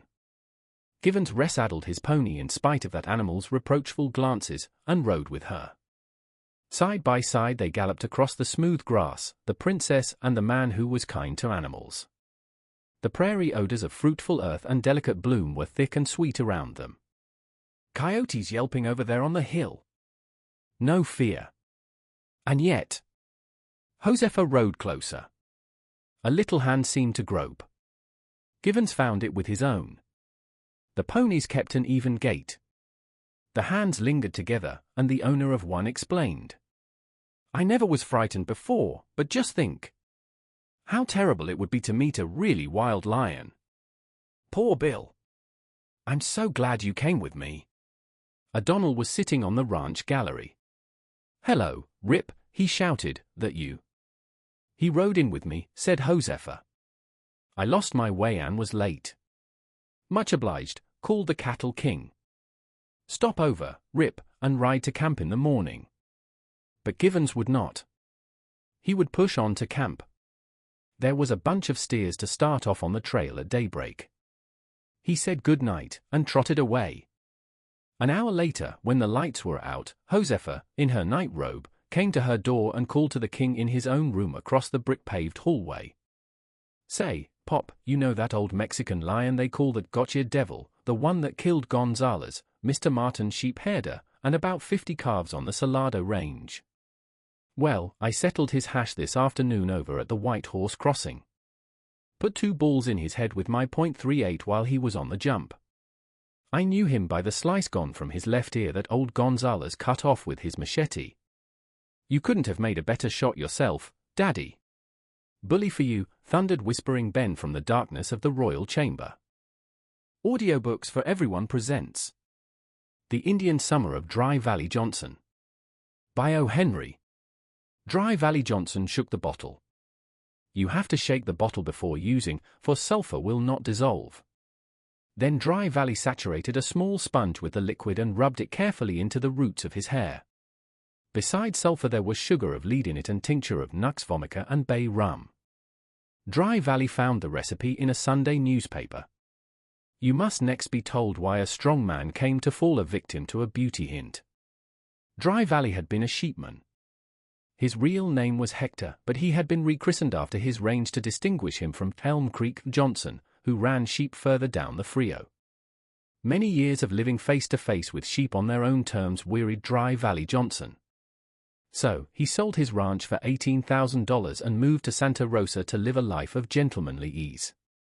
Being a silent and melancholy person of 35, or perhaps 38, he soon became that cursed and earth-cumbering thing, an elderlyish bachelor with a hobby. Someone gave him his first strawberry to eat, and he was done for. Dry Valley bought a 4-room cottage in the village, and a library on strawberry culture. Behind the cottage was a garden of which he made a strawberry patch. In his old grey woolen shirt, his brown duck trousers, and high-heeled boots he sprawled all day on a canvas cot under a live oak tree at his back door studying the history of the seductive scarlet berry. The school teacher, Mr. Witt, spoke of him as a fine, presentable man, for all his middle age. But the focus of Dry Valley's eyes embraced no women. They were merely beings who flew skirts as a signal for him to lift awkwardly his heavy, round-crowned, broad-brimmed felt Stetson whenever he met them, and then hurry past to get back to his beloved berries. And all this recitative by the chorus is only to bring us to the point where you may be told why Dry Valley shook up the insoluble sulfur in the bottle. So long-drawn and inconsequential a thing is history, the anamorphous shadow of a milestone reaching down the road between us and the setting sun. When his strawberries were beginning to ripen, Dry Valley bought the heaviest buggy whip in the Santa Rosa store. He sat for many hours under the live oak tree plaiting and weaving in an extension to its lash. When it was done he could snip a leaf from a bush 20 feet away with the cracker. For the bright, predatory eyes of Santa Rosa youth were watching the ripening berries, and Dry Valley was arming himself against their expected raids. No greater care had he taken of his tender lambs during his ranching days than he did of his cherished fruit, warding it from the hungry wolves that whistled and howled and shot their marbles and peered through the fence that surrounded his property. In the house next to Dry Valleys lived a widow with a pack of children that gave the husbandman frequent anxious misgivings. In the woman there was a strain of the Spanish. She had wedded one of the name of O'Brien. Dry Valley was a connoisseur in cross strains, and he foresaw trouble in the offspring of this union. Between the two homesteads ran a crazy picket fence overgrown with morning glory and wild good vines. Often he could see little heads with mops of black hair and flashing dark eyes dodging in and out between the pickets, keeping tabs on the reddening berries. Late one afternoon Dry Valley went to the post office. When he came back, like Mother Hubbard, he found the dues to pay. The descendants of Iberian bandits and Hibernian cattle raiders had swooped down upon his strawberry patch. To the outraged vision of Dry Valley there seemed to be a sheep corral full of them, perhaps they numbered 5 or 6. Between the rows of green plants they were stooped, hopping about like toads, gobbling silently and voraciously his finest fruit. Dry Valley slipped into the house, got his whip, and charged the marauders. The lash curled about the legs of the nearest, a greedy 10-year-old, before they knew they were discovered. His screech gave warning, and the flock scampered for the fence like a drove of javelis flushed in the chaparral. Dry Valley's whip drew a toll of 2 more elfin shrieks before they dived through the vine-clad fence and disappeared. Dry Valley, less fleet, followed them nearly to the pickets. Checking his useless pursuit, he rounded a bush, dropped his whip and stood, voiceless, motionless, the capacity of his powers consumed by the act of breathing and preserving the perpendicular. Dry Valley, less fleet, followed them nearly to the pickets. Checking his useless pursuit, he rounded a bush, dropped his whip and stood, voiceless, motionless, the capacity of his powers consumed by the act of breathing and preserving the perpendicular. Behind the bush stood Pancakes O'Brien, scorning to fly. She was 19, the oldest of the raiders. Her night-black hair was gathered back in a wild mass and tied with a scarlet ribbon. She stood, with reluctant feet, yet nearer the brook than to the river, for childhood had environed and detained her. She looked at Dry Valley Johnson for a moment with magnificent insolence, and before his eyes slowly crunched a luscious berry between her white teeth. Then she turned and walked slowly to the fence with a swaying, conscious motion, such as a duchess might make use of in leading a promenade. There she turned again and grilled Dry Valley Johnson once more in the dark flame of her audacious eyes, laughed a trifle schoolgirlishly, and twisted herself with pantherish quickness between the pickets to the O'Brien side of the wild good vine. Dry Valley picked up his whip and went into his house. He stumbled as he went up the 2 wooden steps. The old Mexican woman who cooked his meals and swept his house called him to supper as he went through the rooms. Dry Valley went on, stumbled down the front steps, out the gate and down the road into a mesquite thicket at the edge of town. He sat down in the grass and laboriously plucked the spines from a prickly pear, one by one. This was his attitude of thought, acquired in the days when his problems were only those of wind and wool and water. A thing had happened to the man, a thing that, if you are eligible, you must pray may pass you by. He had become enveloped in the Indian summer of the soul. Dry Valley had had no youth. Even his childhood had been one of dignity and seriousness. At 6 he had viewed the frivolous gambols of the lambs on his father's ranch with silent disapproval. His life as a young man had been wasted. The divine fires and impulses, the glorious exaltations and despairs, the glow and enchantment of youth had passed above his head. Never a thrill of Romeo had he known, he was but a melancholy Jock of the forest with a ruder philosophy, lacking the bittersweet flavor of experience that tempered the veteran years of the rugged ranger of Arden. And now in his sere and yellow leaf one scornful look from the eyes of Pancakes O'Brien had flooded the autumnal landscape with a tardy and delusive summer heat. But a sheepman is a hardy animal.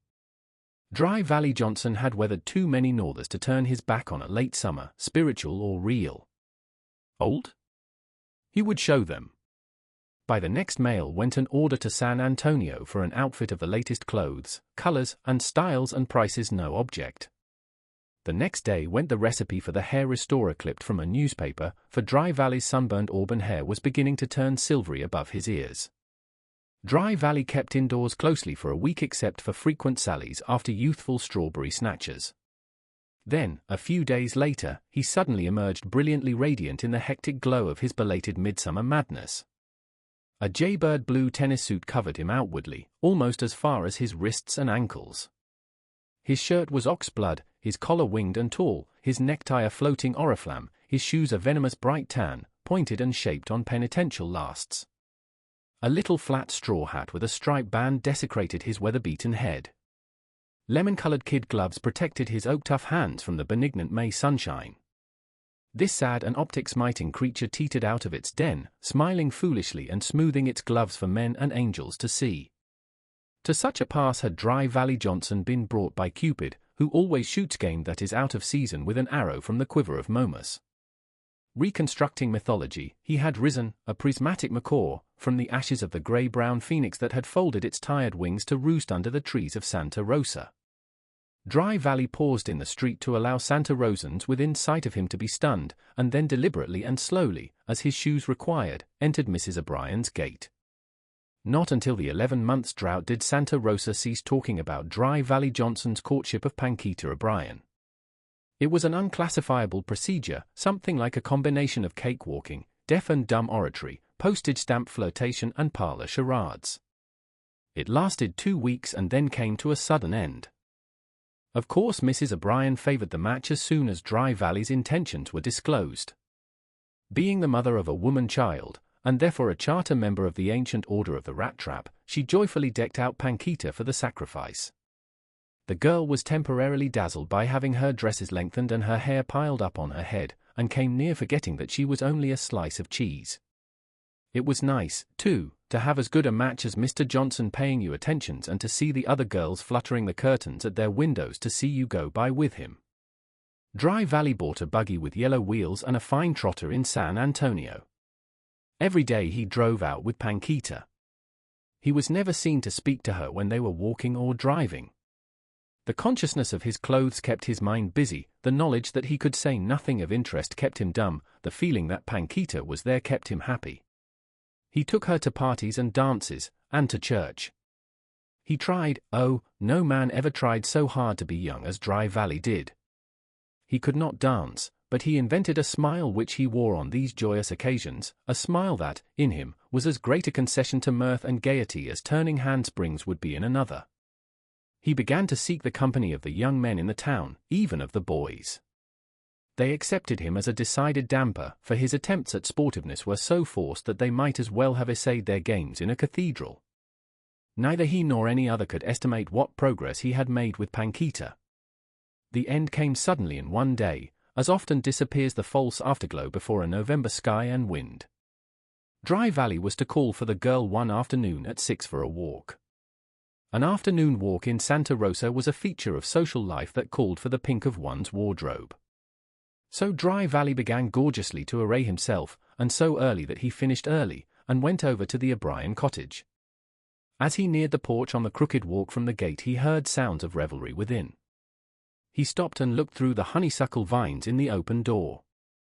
Pancakes was amusing her younger brothers and sisters. She wore a man's clothes, no doubt those of the late Mr. O'Brien. On her head was the smallest brother's straw hat decorated with an ink-striped paper band. On her hands were flapping yellow cloth gloves, roughly cut out and sewn for the masquerade. The same material covered her shoes, giving them the semblance of tan leather. High collar and flowing necktie were not omitted. Pancakes was an actress. Dry Valley saw his affectedly youthful gait, his limp where the right shoe hurt him, his forced smile, his awkward simulation of a gallant air, all reproduced with startling fidelity. For the first time a mirror had been held up to him. The corroboration of one of the youngsters calling, "Mama, come and see Pancha do like Mr. Johnson," was not needed. As softly as the caricatured tans would permit, Dry Valley tiptoed back to the gate and home again.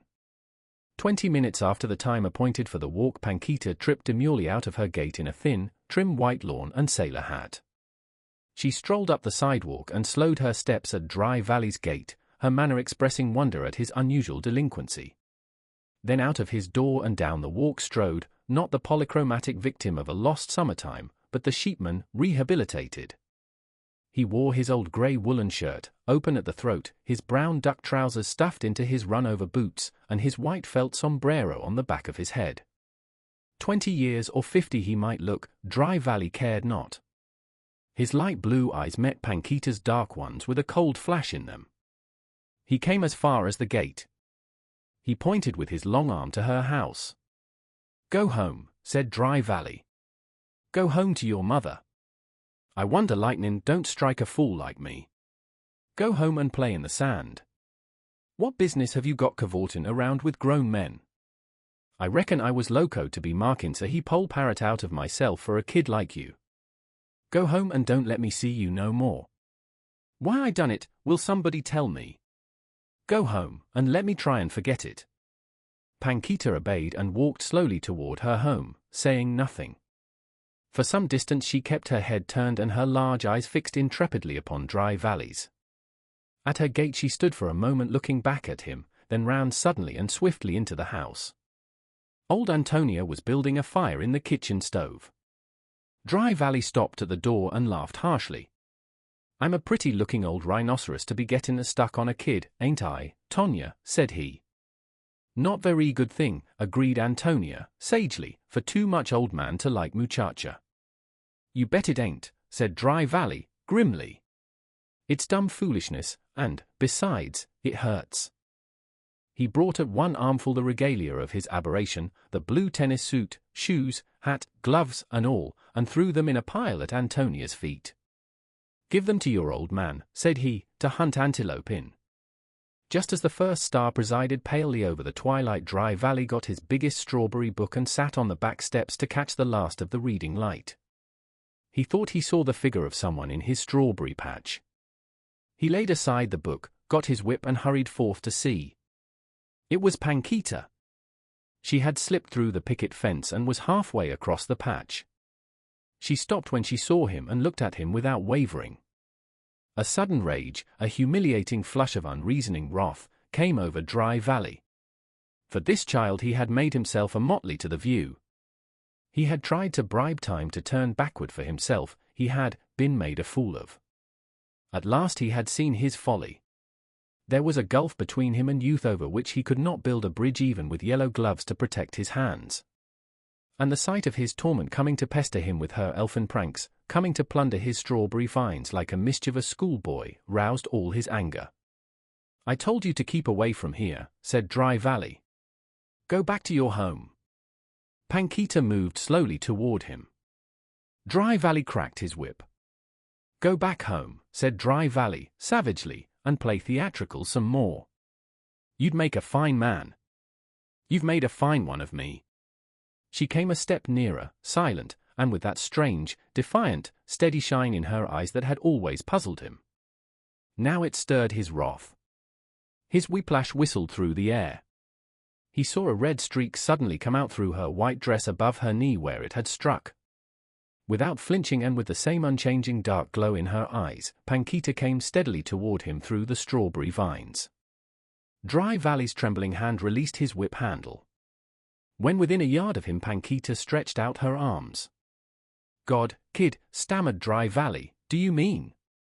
But the seasons are versatile, and it may have been springtime, after all, instead of Indian summer, that struck Dry Valley Johnson. Audiobooks for Everyone presents Christmas by Injunction by O. Henry. Cherokee was the civic father of Yellowhammer. Yellowhammer was a new mining town constructed mainly of canvas and undressed pine. Cherokee was a prospector. One day while his burro was eating quartz and pine burrs, Cherokee turned up with his pick and nugget, weighing 30 ounces. He staked his claim and then, being a man of breadth and hospitality, sent out invitations to his friends in 3 states to drop in and share his luck. Not one of the invited guests sent regrets. They rolled in from the Gila country, from Salt River, from the Pecos, from Albuquerque and Phoenix and Santa Fe, and from the camps intervening. When 1,000 citizens had arrived and taken up claims, they named the town Yellowhammer, appointed a vigilance committee, and presented Cherokee with a watch chain made of nuggets. 3 hours after the presentation ceremonies, Cherokee's claim played out. He had located a pocket instead of a vein. He abandoned it and staked others one by one. Luck had kissed her hand to him.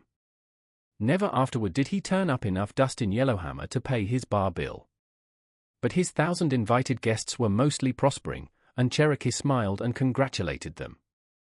Yellowhammer was made up of men who took off their hats to a smiling loser, so they invited Cherokee to say what he wanted. "Me," said Cherokee, "oh, grub stakes will be about the thing. I reckon I'll prospect along up in the Mariposas. If I strike it up there I will most certainly let you all know about the facts. I never was any hand to hold out cards on my friends." In May, Cherokee packed his burro and turned its thoughtful, mouse-colored forehead to the north. Many citizens escorted him to the undefined limits of Yellowhammer and bestowed upon him shouts of commendation and farewells. 5 pocket flasks without an air bubble between contents and cork were forced upon him, and he was bidden to consider Yellowhammer in perpetual commission for his bed, bacon and eggs, and hot water for shaving in the event that luck did not see fit to warm her hands by his campfire in the Mariposas. The name of the father of Yellowhammer was given him by the gold hunters in accordance with their popular system of nomenclature. It was not necessary for a citizen to exhibit his baptismal certificate in order to acquire a cognomen. A man's name was his personal property. For convenience in calling him up to the bar and in designating him among other blue-shirted bipeds, a temporary appellation, title, or epithet was conferred upon him by the public. Personal peculiarities formed the source of the majority of such informal baptisms. Many were easily dubbed geographically from the regions from which they confessed to have hailed. Some announced themselves to be Thompsons, and the Adamses, and the like, with a brazenness and loudness that cast a cloud upon their titles. A few vaingloriously and shamelessly uncovered their proper and indisputable names. This was held to be unduly arrogant, and did not win popularity. One man who said he was Chesterton L.C. Belmont, and proved it by letters, was given till sundown to leave the town.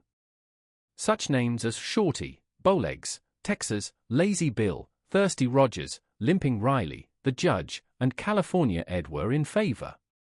Cherokee derived his title from the fact that he claimed to have lived for a time with that tribe in the Indian Nation. On the 20th day of December, Baldy, the mail rider, brought Yellowhammer a piece of news. "What do I see in Albuquerque?" said Baldy, to the patrons of the bar, but Cherokee all embellished and festooned up like the char of turkey, and lavish in money in bulk. Him and me seen the elephant and the owl, and we had specimens of this Seidlitz powder wine, and Cherokee he audits all the bills, COD.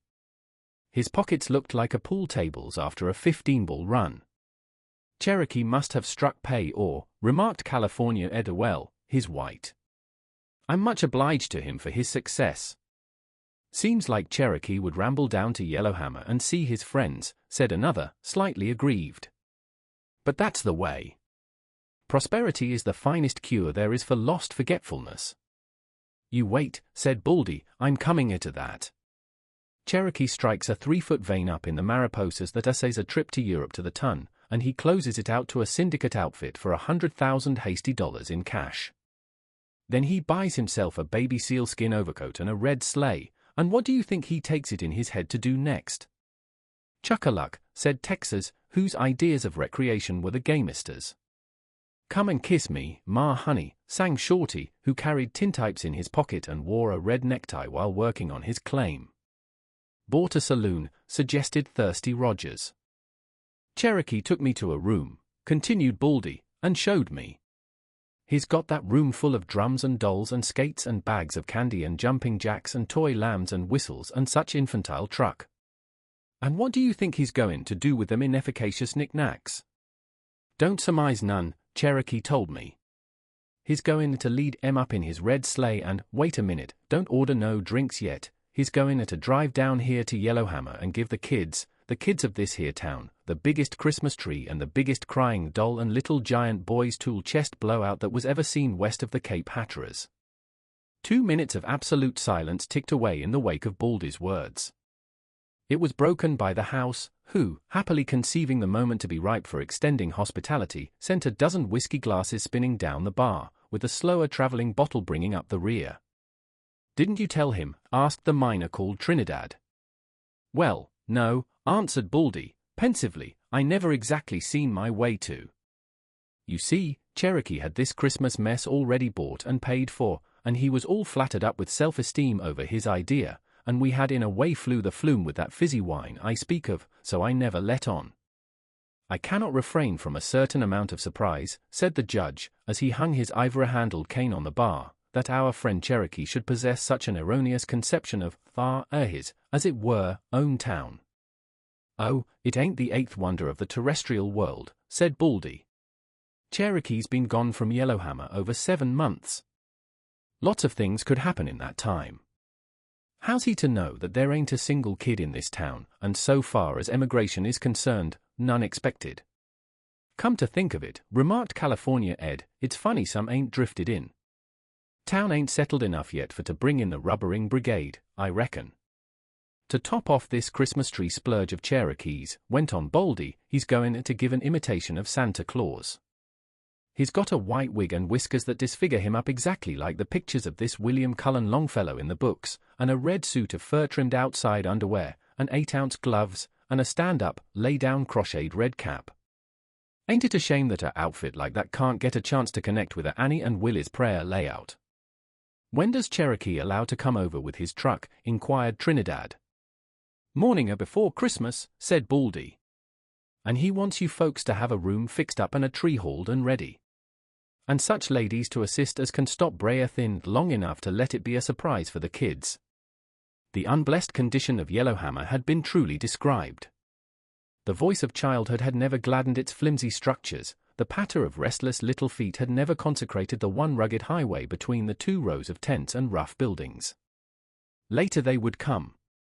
But now Yellowhammer was but a mountain camp, and nowhere in it were the roguish, expectant eyes, opening wide at dawn of the enchanting day, the eager, small hands to reach for Santa's bewildering hoard, the elated, childish voicings of the season's joy, such as the coming good things of the warm-hearted Cherokee deserved. Of women there were 5 in Yellowhammer. The assayer's wife, the proprietress of the Lucky Strike Hotel, and a laundress whose washtub panned out an ounce of dust a day. These were the permanent feminines, the remaining 2 were the Spangler sisters, Mrs. Fanchon and Irma, of the Transcontinental Comedy Company, then playing in repertoire at the improvised Empire Theatre. But of children there were none. Sometimes Miss Fanchon enacted with spirit and addressed the part of robust IOU's childhood, but between her delineation and the visions of adolescence that the fancy offered as eligible recipients of Cherokee's holiday stores there seemed to be fixed a gulf. Christmas would come on Thursday. On Tuesday morning Trinidad, instead of going to work, sought the judge at the Lucky Strike Hotel. It'll be a disgrace to Yellowhammer, said Trinidad, if it throws Cherokee down on his Christmas tree blowout. You might say that that man made this town. For one, I'm going to see what can be done to give Santa Claus a square deal. My cooperation, said the judge, would be gladly forthcoming. I am indebted to Cherokee for past favors. But I do not see, I have heretofore regarded the absence of children rather as a luxury, but in this instance, still, I do not see. Look at me, said Trinidad, and you'll see old ways and means with the fur on. I'm going to hitch up a team and rustle a load of kids for Cherokee's Santa Claus act, if I have to rob an orphan asylum. Eureka! Cried the judge, enthusiastically. No, you didn't, said Trinidad, decidedly. I found it myself. I learned about that Latin word at school.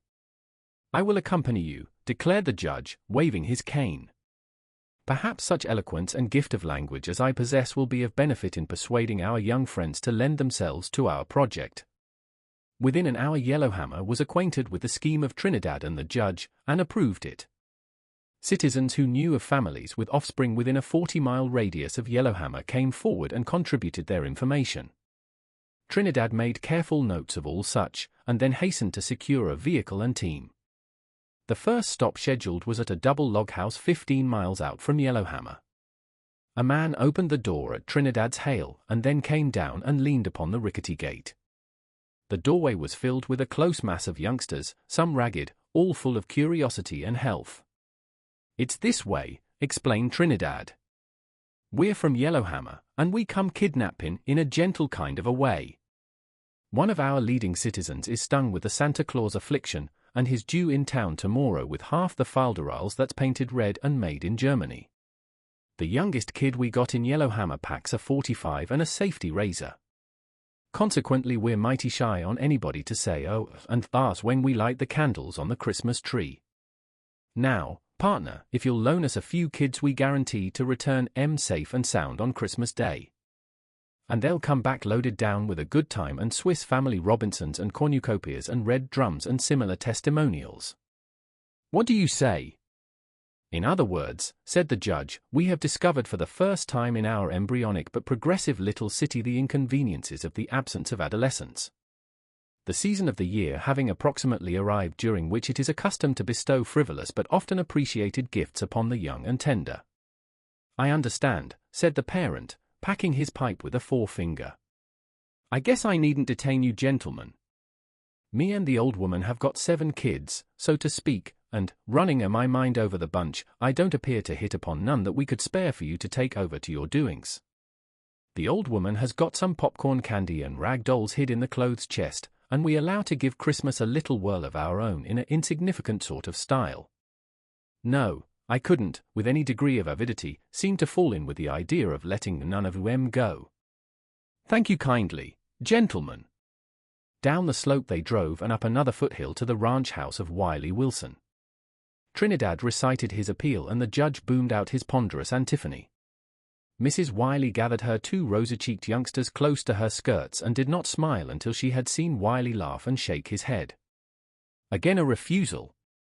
Trinidad and the judge vainly exhausted more than half their list before twilight set in among the hills. They spent the night at a stage road hostelry and set out again early the next morning.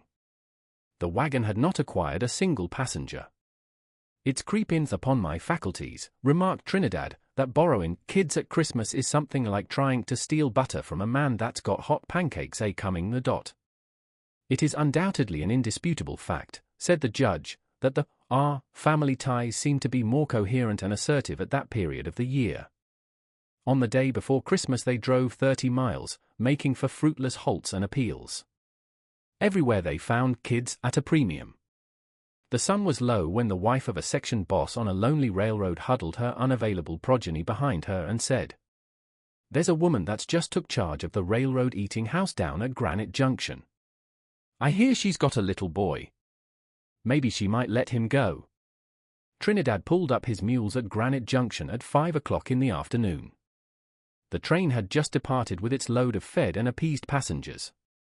On the steps of the eating house they found a thin and glowering boy of 10 smoking a cigarette. The dining room had been left in chaos by the peripatetic appetites.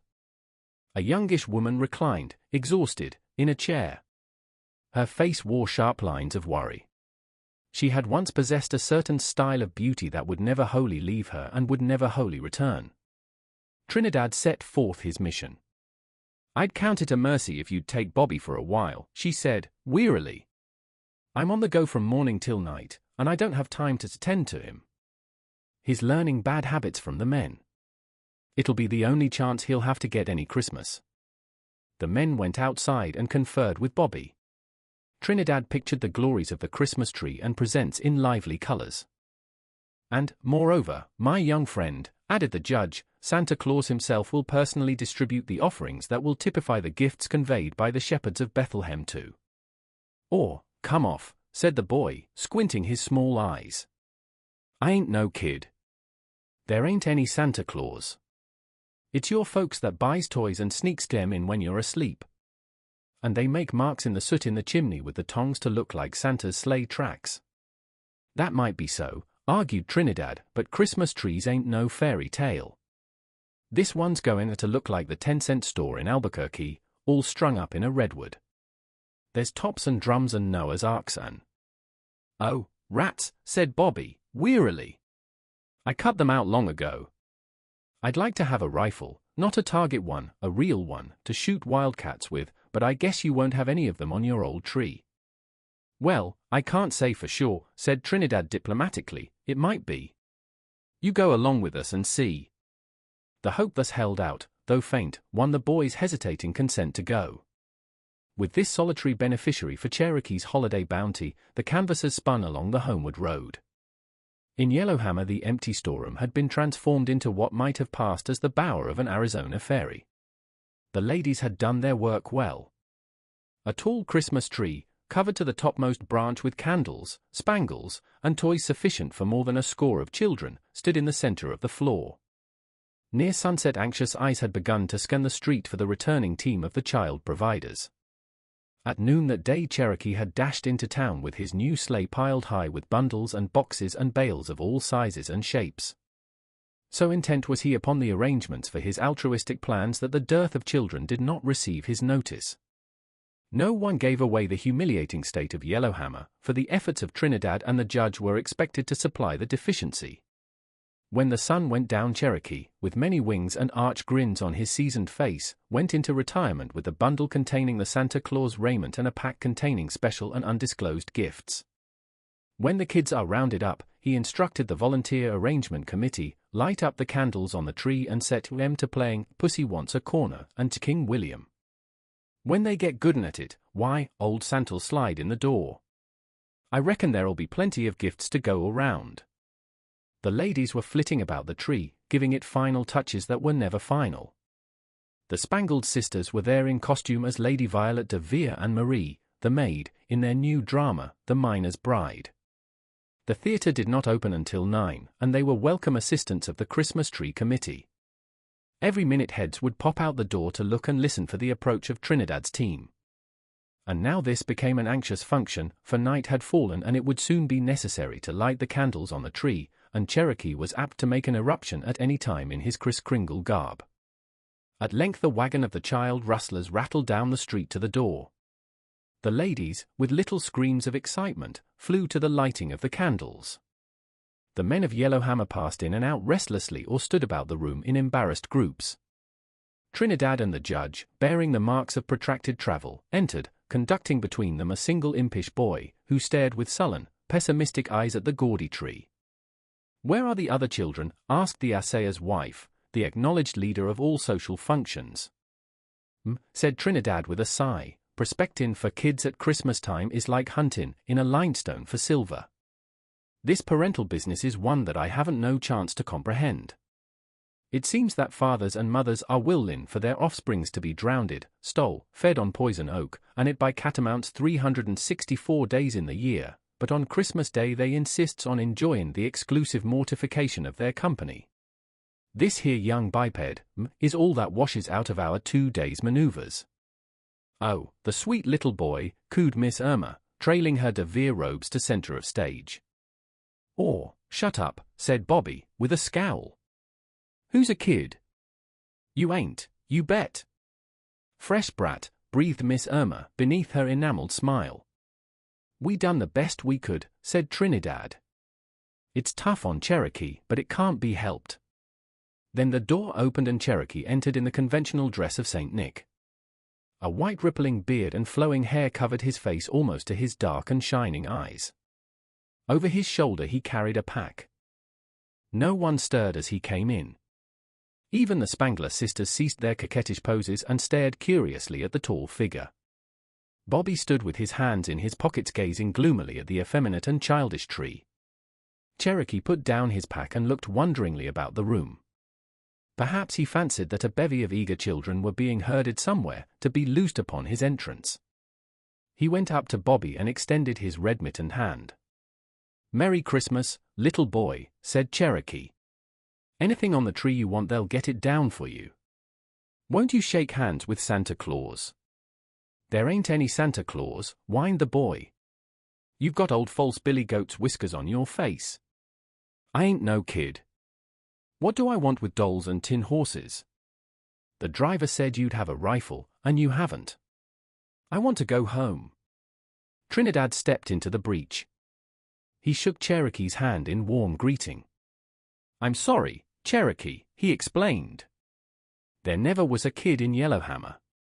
We tried to rustle a bunch of shem for your sweary, but this sardine was all we could catch. He's a atheist, and he don't believe in Santa Claus.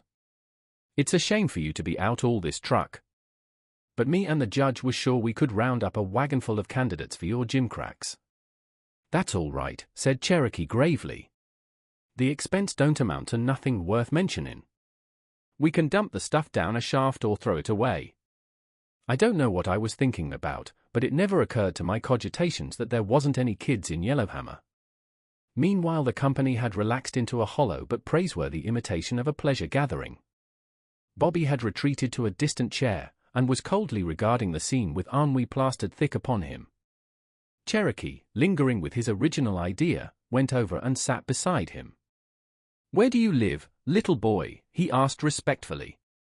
"Granite Junction," said Bobby without emphasis. The room was warm. Cherokee took off his cap, and then removed his beard and wig. "Say," exclaimed Bobby, with a show of interest, "I know your mug, all right." "Did you ever see me before?" asked Cherokee. "I don't know, but I've seen your picture lots of times." "Where?" The boy hesitated. "On the bureau at home," he answered. "Let's have your name, if you please, buddy." "Robert Lumsden." "The picture belongs to my mother. She puts it under her pillow of nights. And once I saw her kiss it. I wouldn't. But women are that way." Cherokee rose and beckoned to Trinidad. "Keep this boy by you till I come back," he said. "I'm going to shed these Christmas duds, and hitch up my sleigh. I'm going to take this kid home."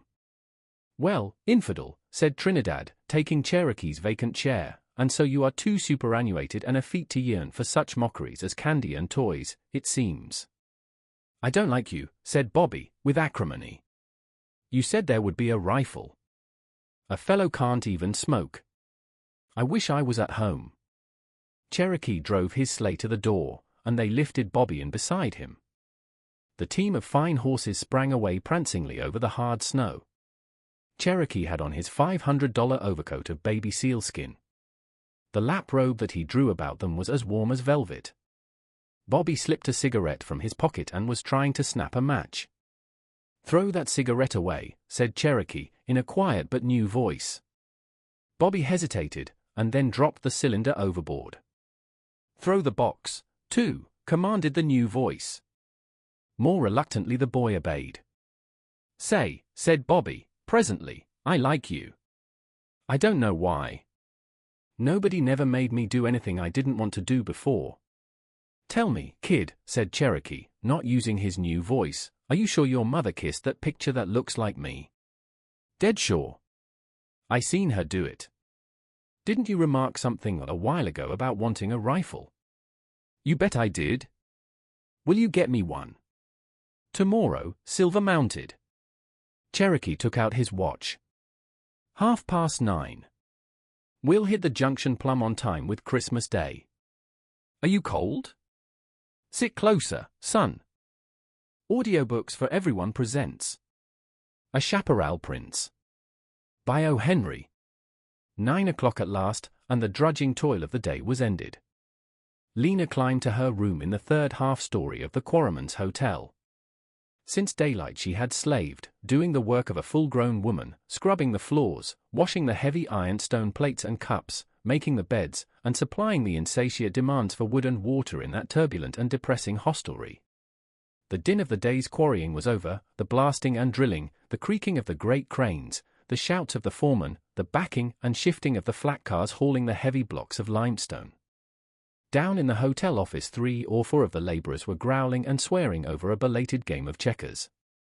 Heavy odors of stewed meat, hot grease, and cheap coffee hung like a depressing fog about the house. Lena lit the stump of a candle and sat limply upon her wooden chair. She was 11 years old, thin and ill-nourished. Her back and limbs were sore and aching. But the ache in her heart made the biggest trouble. The last straw had been added to the burden upon her small shoulders. They had taken away Grim. Always at night, however tired she might be, she had turned to Grim for comfort and hope. Each time had Grim whispered to her that the prince or the fairy would come and deliver her out of the wicked enchantment. Every night she had taken fresh courage and strength from Grim. To whatever tale she read she found an analogy in her own condition. The woodcutter's lost child, the unhappy goose girl, the persecuted stepdaughter, the little maiden imprisoned in the witch's hut, all these were but transparent disguises for Lena, the overworked kitchen maid in the Quarryman's Hotel. And always when the extremity was direst came the good fairy or the gallant prince to the rescue. So, here in the ogre's castle, enslaved by a wicked spell, Lena had leaned upon Grim and waited, longing for the powers of goodness to prevail. But on the day before Mrs. Maloney had found the book in her room and had carried it away, declaring sharply that it would not do for servants to read at night. They lost sleep and did not work briskly the next day. Can one only 11 years old, living away from one's mamma, and never having any time to play, live entirely deprived of Grimm?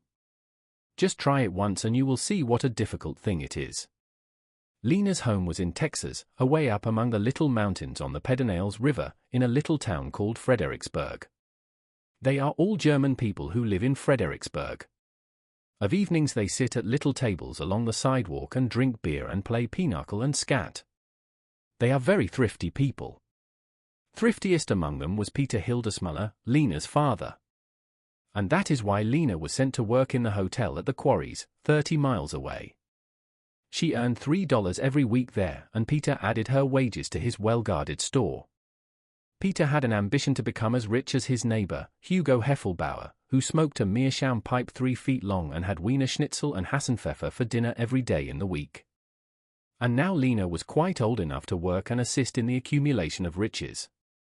But conjecture, if you can, what it means to be sentenced at 11 years of age from a home in the pleasant little Rhine village to hard labor in the ogre's castle, where you must fly to serve the ogres, while they devour cattle and sheep, growling fiercely as they stamp white limestone dust from their great shoes for you to sweep and scour with your weak, aching fingers. And then, to have Grimm taken away from you. Lena raised the lid of an old empty case that had once contained corn and got out a sheet of paper and a piece of pencil. She was going to write a letter to her mamma.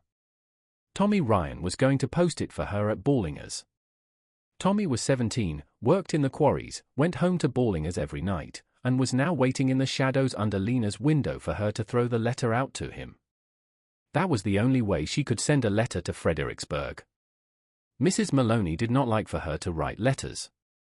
The stump of the candle was burning low, so Lena hastily bit the wood from around the lead of her pencil and began.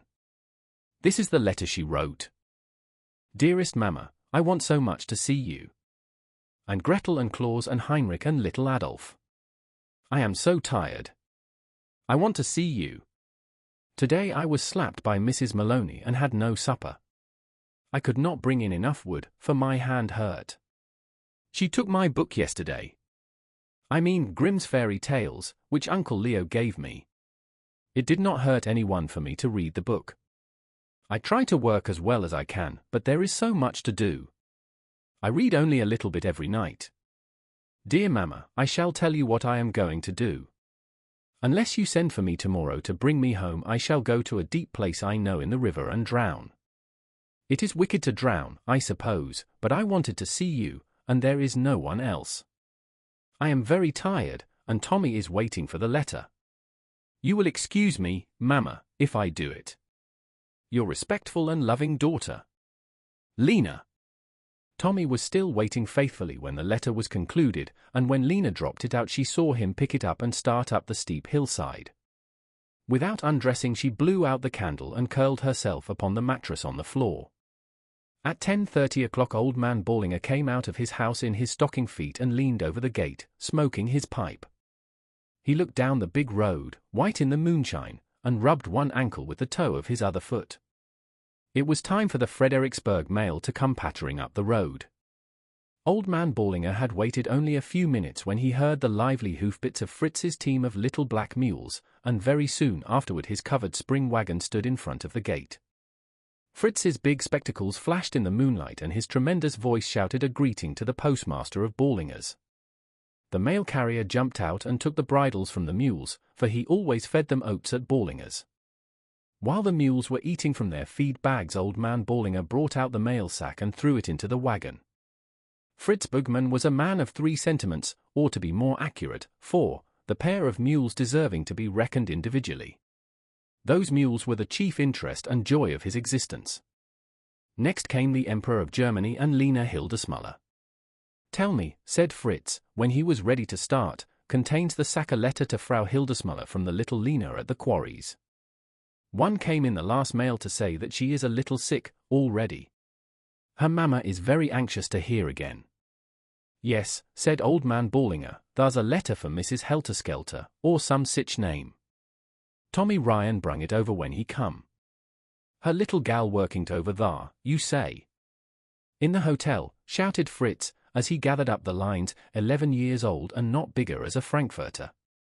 The close fist of a Peter Hildesmuller, some day I shall with a big club pound that man's Dummkopf, all in and out the town. Perhaps in this letter Lena will say that she is yet feeling better. So, her mamma will be glad. Auf Wiedersehen, Herr Ballinger, your feet will take cold out in the night air. So long, Fritzie, said old man Ballinger. You got a nice cool night for your drive. Up the road went the little black mules at their steady trot, while Fritz thundered at them occasional words of endearment and cheer. These fancies occupied the mind of the mail carrier until he reached the big post oak forest, 8 miles from Ballinger's. Here his ruminations were scattered by the sudden flash and report of pistols and a whooping as if from a whole tribe of Indians. A band of galloping centaurs closed in around the mail wagon. One of them leaned over the front wheel, covered the driver with his revolver, and ordered him to stop. Others caught at the bridles of Donder and Blitzen. Donnerwetter, shouted Fritz, with all his tremendous voice, was ist? Release your hands from dose mules. Wie was der United States Mail? Hurry up, Dutch, drawled a melancholy voice. Don't you know when you're in a stick-up? Reverse your mules and climb out of the cart.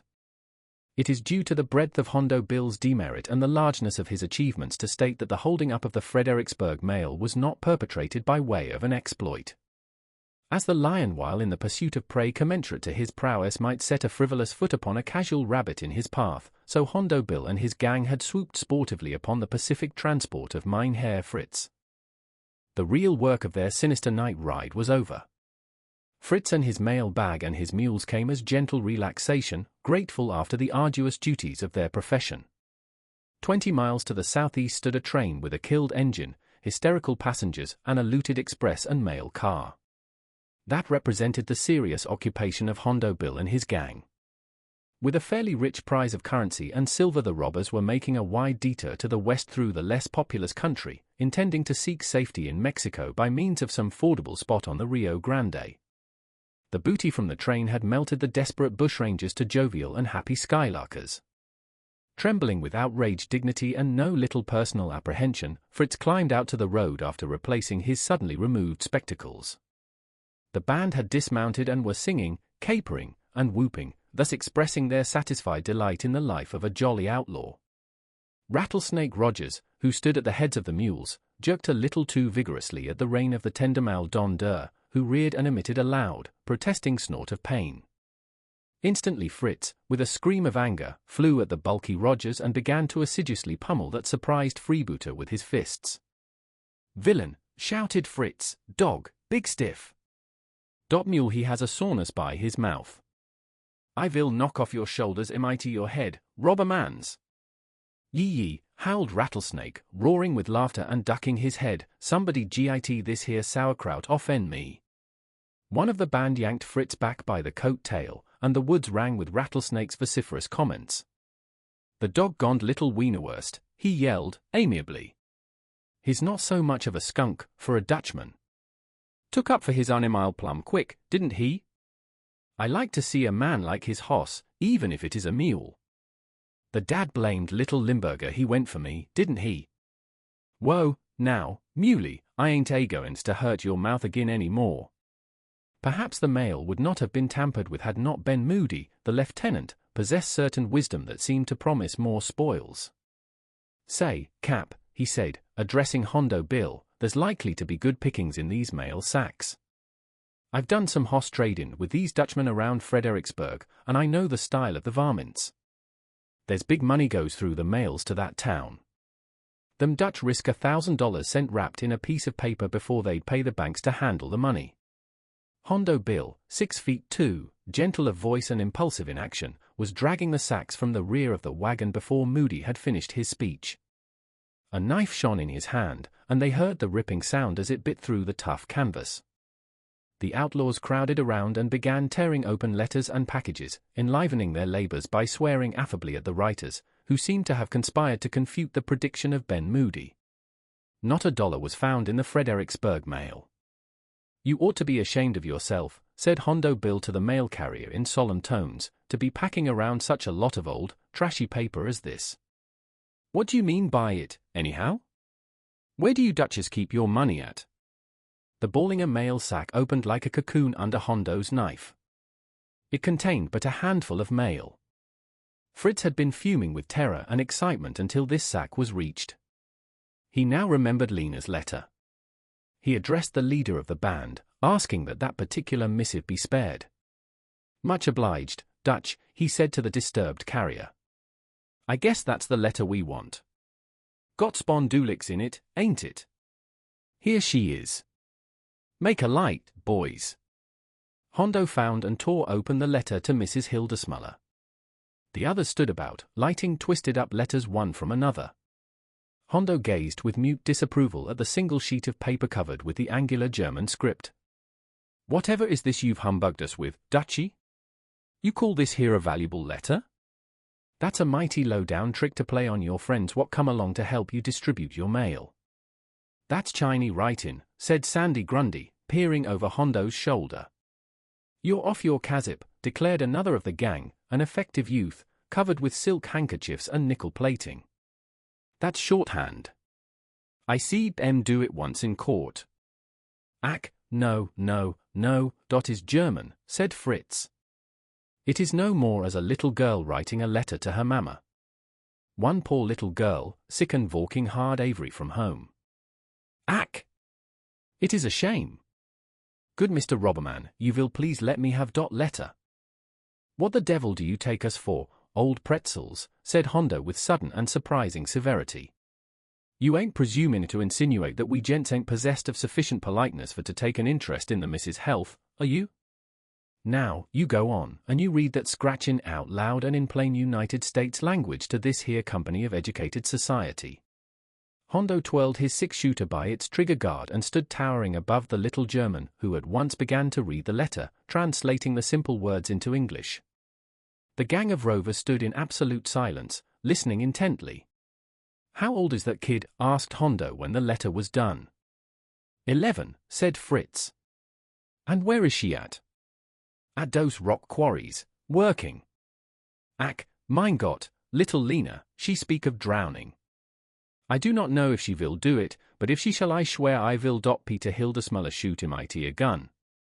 "You Duchess," said Hondo Bill, his voice swelling with fine contempt, "make me plenty tired. Hiring out your kids to work when they ought to be playing dolls in the sand. You're a hell of a sect of people. I reckon we'll fix your clock for a while just to show what we think of your old cheesy nation. Here, boys." Hondo Bill parleyed aside briefly with his band, and then they seized Fritz and conveyed him off the road to one side. Here they bound him fast to a tree with a couple of lariats. His team they tied to another tree nearby. "We ain't going to hurt you bad," said Hondo reassuringly. "Tunt hurt you to be tied up for a while. We will now pass you the time of day, as it is up to us to depart. Oscar spielt, nix cumbrous, Dutchy. Don't get any more impatience." Fritz heard a great squeaking of saddles as the men mounted their horses. Then a loud yell and a great clatter of hoofs as they galloped pell-mell back along the Fredericksburg Road. For more than 2 hours Fritz sat against his tree, tightly but not painfully bound. Then from the reaction after his exciting adventure he sank into slumber. How long he slept he knew not, but he was at last awakened by a rough shake. Hands were untying his ropes. He was lifted to his feet, dazed, confused in mind, and weary of body. Rubbing his eyes, he looked and saw that he was again in the midst of the same band of terrible bandits. They shoved him up to the seat of his wagon and placed the lines in his hands. "Hit it out for home, Dutch," said Hondo Bill's voice commandingly. "You've given us lots of trouble and we're pleased to see the back of your neck. Spiel. Zwei Bier. Vamoose." Hondo reached out and gave Blitzen a smart cut with his quirt. The little mules sprang ahead, glad to be moving again. Fritz urged them along, himself dizzy and muddled over his fearful adventure. According to schedule time, he should have reached Fredericksburg at daylight. As it was, he drove down the long street of the town at 11 o'clock a.m. He had to pass Peter Hildesmuller's house on his way to the post office. He stopped his team at the gate and called. But Frau Hildesmuller was watching for him. Out rushed the whole family of Hildesmullers. Frau Hildesmuller, fat and flushed, inquired if he had a letter from Lena, and then Fritz raised his voice and told the tale of his adventure. He told the contents of that letter that the robber had made him read, and then Frau Hildesmuller broke into wild weeping. Her little Lena drown herself. Why had they sent her from home? What could be done? Perhaps it would be too late by the time they could send for her now. Peter Hildesmuller dropped his meerschaum on the walk and it shivered into pieces. Woman, he roared at his wife, why did you let that child go away? It is your fault if she comes home to us no more. Everyone knew that it was Peter Hildesmuller's fault, so they paid no attention to his words. A moment afterward a strange, faint voice was heard to call, Mama. Frau Hildesmuller at first thought it was Lena's spirit calling, and then she rushed to the rear of Fritz's covered wagon, and, with a loud shriek of joy, caught up Lena herself, covering her pale little face with kisses and smothering her with hugs. Lena's eyes were heavy with the deep slumber of exhaustion, but she smiled and lay close to the one she had longed to see. There among the mail sacks, covered in a nest of strange blankets and comforters, she had lain asleep until wakened by the voices around her. Fritz stared at her with eyes that bulged behind his spectacles. Gott in Himmel, he shouted. How did you get in that wagon? Am I going crazy as well as to be murdered and hanged by robbers this day? You brought her to us, Fritz, cried Frau Hildesmuller. How can we ever thank you enough? Tell Mama how you came in Fritz's wagon, said Frau Hildesmuller. I don't know, said Lena. But I know how I got away from the hotel. The prince brought me. By the Emperor's crown, shouted Fritz, we are all going crazy. I always knew he would come, said Lena, sitting down on her bundle of bedclothes on the sidewalk. Last night he came with his armed knights and captured the ogre's castle. They broke the dishes and kicked down the doors. They pitched Mr. Maloney into a barrel of rainwater and threw flour all over Mrs. Maloney. The workmen in the hotel jumped out of the windows and ran into the woods when the knights began firing their guns. They wakened me up and I peeped down the stair. And then the prince came up and wrapped me in the bedclothes and carried me out. He was so tall and strong and fine. His face was as rough as a scrubbing brush, and he talked soft and kind and smelled of schnapps. He took me on his horse before him and we rode away among the knights. He held me close and I went to sleep that way, and didn't wake up till I got home. Rubbish, cried Fritz Bigman. Fairy tales. How did you come from the quarries to my wagon? The prince brought me, said Lena, confidently. And to this day the good people of Fredericksburg haven't been able to make her give any other explanation. Audiobooks for Everyone presents The Reformation of Calliope by O. Henry. Calliope Catesby was in his humours again. Ennui was upon him. This goodly promontory, the earth, particularly that portion of it known as quicksand, was to him no more than a pestilent congregation of vapours.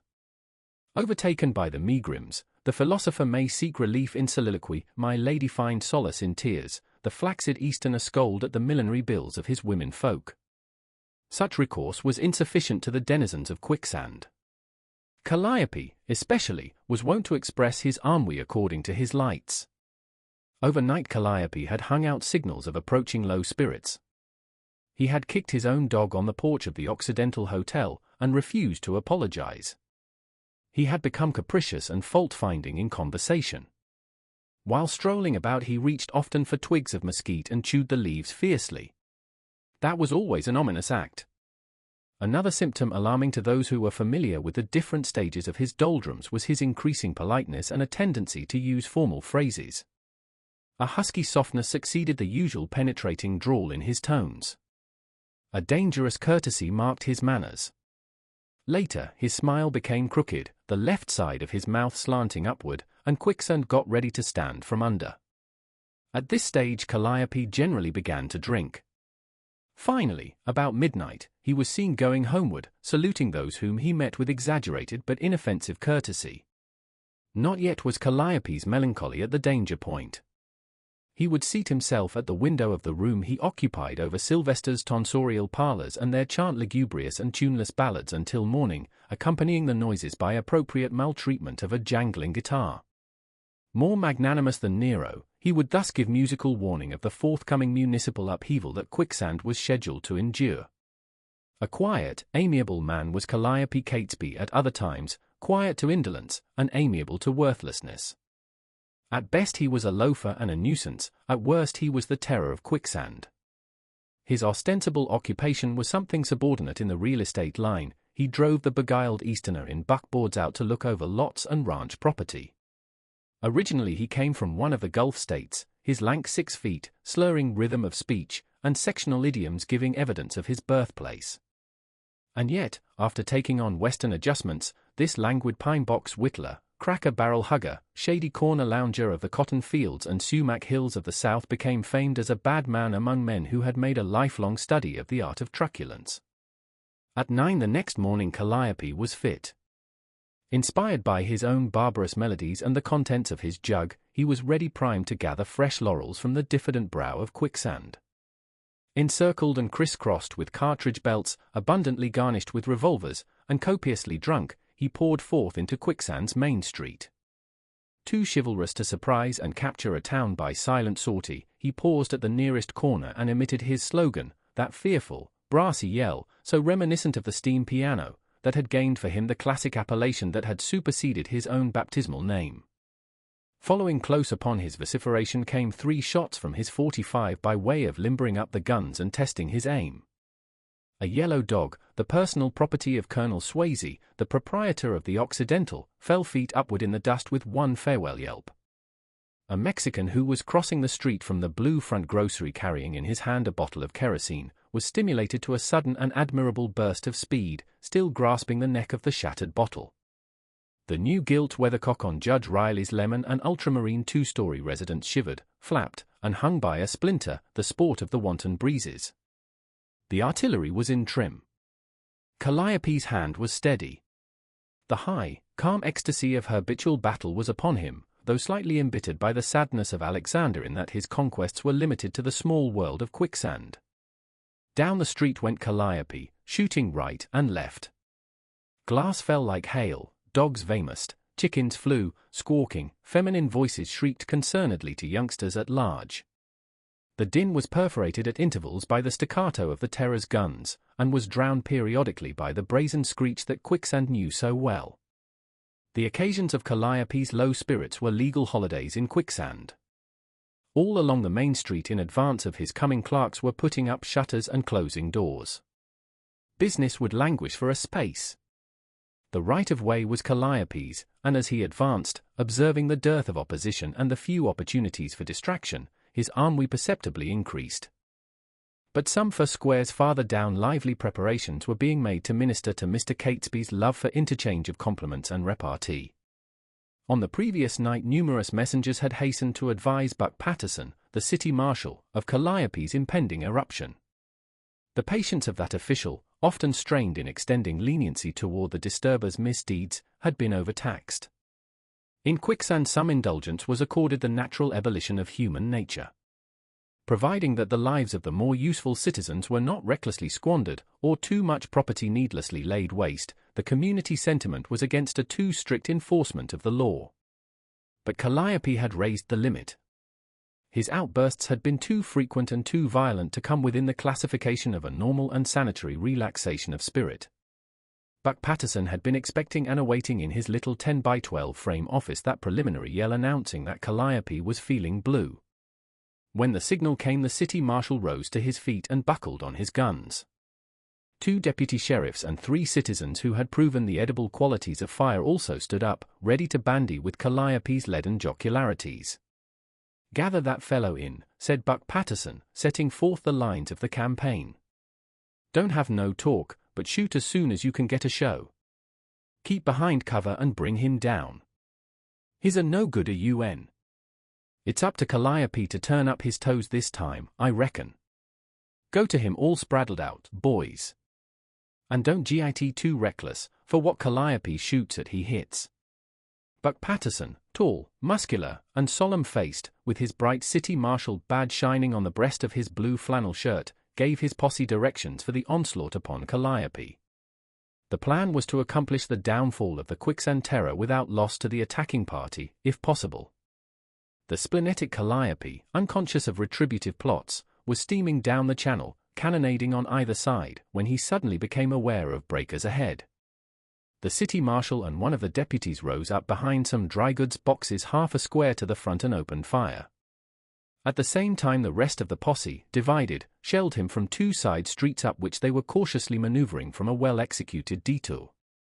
The first volley broke the lock of one of Calliope's guns, cut a neat underbit in his right ear, and exploded a cartridge in his crossbelt, scorching his ribs as it burst.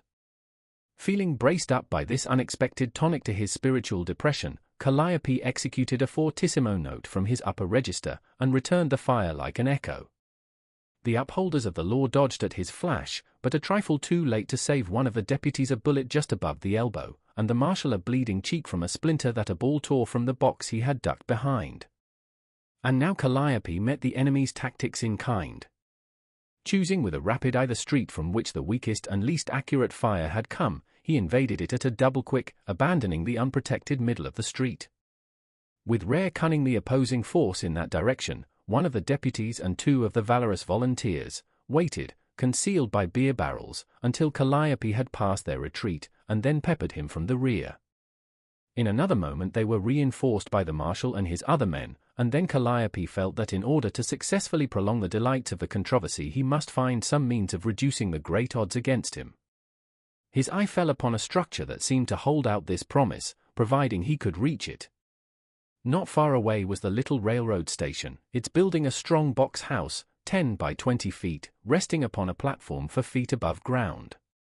Windows were in each of its walls. Something like a fort it might become to a man thus sorely pressed by superior numbers.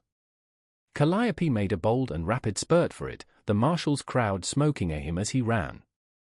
He reached the haven in safety, the station agent leaving the building by a window, like a flying squirrel, as the garrison entered the door. Patterson and his supporters halted under protection of a pile of lumber and held consultations. In the station was an unterrified desperado who was an excellent shot and carried an abundance of ammunition. For 30 yards on either side of the besieged was a stretch of bare, open ground. It was a sure thing that the man who attempted to enter that unprotected area would be stopped by one of Calliope's bullets. The city marshal was resolved. He had decided that Calliope Catesby should no more wake the echoes of quicksand with his strident whoop. He had so announced. Officially and personally he felt imperatively bound to put the soft pedal on that instrument of discord. It played bad tunes. Standing near was a hand truck used in the manipulation of small freight. It stood by a shed full of sacked wool, a consignment from one of the sheep ranches. On this truck the marshal and his men piled 3 heavy sacks of wool. Stooping low, Buck Patterson started for Calliope's fort, slowly pushing this loaded truck before him for protection. The posse, scattering broadly, stood ready to nip the besieged in case he should show himself in an effort to repel the juggernaut of justice that was creeping upon him. Only once did Calliope make demonstration. He fired from a window, and some tufts of wool spurted from the marshal's trustworthy bulwark. The return shots from the posse pattered against the window frame of the fort. No loss resulted on either side. The marshal was too deeply engrossed in steering his protected battleship to be aware of the approach of the morning train until he was within a few feet of the platform. The train was coming up on the other side of it. It stopped only 1 minute at Quicksand. What an opportunity it would offer to Calliope! He had only to step out the other door, mount the train, and away. Abandoning his breastwork, Buck, with his gun ready, dashed up the steps and into the room, driving upon the closed door with one heave of his weighty shoulder. The members of the posse heard one shot fired inside, and then there was silence. At length the wounded man opened his eyes. After a blank space he again could see and hear and feel and think. Turning his eyes about, he found himself lying on a wooden bench. A tall man with a perplexed countenance, wearing a big badge with City Marshal engraved upon it, stood over him. A little old woman in black, with a wrinkled face and sparkling black eyes, was holding a wet handkerchief against one of his temples. He was trying to get these facts fixed in his mind and connected with past events, when the old woman began to talk. "There now, great, big, strong man. That bullet never teched ye. Jest skeet along the side of your head and sort of paralyzed ye for a spell. I heard of sec things afore, concussion is what they names it. Abel Watkins used to kill squirrels that way, barkin' Abe called it. You jest been barked, sir, and you'll be all right in a little bit. Feel lots better already, don't ye? You just lay still a while longer and let me bathe your head. You don't know me, I reckon, and a tiny prison that you shouldn't. I come in on that train from Alabama to see my son. Big son, ain't he? Lance! You wouldn't hardly think he'd ever been a baby, would ye? This is my son, sir. Half turning, the old woman looked up at the standing man, her worn face lighting with a proud and wonderful smile. She reached out one veined and calloused hand and took one of her sons. Then smiling cheerily down at the prostrate man, she continued to dip the handkerchief in the waiting room tin wash basin and gently apply it to his temple. She had the benevolent garrulity of old age. I ain't seen my son before, she continued, in 8 years. One of my nephews, Elkanah Price, is a conductor on one of them railroads and he got me a pass to come out here. I can stay a whole week on it, and then it'll take me back again. Just think, now, that little boy of mine has got to be a officer, a city marshal of a whole town. That's something like a constable, ain't it? I never knowed he was a officer, he didn't say nothing about it in his letters. I reckon he thought his old mother'd be scared about the danger he was in. But, laws! I never was much of a hand to git scared. Tiny no use. I heard them guns a shootin' while I was gettin' off them cars, and I see smoke a coming out of the depot, but I jest walked right along. Then I see son's face looking out through the window. I knowed him at onset. He met me at the door, and squeezes me most to death. And there you was, sir, a lying there jest like you was dead, and I lowed we'd see what might be done to help sort you up. I think I'll sit up now, said the concussion patient. I'm feeling pretty fair by this time. He sat, somewhat weakly yet, leaning against the wall. He was a rugged man, big-boned and straight. His eyes, steady and keen, seemed to linger upon the face of the man standing so still above him. His look wandered often from the face he studied to the marshal's badge upon the other's breast. Yes, yes, you'll be all right, said the old woman, patting his arm, if you don't get to cut tin trap again, and having folks shooting at you. Son told me about you, sir, while you was laying senseless on the floor. Don't you take it as meddlesome for an old woman with a son as big as you to talk about it. And you mustn't hold no grudge agin my son for having to shoot at ye. A officer has got to take up for the law, it's his duty, and them that acts bad and lives wrong has to suffer. Don't blame my son any, sir, 'tain't his fault. He's always been a good boy, good when he was growin' up, and kind and obedient and well-behaved. Won't you let me advise you, sir, not to do so no more? Be a good man, and leave liquor alone and live peaceably and goodly. Keep away from bad company and work honest and sleep sweet. The black-mitt hand of the old pleader gently touched the breast of the man she addressed. Very earnest and candid her old, worn face looked. In her rusty black dress and antique bonnet she sat, near the close of a long life, and epitomized the experience of the world. Still the man to whom she spoke gazed above her head, contemplating the silent son of the old mother. What does the marshal say? He asked. Does he believe the advice is good? Suppose the marshal speaks up and says if the talk's all right? The tall man moved uneasily. He fingered the badge on his breast for a moment, and then he put an arm around the old woman and drew her close to him. She smiled the unchanging mother smile of 80 years, and patted his big brown hand with her crooked, mittened fingers while her son spake. I says this, he said, looking squarely into the eyes of the other man, that if I was in your place I'd follow it. If I was a drunken, desperate character, without shame or hope, I'd follow it. If I was in your place and you was in mine I'd say, Marshal, I'm willin' to swear if you'll give me the chance I'll quit the racket.